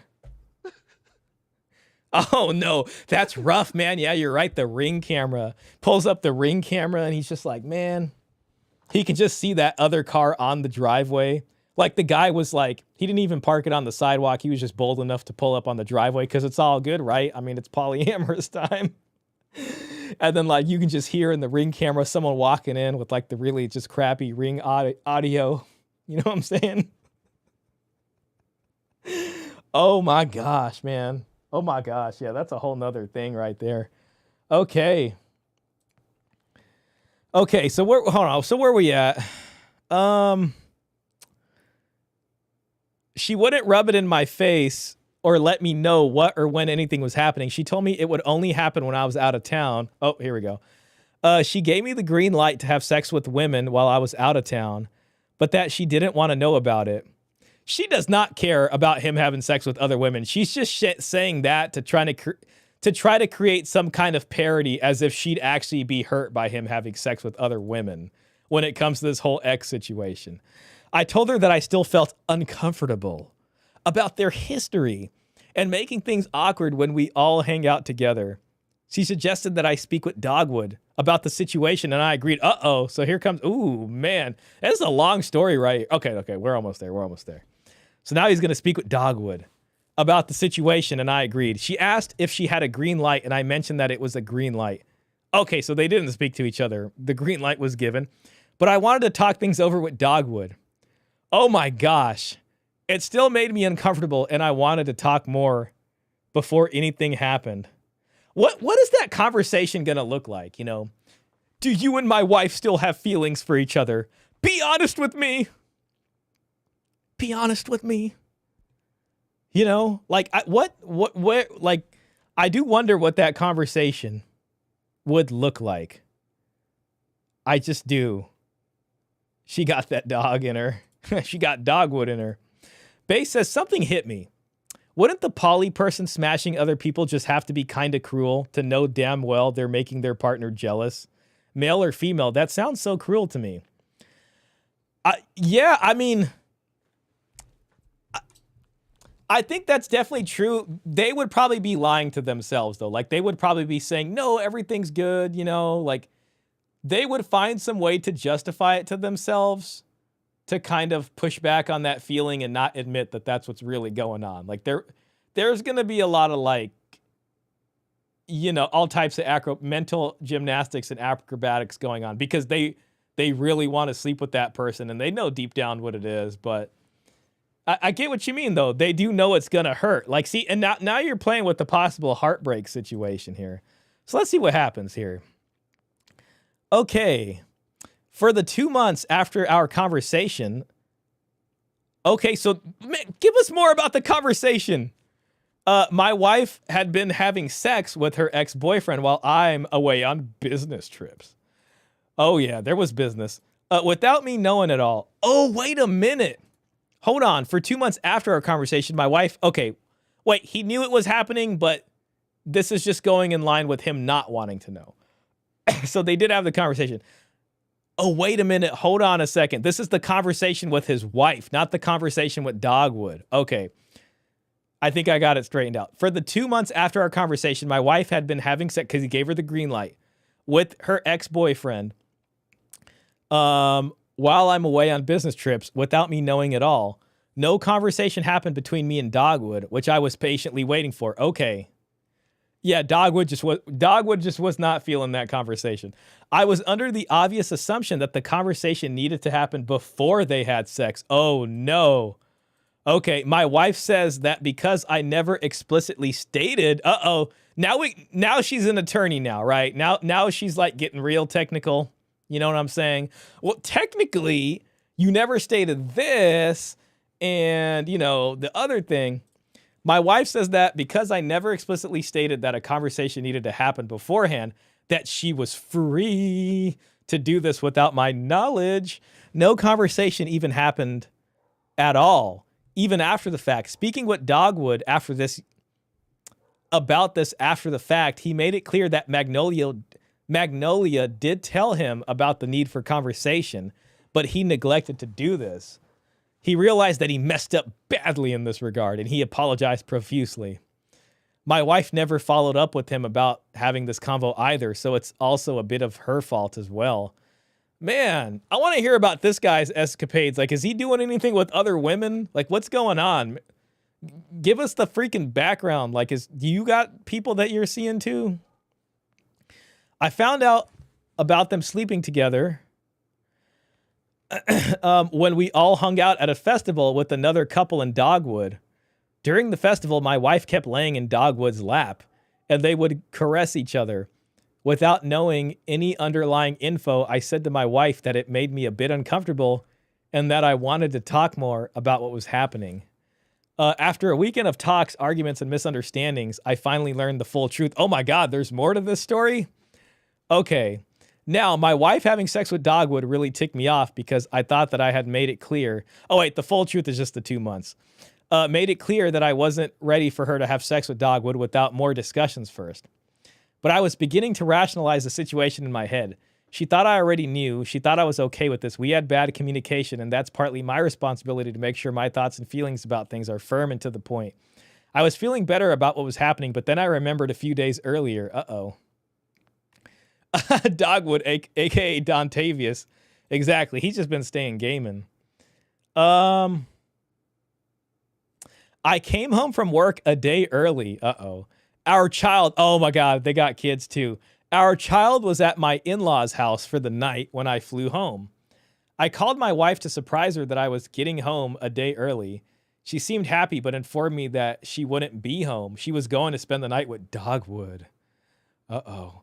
Because he lived close to her work and she had to be in super early. Yeah, okay, that's what it was. At the time, I didn't know anything was happening, so I agreed that sounded fine, but I still wanted to see her. She suggested that I meet her in Dogwood at a dab bar. Man, they got a dab bar. Okay. I think it's like a smoking thing. Downtown on my way home from the airport that night. My wife seemed excited to see me, and we all hung out while I'm blissfully unaware of anything happening behind the scenes. I then leave, drive back home, and sleep in our bed alone while my wife had sex with another man without my knowledge or consent. That part hurt me the most because we had agreed multiple times in the past to not have solo sex with someone else while the other was in town. This was even a critical part of her sales pitch to try and convince me that this was going to be okay. Uh-oh. When I confronted my wife about this night, she confessed everything. My wife and Dogwood have both admitted to me that they still love and care for each other. Dun, dun. This is the aspect of E&M polyamory that I was truly not prepared for emotionally. Okay, so he's hit like full heartbreak. Oh, he probably meant dive bar. Yeah, that makes sense. My wife told me that her love for Dogwood is not the same as her love for me. Oh, no. And that she doesn't want to have a family with him or be committed to him like she is with me. Oh, no. That's because Dogwood got that Dogwood. You know what I'm saying? I wonder what this guy does for a living. She's a kitchen manager, and he's always going on business trips and doing things. And he is the clear nesting partner, so to speak. And then there's Dogwood over here. But she loves Dogwood, though. And they actually, had a relationship prior to this. So there was feelings, especially at one point before. Oh, here we go. Dogwood's financial position. Okay. My wife told me that her love for Dogwood is not the same as her love for me and that she doesn't want to have a family with him or be committed to him like she is with me. This seems like a cop-out, though, because Dogwood is in a bad financial position and I am not. I have a great career and lots of money to support our family. There it is. There it is. This is a freaking circus, man.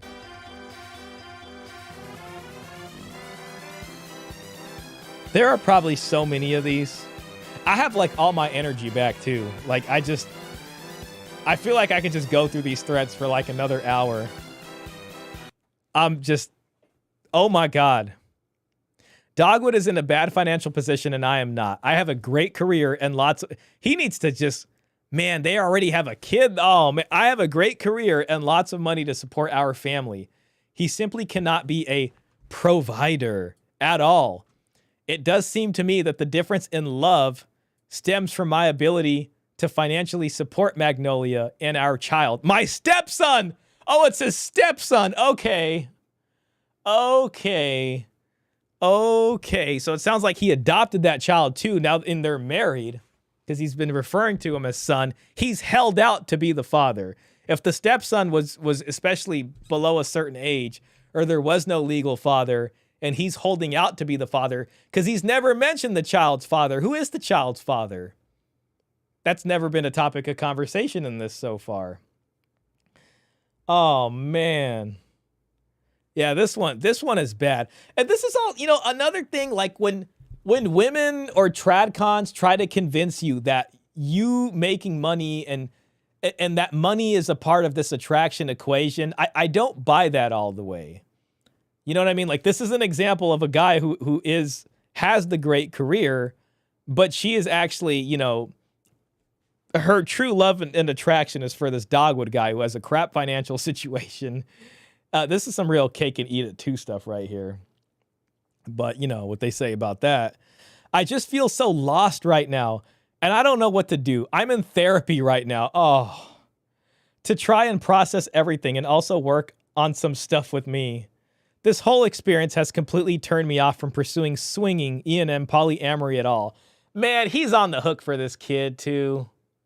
She found this guy. She was just like, hey, let's just still sleep with other people. And I'm my ex-boyfriend. It really seems like my wife pushed and manipulated her way into a polyamorous relationship before I was ready. I mean, she had told that. The one thing is, though, is on the first date, she had told him that she was polyamorous. So he didn't know he was getting into that, Now, what he should have did was been like, hey, I'm solo poly. That's cool with me. And treated it like more of a casual type deal and pursuing other women if he was going to play this game. All right. But he fell in love with her, and he got the one-itis for her and all these type of things. And then he decided to marry her even with her stepson, and stepson calls his dad. He took responsibility for the stepson. It's all over the place. See that? Open marriage regret. Literally the first thread. The first thread. I really love my wife. Oh, there it is. There it is. I really love my wife. But is it the same way that the wife loves Dogwood? I don't know. Maybe. I guess so. I really love my wife, but I just need some advice and reassurance. What experiences can you share that can help us? Thanks for reading all this. I know it's a lot. So there's going to be two different perspectives. There's going to be the open regret commenters, and then there's going to be the ethical non-monogamy commenters. So we're going to see the difference. So let's see what the good folks at ethical non-monogamy said to him. So let's see what Kinkmaster Flex said.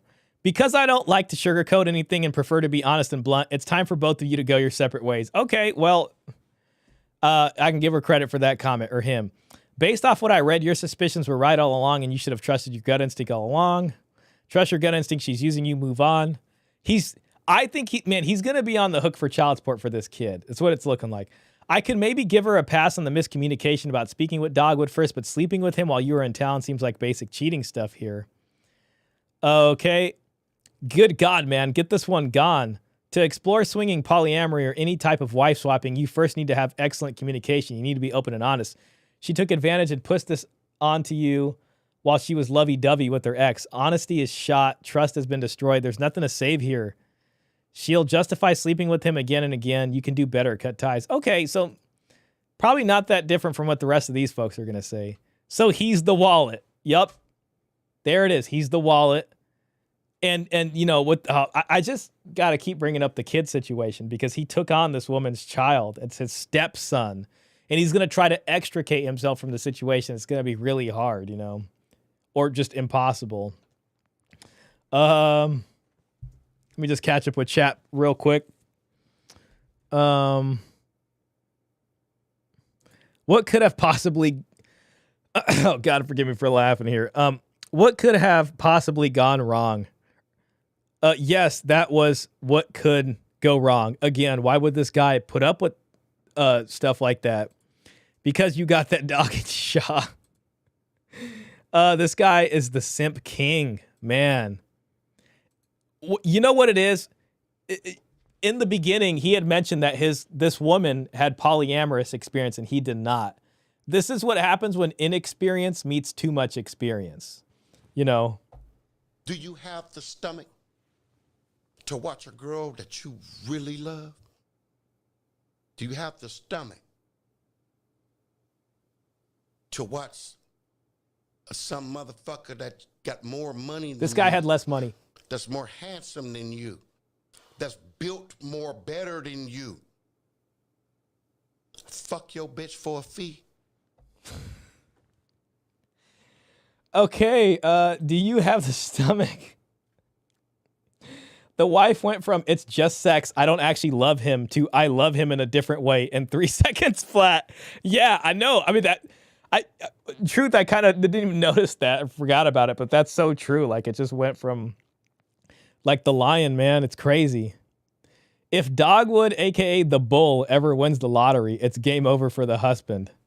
Her husband does not, in fact, have the stomach. No, he does. Yeah, no, he didn't. Facts.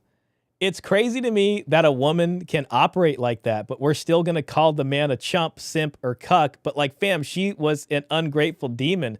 She definitely played him. I mean, she lied to him and she did all these things. You know, it's just, it's unfortunate, man. It's unfortunate. He really made some bad decisions when it came to, man, I think a lot of this was from lack of experience on his part. It sounds like he's got a great job. He doesn't have any kids of his own. This may have been his first marriage. He met her. She came with the kid in tow. Doesn't have as good of a job. You know, I will say at least she was straight up about the polyamory in the beginning. But man, she can live in his house, take his money, replace her deadbeat father for her child. And at the end of the story, we clown the man like, bruh, she's a horrible human, not even just a woman. Yeah, I get what you're saying, man. I get what you're saying. She's definitely messed up. She definitely is. I mean, we could have more grace for the guy. He just definitely made a lot of bad decisions. But I will say, I think that's mostly from inexperience. And, you know, this is where I always say, if you get your heart broken early on in life, you're lucky. You know, if you get your heart broken early on and you don't have a kid involved and you don't have a property involved, that's a good thing. And apparently Dogwood is a demon slayer. His first error was marrying a single mom. Oh, man. I mean, and if he was going to marry a single mom, she should have at least had one of these. Dowry, it's my right. As difficult as the truth is, I'm so glad that I'm on this side of the fence. Thanks again for everything, Shah. No worries, man. Sometimes I need reminders too, man. Sometimes I need reminders as well, bro. You know, must be Mr. Pitt. Damn. Oh my gosh. He's certainly an idiot. This is the comment I'm reading. His only use to her is as a wallet. She's in love with her ex, and this guy is blinded by it all. Shitty people, shitty feelings. This man is being used by his wife and her ex, who is now her current. What an idiot cuck. That's from Relative Jelly. Like I always say, if you have to add ethical to a situation, then it's probably not. She totally manipulated the situation and rubbed it in his face during the music festival. They're doomed. He was literally a third wheel during their date. He's a third wheel in the entire relationship. Bro, when they were at the festival and like she's just all like sleeping on his lap and stuff, man, that's too much, man. That's too much. Chump is perhaps too generous a description for OOP. I hear what you're saying. You know, reading these comments based FZZ, some of them do call her out for being manipulative, but a lot of them are really throwing more gas on the guy here. What a pathetic cuck. Sad for him. Another one. This is solely the ATM. This guy is solely the ATM of the relationship. But I mean, when your wife says she's spending the night at her ex-husband's house, or was it ex-boyfriend, I think. Ex-husband or ex-boyfriend. After having multiple conversations about effing other people, well, you're the blind idiot for telling her okay. Oh, man. At least the first comment told him the truth to dump her. That one was nuts. The other thing I was thinking about looking at are these one-itis threads. How I got over my field report. I got dumped and got over one-itis with RP advice. The moment I stop, everything falls apart again. How one-itis is born. Why one-itis happens and breakups hurt. The fastest way to get rid of one-itis. I don't know why. I didn't even read any of these threads. I was just looking at them. But dang, this one was so crazy. I kind of want to look at another thread on this. We're at 4 hours and 20 minutes. Maybe we can see this through to 5 hours. One thing missing from E&M, whatever discussions. What about the children? Poor kid subjected to an avoidable trauma by the very people who are supposed to protect him. Disgusting doesn't cover it. Uh-oh, so this is from r/monogamy. Let's see what happens here. Oh, man, we got another story. Oh, won't somebody please think of the children? The woman in the recent music video I made turns into a green-eyed lizard. I think that's probably better than what happened here. Oh, man. Yeah, this guy got, taken in. He got taken in. The love of my life tried something like that. Having a timeout, I pulled the plug immediately despite me loving her. Best decision of my life. Honestly, man, I respect that a lot. That takes a lot of strength to do also, Klaus. And I'm sure if you would have kept following down that road, it would have led to some real issues, man, honestly. And I'm sure looking back, you don't regret that decision. Best decision of my life right there. Good call. Absolutely. Think of the children soundbite. Yeah. All right, let's see what's going on here. Need some advice from parents. My son found out about me and my husband's lifestyle, and he has completely withdrawn. Even notice he is very anxious, and it's impossible to speak to him without shutting down. Okay. That's an interesting sort of facet about this whole conversation, like when people have kids and, okay, the mom and dad's sex life, I guess, is private. You know what I mean? That's really not something the kids would be aware about, but somehow the kid figured out what was going on. Klaus says, anybody who puts up will get manipulated. There's nothing to save if your partner tries to trick you and use your trust. Very true.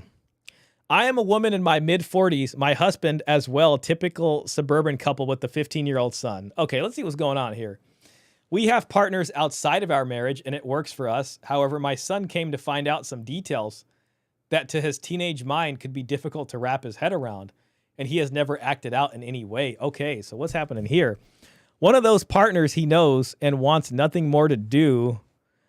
One of those partners he knows, it's like a family friend, and wants nothing to do with her, and I respect that since that is way too uncomfortable to him. Even though she has been like an aunt to him. Okay. It's been, so that, that's an interesting question. How would polyamorous couples raise their children? It sounds like this couple is raising their children kind of with whatever the mainstream expectations of cultures are, and they've never really had this kind of discussion with them. Is that even a conversation to have with your children? I don't know. I mean, most people probably wouldn't want to. That's what these folks did. It's been 8 months of him being very quiet and have tried sitting him down and calmly explaining it, and nothing works. He seems anxious all the time and wants to be as much out of the house as possible and only answers in yes or no questions when I tell him to do anything. Oh, man.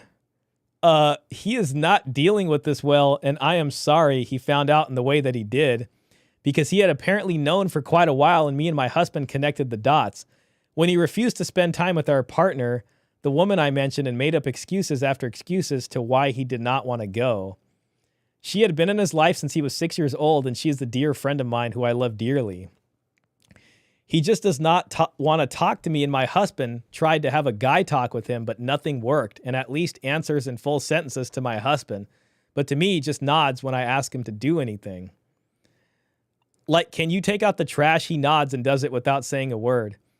He does not even want to give me a hug anymore, and I feel like he is drifting away, and it's making me feel awful and I have no idea what to do.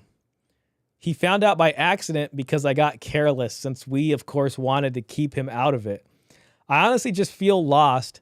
He is a good kid, does his homework, and frankly, not hard to ask to do anything. Hell, I come home to a finished dishwasher because he is done with school before I am home, and he still does that. But he just seems so quiet, and he has struggled with depression and has been lonely at school, so maybe he's scared of somebody might find out. I don't know, but even when he struggled heavily with depression, he never was this quiet and always told me he loved me and gave me a hug. He no longer does and seems afraid to talk to me about things. Man. So yeah, I'm at a loss here. Anybody else had to deal with something similar? Our lifestyle works for us, but of course that's our lifestyle, not his. He did not ask for this and feel guilty that found out in the way he did. Giovanni says, think of the children soundbite. The son doesn't have the stomach. No, he does not. Do you have the stomach to watch a girl that you really love? Mm-hmm. Do you have the stomach to watch some motherfucker that got more money than you, that's more handsome than you, that's built more better than you? Fuck your bitch for a fee. I'm sorry. This is soundbite. Good call, Klaus. If a woman even brings up non-monogamy, it means she either doesn't respect you or you're not her first choice. Maybe both. Ending that relationship was very smart. Klaus, right on. She later admitted she thought she could do better. Never did, though, despite being married 3 times. Dang. I met a woman who was married 3 times once, and it was just like, it's just like, how can you be blessed, you know, by the divine power to be given a marriage 3 times and it not work out? And it's like, you know, some people will never get one, yet you have been blessed to have 3 of these. You know, there's just something about that. There's just something about that. It seems like it was by pure chance that the son found out, and now he is quite embarrassed. Maybe time will fix things. Yeah, maybe as he gets older.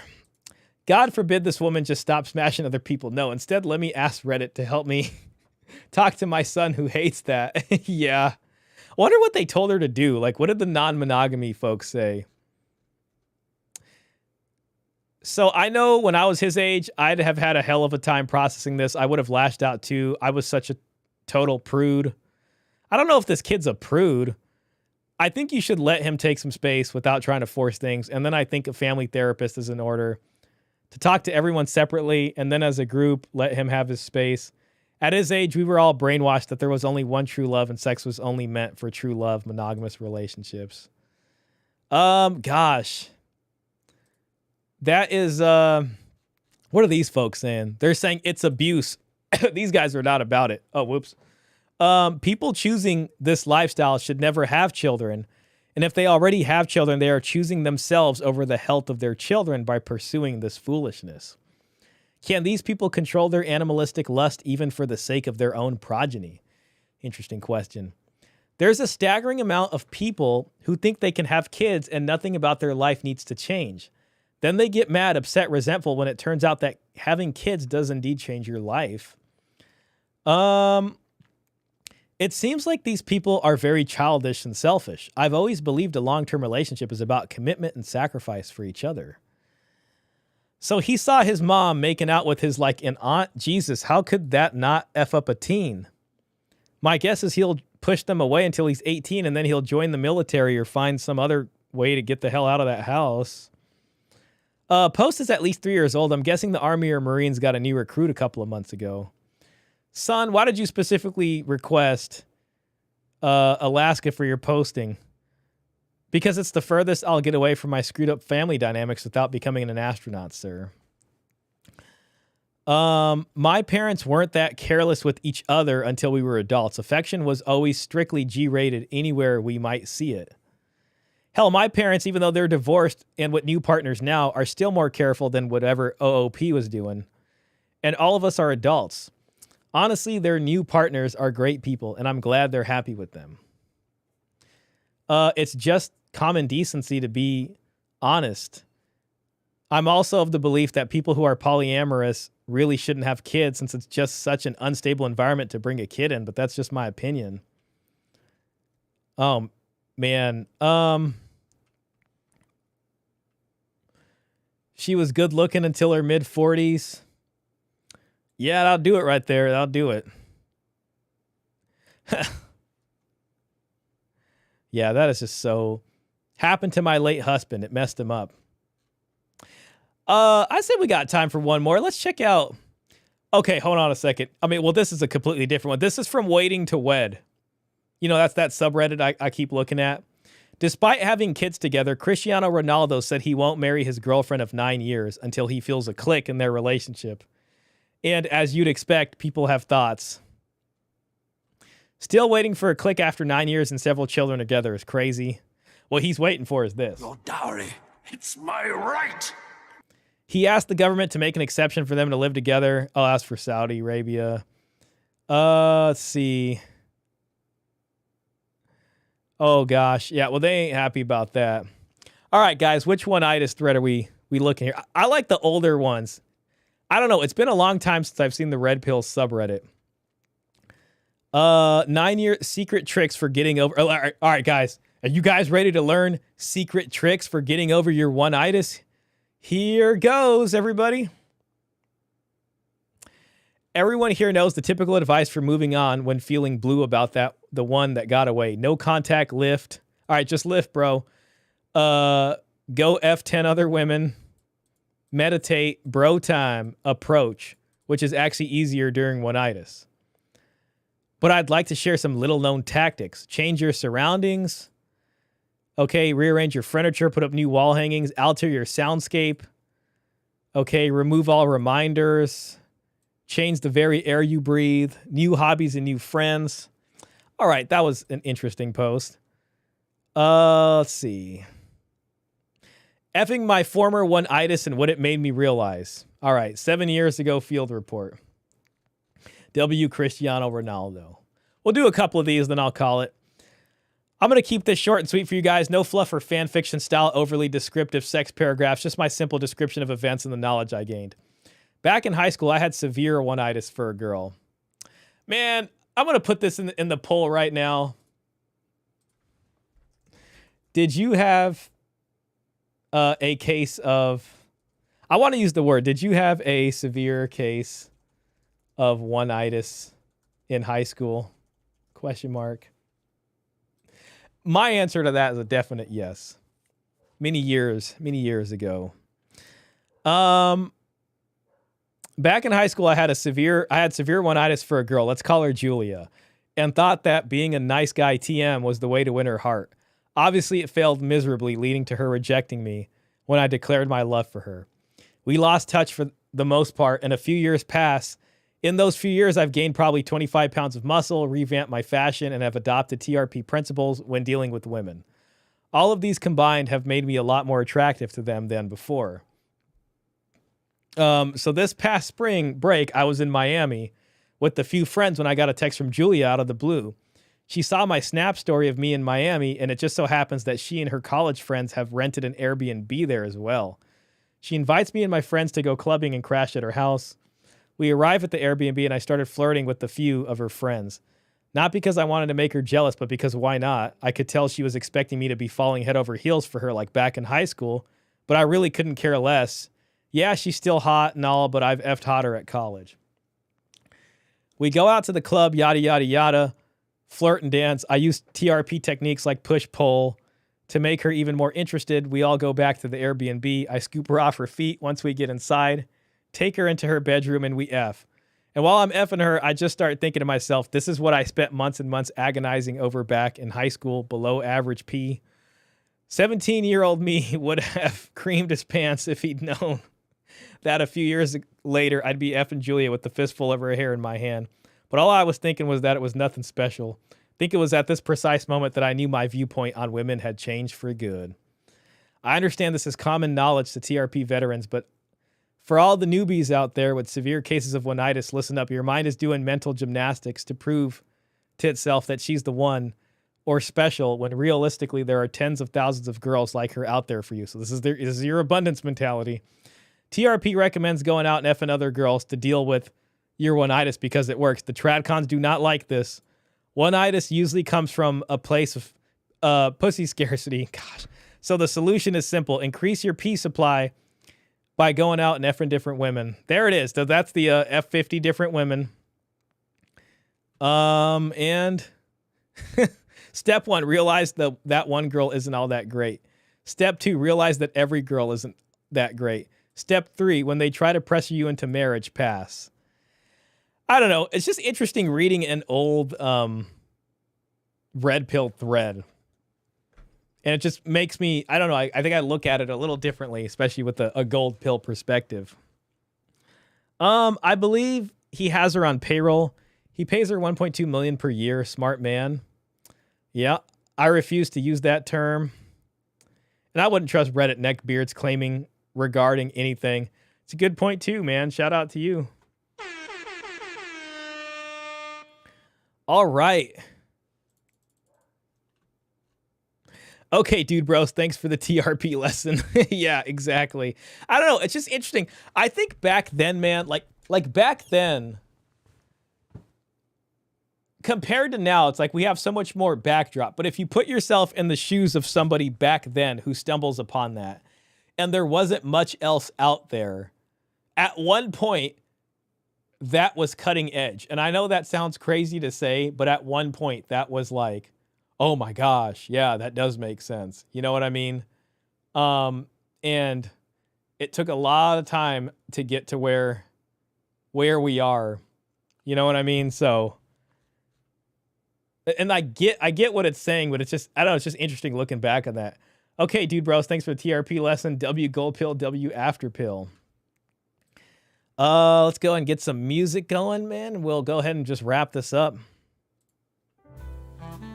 I appreciate everyone that hung out today, man. Can't wait to get me some rest. That's going to be nice. Thank God tomorrow's Sunday. I still got work to do, but, you know, it won't be so bad, which I'm grateful for. Let me end this last poll, actually. Okay, so almost 67%. Almost 70% of you guys said you had a one-itis in high school. Okay, that's 3 votes. Not that many votes. I'd like to think like everybody probably did, like every guy.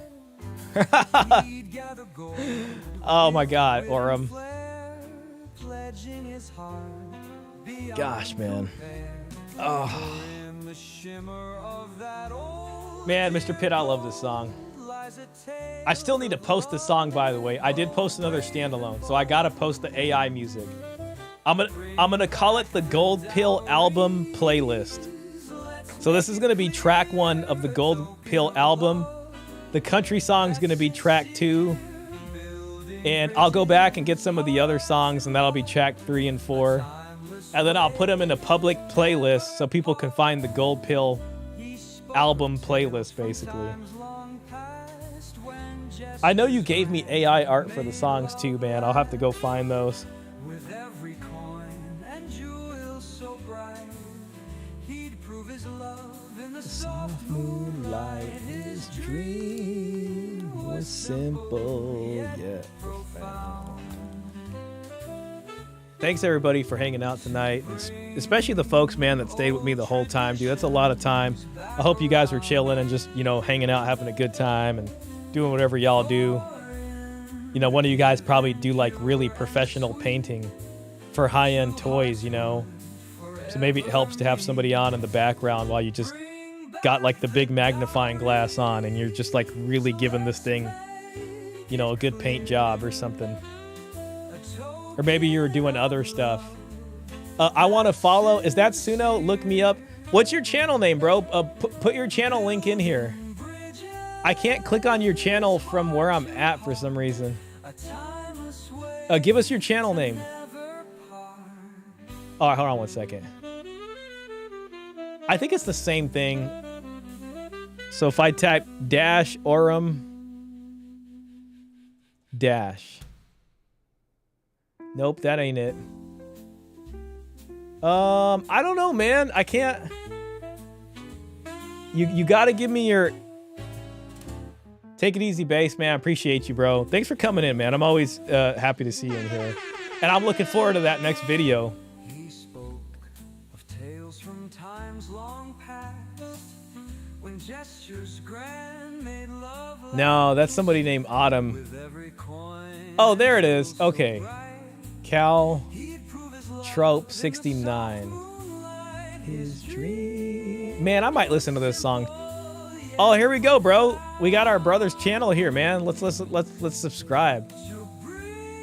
All right, this is our room. The rules. The beach. I gave my biggest fan a microphone. Nice, man. I'm gonna go through and listen to your stuff, man. Honest to God. Jeff Buckley. This one looks good. Shocking alien bedroom rules. All right, I gotta look at that one right now. I better make sure this is... Okay, it's a song. This guy is loving it.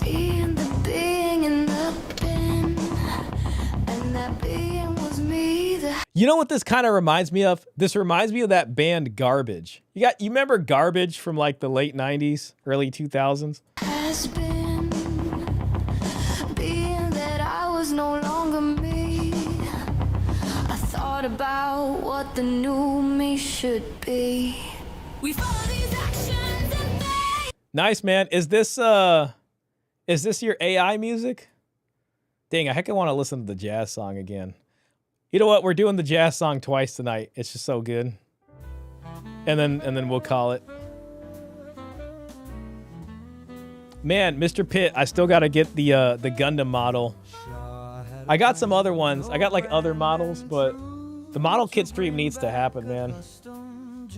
Also, when does Metal Gear Delta come out? I'm going to do a Twitch stream on that.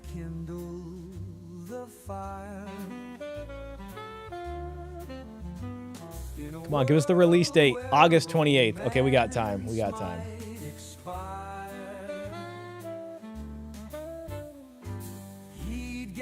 It's cool because I can write the music and words and AI performs it. Bro, this whole song we're listening to right now is AI. It's just crazy how good it is.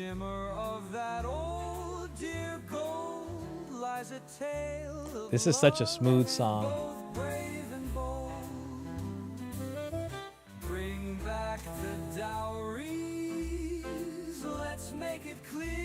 Well, if I don't get a standalone video this week, you might see another video from me if Anya posts the video on her channel. So I'll put that in the Discord.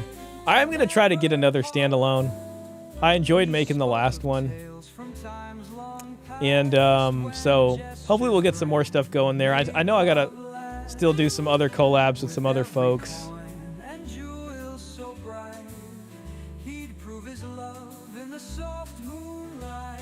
Giovanni says, looking forward to the Twitch streams. I don't know if you're in the Discord, but before I do Twitch, I'll make sure to put a reminder in Discord, or I'll let you guys know for sure. I definitely want to do a Twitch stream. If I've been playing games, man, it's just been on the CRT, honestly. It's just so much easier. But, you know, for some new games and stuff, it'd be cool to just play it on Twitch, hang out. What's your channel on Twitch? It's here. I'll pull it up. That's sincere. This is me right here at exactly 300 followers. This is Shah _ Man, I have a special soft spot for Twitch because I started on Twitch, you know. My first streaming ever was done on Twitch. And it's just like, man, I just don't play enough games lately, but we used to have some fun. I used to have like this kind of Western theme